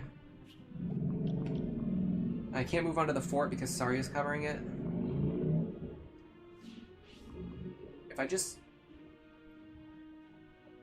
back up one tile.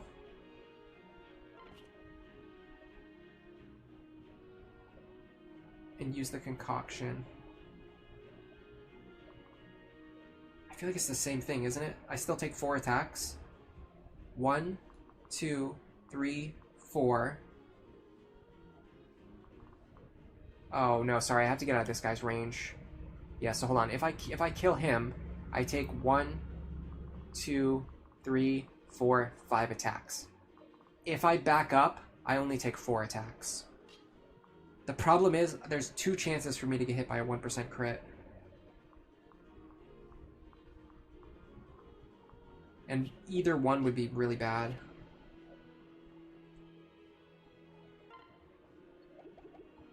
I believe the basic Wind Tome is enough here.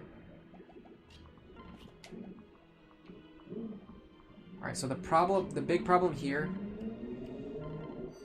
is that this guy is covering so much territory, it's going to limit the movement of my entire army.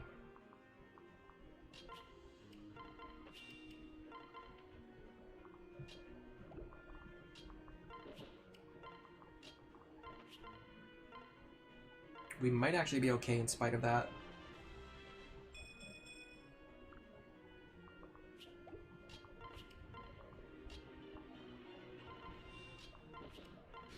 Alright, let's see what happens. That was a very, very nice dodge. That was the most dangerous enemy in the pack. And we get to keep all the killer bow charges. Okay, that was a good dodge. Less necessary, but a good one. Just remove the chance to take that crit. Oh, he does go after Frederick. Interesting. That's really nice. We didn't need that dodge. We would have survived either way.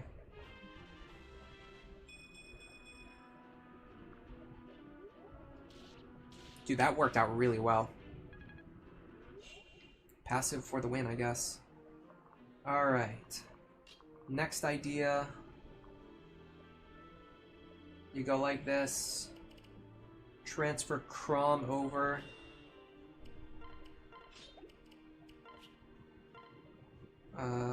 There's no point in doing that, because it'll deal 0 damage. Okay, reinforcements are spawning this turn. I'm gonna drop you here. You are going to recruit her. Then Frederick's going to go back into the lead, and he's going to kill this guy with his hand axe.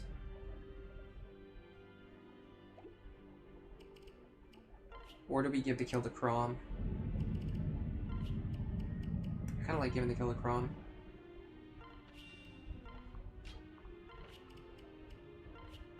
Yeah. Chrom needs experience wherever we can get it. He can be a valuable unit, but he needs the training.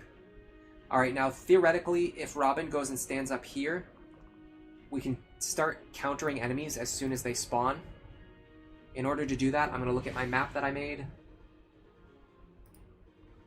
My little mappy. Chapter 10. No, chapter 9. Okay, so this right here is my diagram benchmark. So an axe fighter can reach here. No, sorry. Here. An axe fighter hits here. Short axe here. Axe here. Short axe here. Axe here. Short axe here. So Robin can definitely survive here. I'm gonna use another Vuln. Let Lisa heal me back up. What do you do? Are you scary at all? I don't think so. I don't like the fact that you have counter. It's gonna be a huge annoyance. But if I just... Honestly, if I just run away, I think I'll be fine.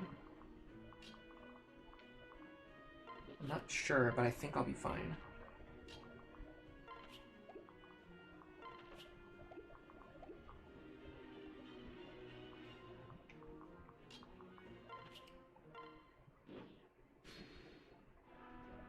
Yeah, there's the short axe.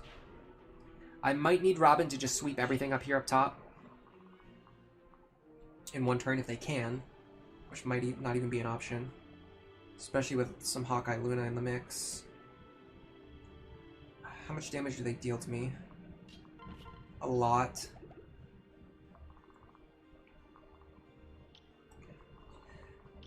Let me see about keeping my characters alive. Or sorry, let's see about clearing these guys while keeping my other characters out of range of the Wyverns. I do like the fact that the Wyverns can't reach right here. That gives me some flexibility. This guy's going to be a problem, but not immediately. This guy is a problem. I'm also very, very worried about Lisa. I think I have to send her over to Lonku. Because there's nowhere else that she can go where she'll be safe. So Lonk goes here. I can still make this work. Rickon goes here.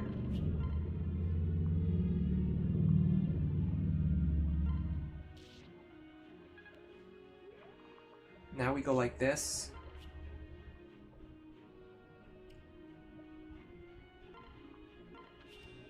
Pair up here. Okay. Short axe fighter is the only one who targets this square. If I could kill this guy... Silver axe there. Silver axe there. Frederick can end his turn here. Ideally, if I can heal him. I think I can.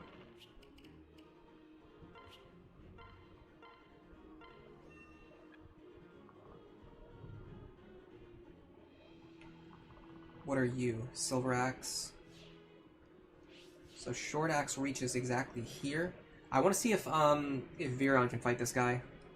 Or Cordelia, for that matter. 12 speed, 25 attack. Yes, and yes, actually. In fact, I can do this.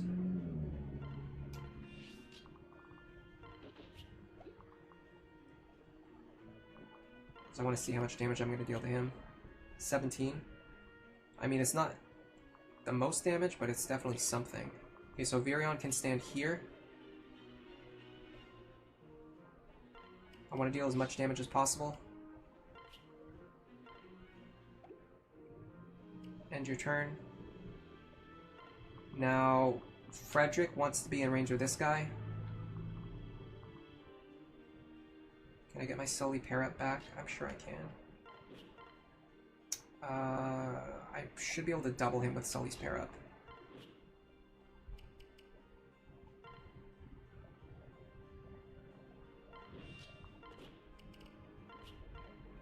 The only thing I don't like about this configuration is that Cordelia is not in a lead position, which means I won't be able to fly away next turn.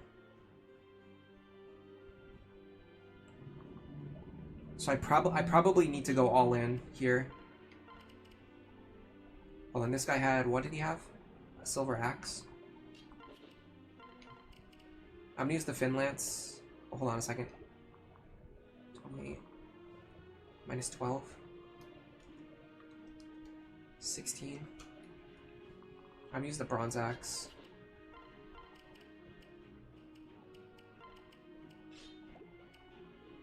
I think I need a dual strike in order to kill, but I think I'm gonna go all in over here. So I'm just gonna set up all my characters so I can run forward and kill the Wyverns next turn. So I'm gonna damage this one. I'm gonna kill this one. Robin is going to... I can fight these two for sure. That's not enough. Oh, it's the mage. I see the mage, I'm not scared of the mage. He will deal peanut damage to me. Let me stand here. Is that fine? 25. 33 is a lot. That's 58 damage. This guy won't hit me because he'll be dead. Well, will he be dead? This guy won't hit me because he'll be dead. And then you're going to deal 25. Okay, that's going to be 83. Minus 19. Minus 19. And then minus, like, 9. That's going to be 36. I should survive here always. I'll use the Forged Wind Tome. Okay, this looks dicey, but I think we're actually totally fine here. Because we're going to get a lot of work done this turn. Yeah, we have several characters who are either getting kills or damaging enemies. Nice, Luna. A Luna or a dual strike there would have done it. Okay, now I want to dodge this attack. I think this guy has Luna. Nice dodge. If he had counter, we'd one-shot him anyway. He didn't have counter, but if he did, we'd one-shot him anyway. I'm not getting any more magic level ups. I got a bunch of magic level ups. Oh, my magic's capped. Okay, that certainly that is one explanation for why I'm not getting magic level ups anymore. That means it's probably time to promote.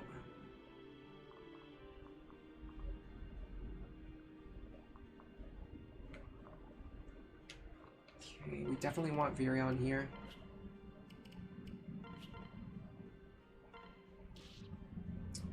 Man, no dual strikes. Sad. Alright, Rickon can chip or kill.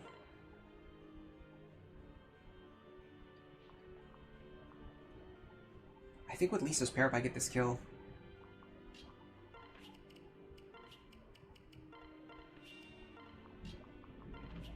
Yeah, I do. I survived the hit, so advantage doesn't really matter. Look at that. Rickon getting kills.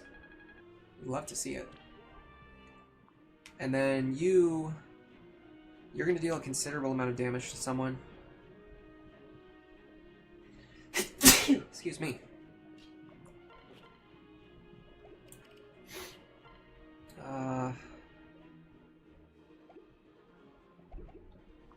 I could just have Robin kill him. Don't love that idea. What about letting Chrom get the kill again? It's actually hard to set up the kill. Well, it depends on how much I do. 27 minus 12 is 15. Yeah, I don't actually kill.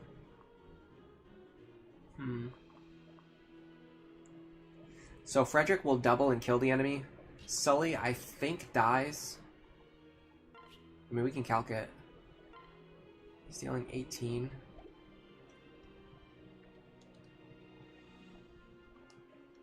He'll deal 26. Yeah, he has exact lethal. But then, hold on a second. If he has exact lethal, but I have weapon triangle advantage, that means he won't have exact lethal. Oh man, how confident do I feel about this? I'm kind of feeling it right now. I know this seems crazy, but this is a testing stream anyway. This is to test stuff out. I want to test like my ability to be confident about things and make risky plays. High risk, high reward plays. So I'm pretty sure he has exact lethal on me, but weapon triangle advantage will reduce his damage by 1. I guarded anyway, so I couldn't tell. Well, I can attack once more. Oops. No, I can't. So now I can do this.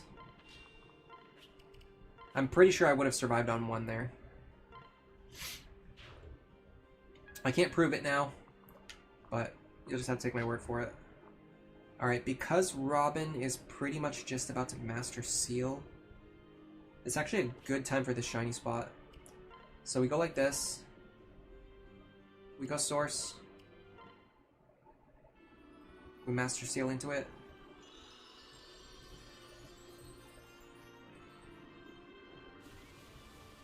Now the shiny spot can give us promoted experience, sorcerer experience, or support points with Maribel, or a nice item. I'd be happy with any of those outcomes. Underdog bow, sure, why not?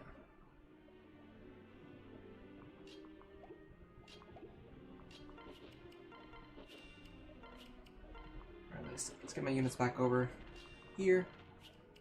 Honestly, all things considered, that went pretty well. I'm starting to feel like I have a really good grasp on this chapter.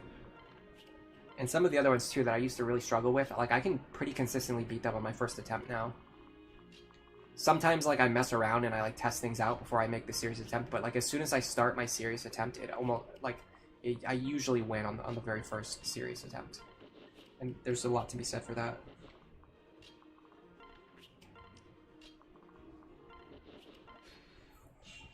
I like Anna more than Libra. After using both characters a bunch of times in various runs, I'm starting to feel that I like Anna more than Libra. Alright, Lisa's not going to be able to promote anytime soon, so I want to hold off on feeding her experience other than like when she actually needs it. With that in mind, I'm going to prioritize Maribel for experience grinding. Cordelia, if she can fight this guy, I want her to fight him.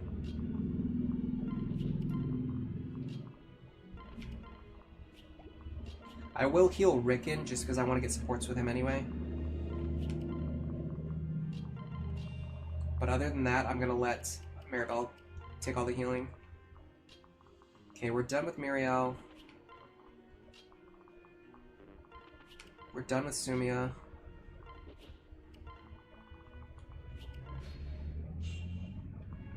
He doesn't have counter. He does have Luna. Oh no, he does have counter, and he has Luna. Okay, I probably want to break his spear. If I can. It might be tough, but I might be able to do it.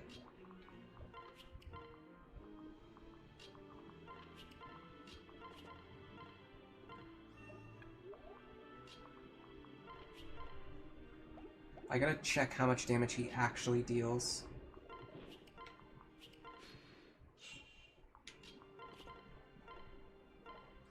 With Robin's pair up, I should be able to get a good amount of defense.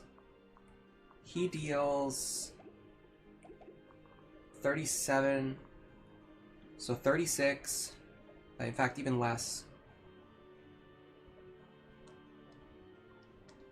He's gonna deal 34 damage, and then he doesn't have. Oh, he does have Luna Plus. Sorry, I don't know. I'm on something today. I don't know what I'm on today, but it's crazy. Okay, he's gonna deal 34 damage, minus 10, which is 24. Frederick takes 24, no problem. I don't like that his hit rate sucks.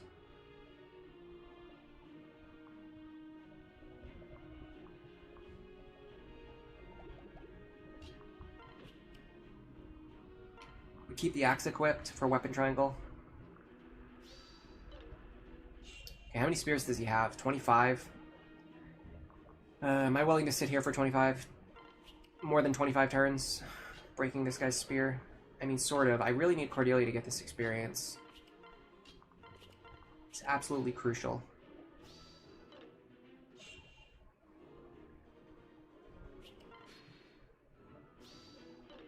Bro. Have you ever heard of just, like, landing one attack, though? I could even get, like, Rick and some free experience here, too. Okay, come on, man. 40%, though? Like, 40%? This is a 40% hit rate? It's absolutely wild when you actually want the enemies to hit you and you're just sitting there waiting for it to happen. And it takes forever. And then the one time out of 100 where when you want to dodge an attack and you just get hit. Alright, so we're going to be doing this for a while. Get used to it. What does chat have to say about it? You guys are talking about something else.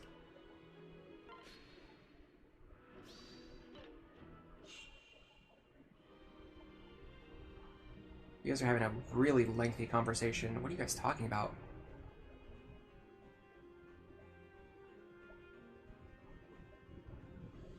The convoluted answer is that they have an ego and they spent a pretty penny on the bike, and as a result, he wants to showcase the loud noise because to him it's the coolest, and by proxy, everyone agrees. Not. It's also normalized so much he probably doesn't even think about it. Yeah, I do think that like normalizing behavior is something that like can completely, how do I want to say this? It's like you become completely unaware of things like in a way that you just don't imagine is even possible. Like you can't imagine, like you have to be thinking like there's no way I wouldn't be able to notice something, or there's no way like I could be that wrong about the world. But it's possible. Like you can be experienced to behavior, you can be experienced to like external factors, and they become so normalized that like anyone else would immediately be able to tell like this is way off. But to you can't even tell. I've been a victim of that myself.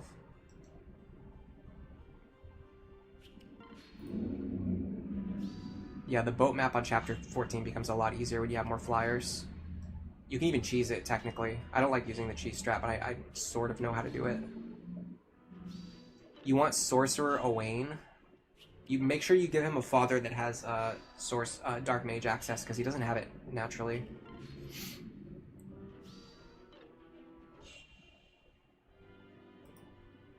Sully would have died because the weapon the combat forecast already accounts for weapon triangle. Ooh, you're right.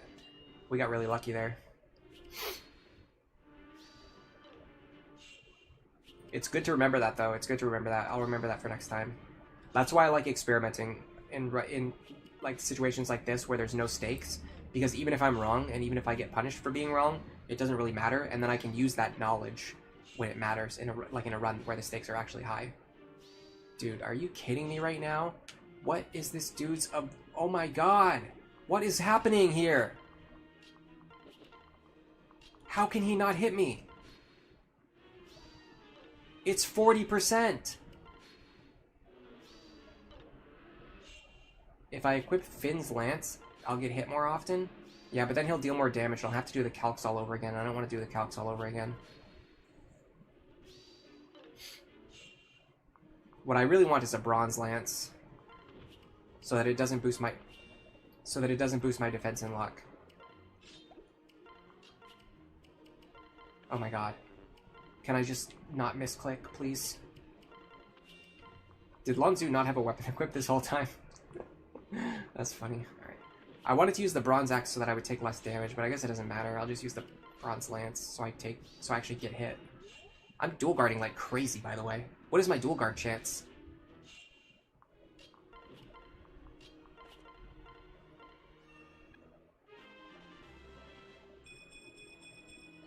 Because of Maribel, he probably only had a 30% hit chance. That is actually pretty significant. I talked about this at length in the it wasn't the there. I can't remember if it was the actual long coup video. Okay, so sorry, I'm getting disorganized because I'm trying to sort multiple thoughts right now. So the dual guard chance is only 12%, but we've been getting a ton of them. Anyway, what I wanted to say was I talked about this in a previous video. I can't remember which one, but it has to do with long coup and just evasion in general.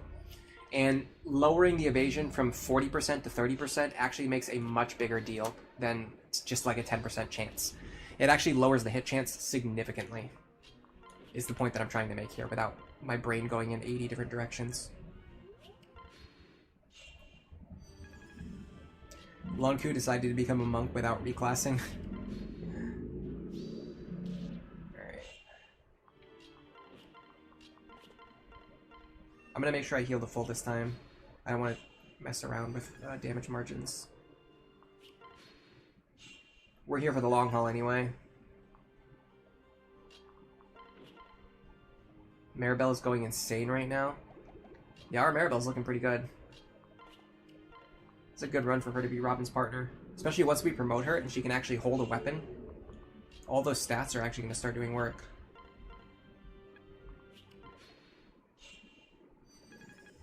And this Cordelia training is really going to pay off.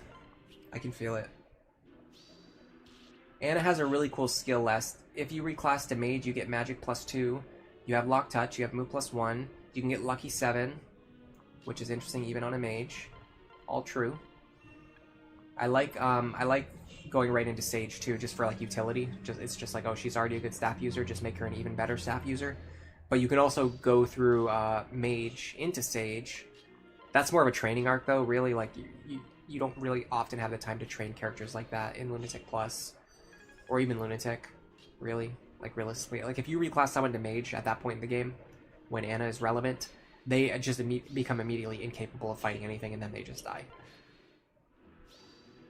Or they just become like a bench unit because they can't fight anything, so they can't train back up. Not even to Mage 10.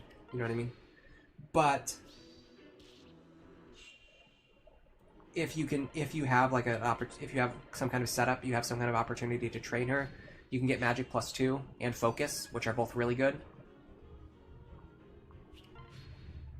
And then you go into Sage and get Tome Fair, and you end up having a big damage stack, a big crit stack.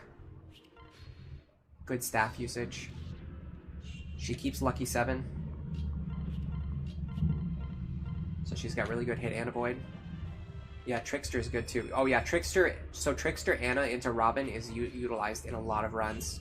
It's used in the LTC. It's used in Zero Growths.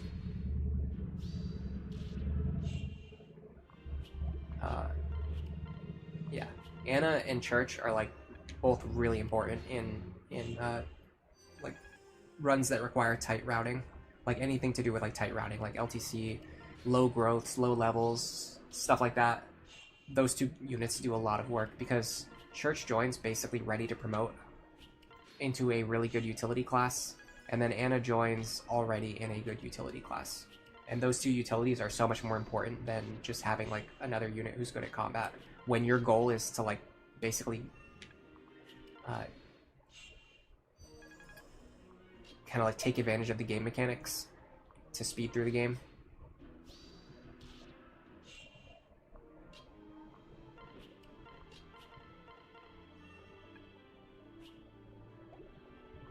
Yeah, the extra magic is really good. Chip experience is awesome for mages. That's true too, yeah. If you can set up like one situation like this, you can get a couple levels onto her. But keep in mind, going from level 1 to level 10 with a negative, with a 15 experience level penalty, it's, it's like around 15 experience levels penalty, maybe. What is it? It's 20. I don't know what level she joins at. It's something over 10. So you're training as a level 11 unit, and then you have to get all the way from level 1 back to level 10, right? It just takes a lot of effort to set up that amount of experience for her. It's not, you can't just like set up one boss and farm her to level 10 that way. It's like you have to fight a lot of enemies, like kind of like we've been doing with Cordelia over these last few chapters. Like it's doable. You just have to set up a lot of situations and feed a lot of experience to this one unit. And will it pay off in the end? Maybe. You know what I mean? It's hard to ever guarantee that. I think this Cordelia is going to turn out really good though.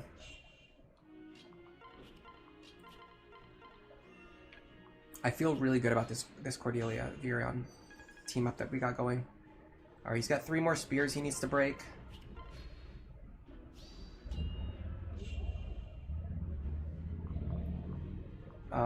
You're asking about whether or not Chrom and Olivia should be permanently paired up, or who else you should pair Chrom with. It's a really interesting question, and the answer kind of explains a lot of what I'm doing with this run. But honestly, like Chrom, if you're not using him, but you're forced to deploy him anyway, there's pretty much worse things that you could do other than just have him paired up with Olivia all the time. Because, like, what else is he going to do? If you're not using him anyway, but you have to deploy him, he's a forced deployment, you just keep him paired up with Olivia. It just gives her extra speed. You can even keep them unpaired, so that Olivia can run into Chrom, pair up with him, and then get an extra 5 tiles of movement. Stuff like that. Like, you can just use him as a utility character to boost Olivia around the map. Alright, so here's the idea. You two... Let's first get the chip experience. I love the fact that she can actually damage him, by the way. Okay, Virion can't damage. So we go Bronze Bow here. This is just for weapon rank. Steel Lance can do this, so let's do it. So that's one combat. Now we can stand on the shiny spot, so if we get experience, we'll get the max amount.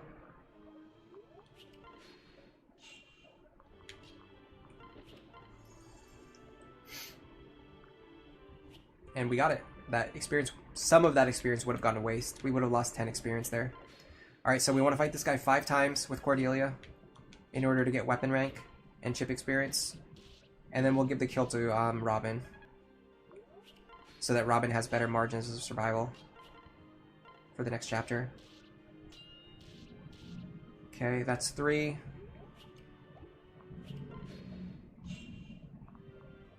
We want Robin to be as jacked as possible for the next chapter. There's 4.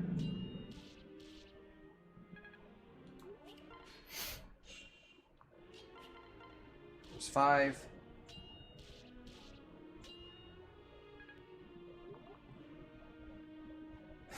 You know what I'm going to do? I don't usually do this. I don't usually put this much effort into something, but I want to check the next chapter. I want to check the stats on the thief. So this old thief has 29 HP and 3 defense. I'm pretty sure this is the same as the thieves early on in the game. Let me find my Fin Lance. I think you have it.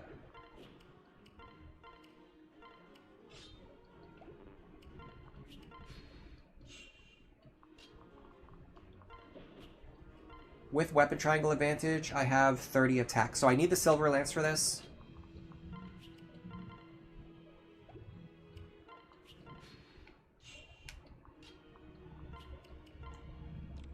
It might seem crazy. It might not make any sense what I'm doing.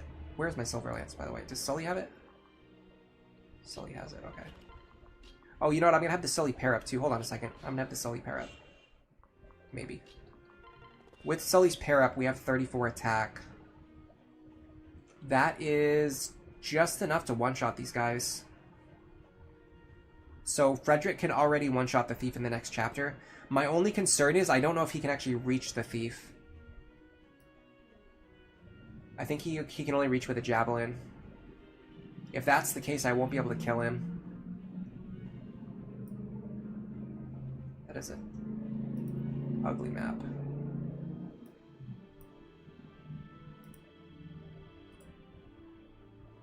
Let me see about blowing this map up. I can see him, I just can't see the tiles, that they're too small.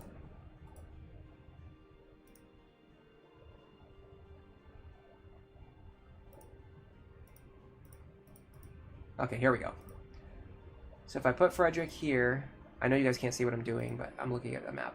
I can go 1, 2, 3, 4, 5, 6, 7, 8, and I have to javelin him from this position. That's a problem. The javelin won't kill him. And that's the guy holding the Master Seal. I really need to get rid of him on turn 1.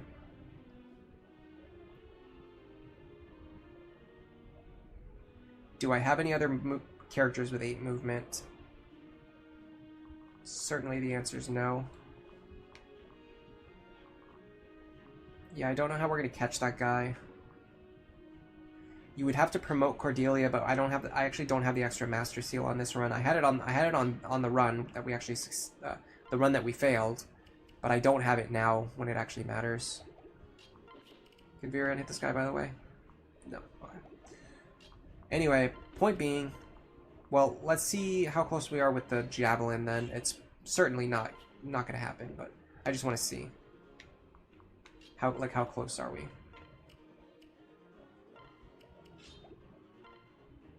Okay, we have 28 attack with the javelin, and we need...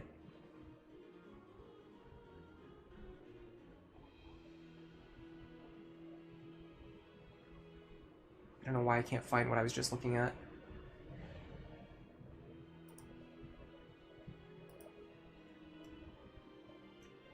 Here it is. We needed 29 plus 3. So we need 32, but we only need 31 because of weapon triangle. We have 28. Honestly, I think we can one-shot him with the javelin. We need a strength tonic. We might need to forge a point of might onto it.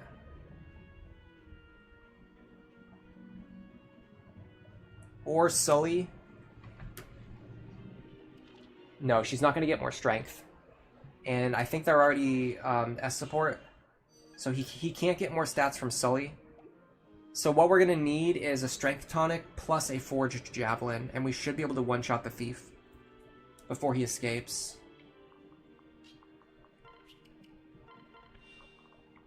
By the way, this is a good opportunity. Excuse me, a good opportunity for Rickon to get some chip.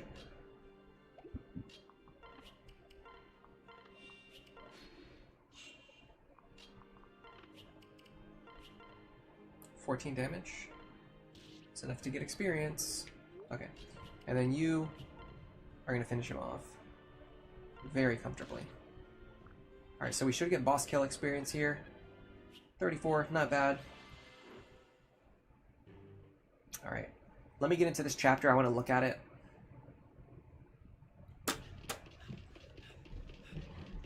Is Gaius under-leveled? He gives +1 move. That's an option. But then we lose the strength from Sully that we need for the one-shot anyway, now that I think about it. But yeah, it might be an option to use Gaius here.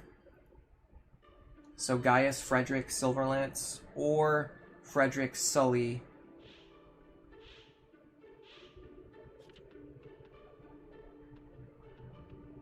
There's another Master Seal. Some good steel weapons. Another Elwyn Tome. So there's another opportunity for a Master Seal there. This one is currently blocked by enemies. So technically, if I go in here and I kill these enemies, I actually get a free reward from Anna too. But obviously I'm not going to be doing that on the Iron Man, so it's not even worth considering. Emran's going to do a backflip.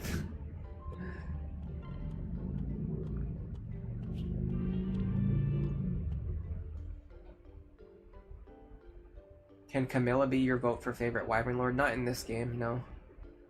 She's not in this game.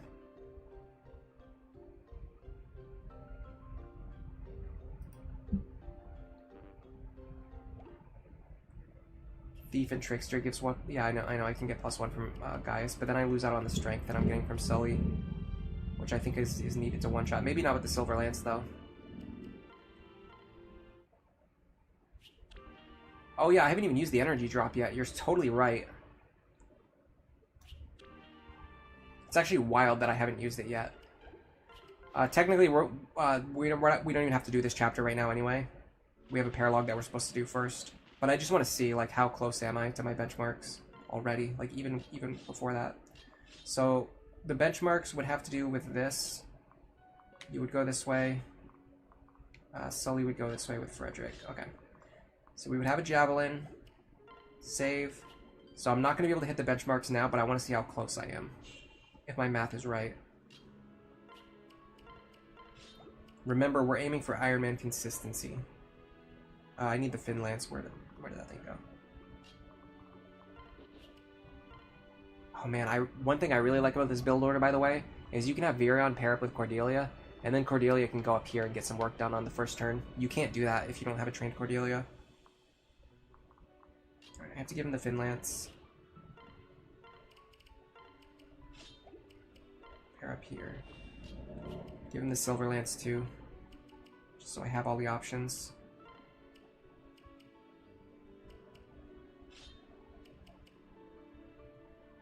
And then she will have an Iron Lance equipped. Okay. So yeah, I can only hit with the Javelin. I'm 3 points off. So Strength Tonic plus Energy Drop works. Strength Tonic plus Javelin Forge works. Honestly, I'm kind of feeling the Javelin Forge. And the reason why I say this is because forging 1 point of might onto the Javelin is certainly going to be cheaper than using an energy drop. What do I mean by that? I'll show you in a second. What about up here? What do we got? Okay, we one-shot him comfortably. These guys... 43... 44. We need to hit at least 44 magic. Which we can do with our Forged Wind Tome. And our Forged Flux Tome, for that matter. But I would use Forged Wind first. So Robin would go like this. Kill this guy. Frederick would kill that guy over there. Then Cordelia would like go up here and do something, potentially. Alright, so let's go back. Nope, wrong button. My Maribel is very blessed. Hold on, let me check. No, I don't. As weird as it is, I actually don't think the energy drop is the play. I'll explain why in a second. Okay, so Maribel is expected to have around 28 HP. We're on 29. Strength doesn't matter. Magic 14. We're on 17. Skill 11. We're on 14.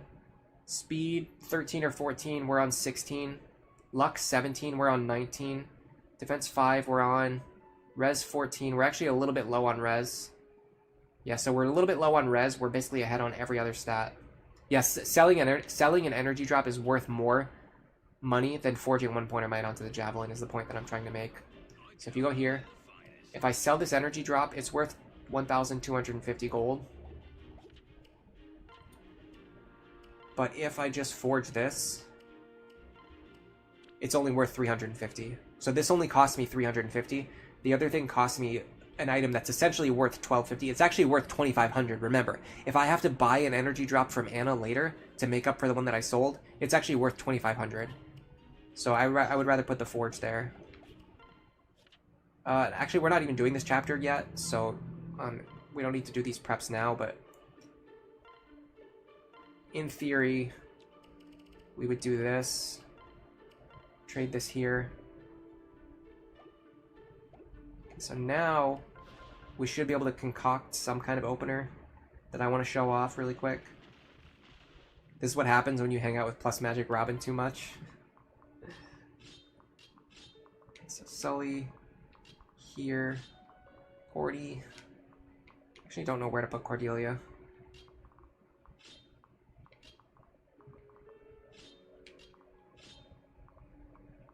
Alright, so here's the idea. I'm going to save first. then... actually, let me check the skills. That's fine. The other ones don't matter. Okay, so I'm going to save first, then I'm going to use the energy drop, and sorry, the strength tonic, and then I'm not going to save. So strength tonic. So this is without an energy drop. I should be able to one-shot this guy with a javelin.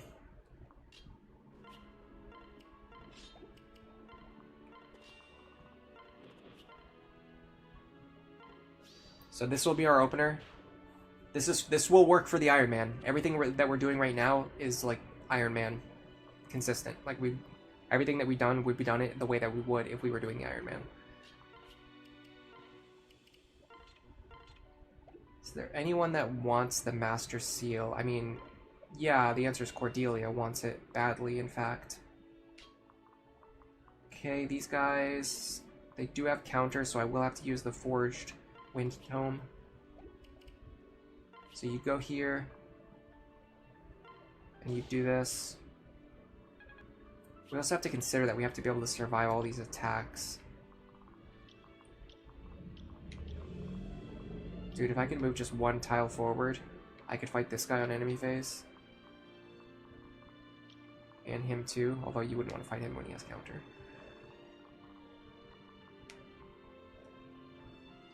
He has counter, of course he does. You have counter, of course you do. Why am I saying things out loud? I'm just saying that, just for the sake of saying them, I guess. Short axe here is actually pretty nice. What if I fight the short axe guy? He's gonna move this turn anyway. Remember, this guy's gonna move this turn anyway, right?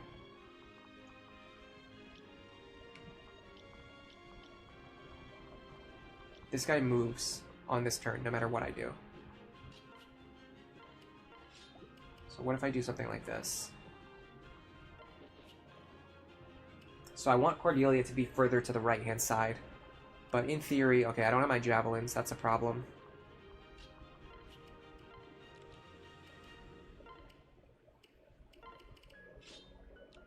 Master Seal, too.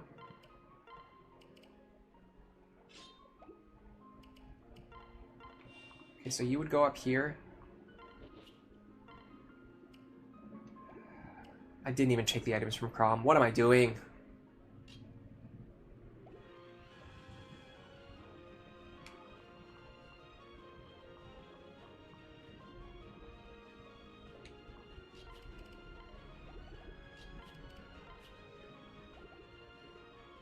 I can't safely get away anymore either. I mean, Chrom could fight this guy, right? Probably. What does he deal? 35 damage?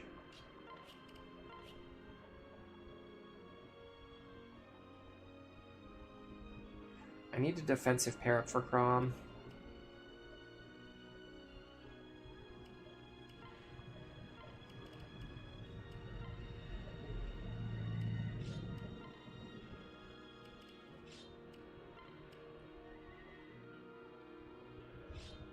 I need to organize Cordelia's inventory, but this isn't like a real attempt anyway, but still. I don't have any defensive pair up for him.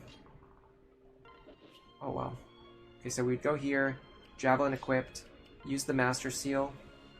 Now, I feel very motivated to go through Dark Flyer, because I need to get Gale Force. As good as Falcon Knight is in the short term, I need Gale Force in the long term, and she's my only Gale Force unit.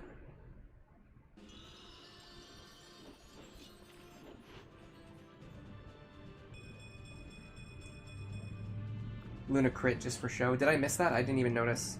You really like Maribel, but you always feel like she's a little bit underwhelming. But thank you for confirming that she's the best at just supporting Robin without even having to do anything. Yeah, so she doesn't need to do anything in the pair-up position, but then once you get her to level... Well, what... It's not even a matter of getting her to level 10, because she's going to get to level 10 off staff experience easily. I should say, once you get her to the point where, like, you have enough extra seals left over that you can afford to promote her.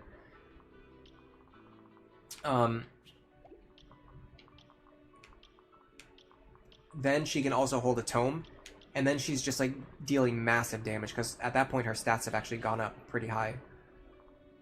Alright, so the issue now is that Chrom is just going to die.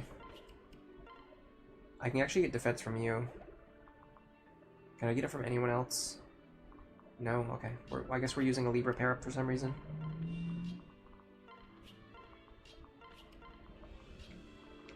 I could also try to maximize my evasion. It might matter. I also think I might have left Cordelia in range of 2 enemies instead of just 1. But again, this doesn't really matter. This is just like an idea of what my opener might look like. Okay, that's pretty good. I just want to check on Robin and Frederick's performance mostly, which seems to be good. The big thing is I don't know what Frederick does this turn, and I'm really concerned about the fact that Robin's HP is not good. Or his defense isn't good, I should say.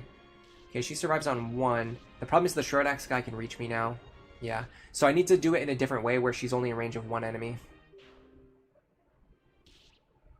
Keep that in mind. That guy on the right side is very, very, very easy to miss. I'm going to show him off really quick.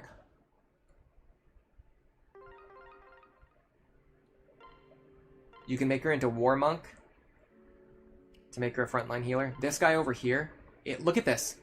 They intentionally hid him.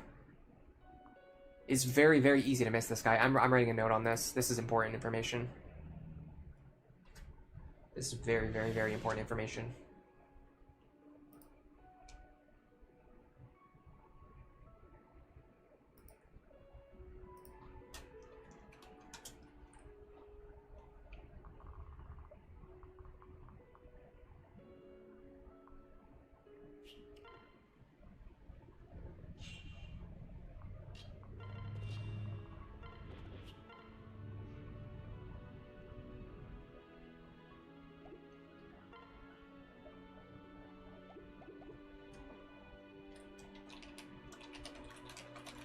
Sorry, I had to write down some notes on how to kill this guy effectively on future runs. Okay, anyway, they intentionally hid this guy behind the scenery so that you wouldn't see him.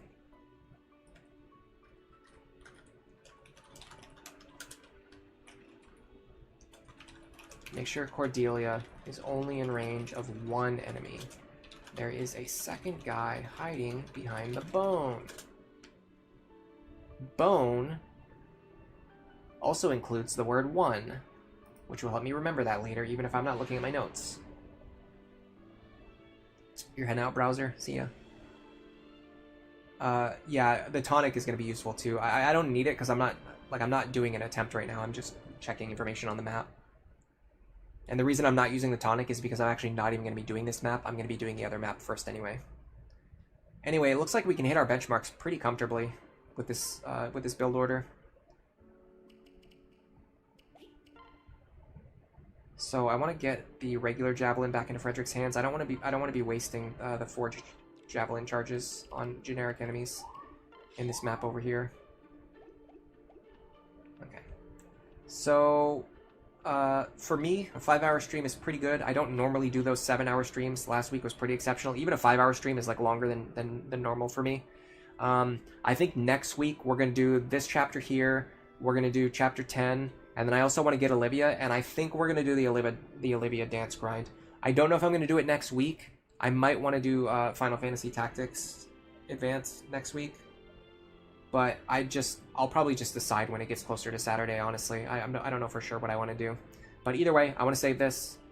That way I can... Because right now, I've already been streaming for 5 hours. If we get to Olivia right now, I'm not going to be in the mood to do the dance grinding. If I do it like where the stream is all just about getting to Olivia and then dance grinding, I'll be able to handle it a lot better. And we only have to beat a couple chapters to get that far if we stop right now.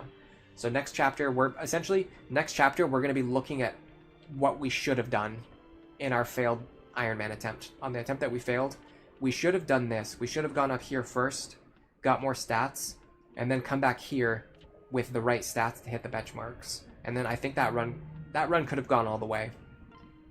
And this run is even better. This, like, my new route is even more optimized.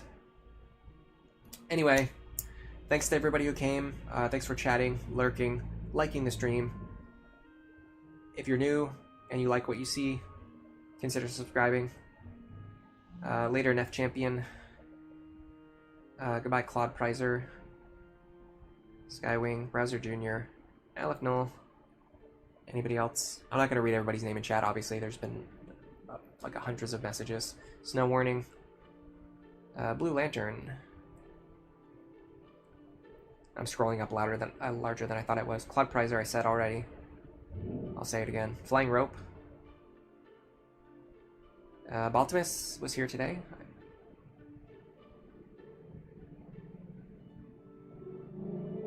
and Dynami. That's as far as I'm scrolling. I'm not going any further. Thank you, everybody. For now, enjoy the rest of your day.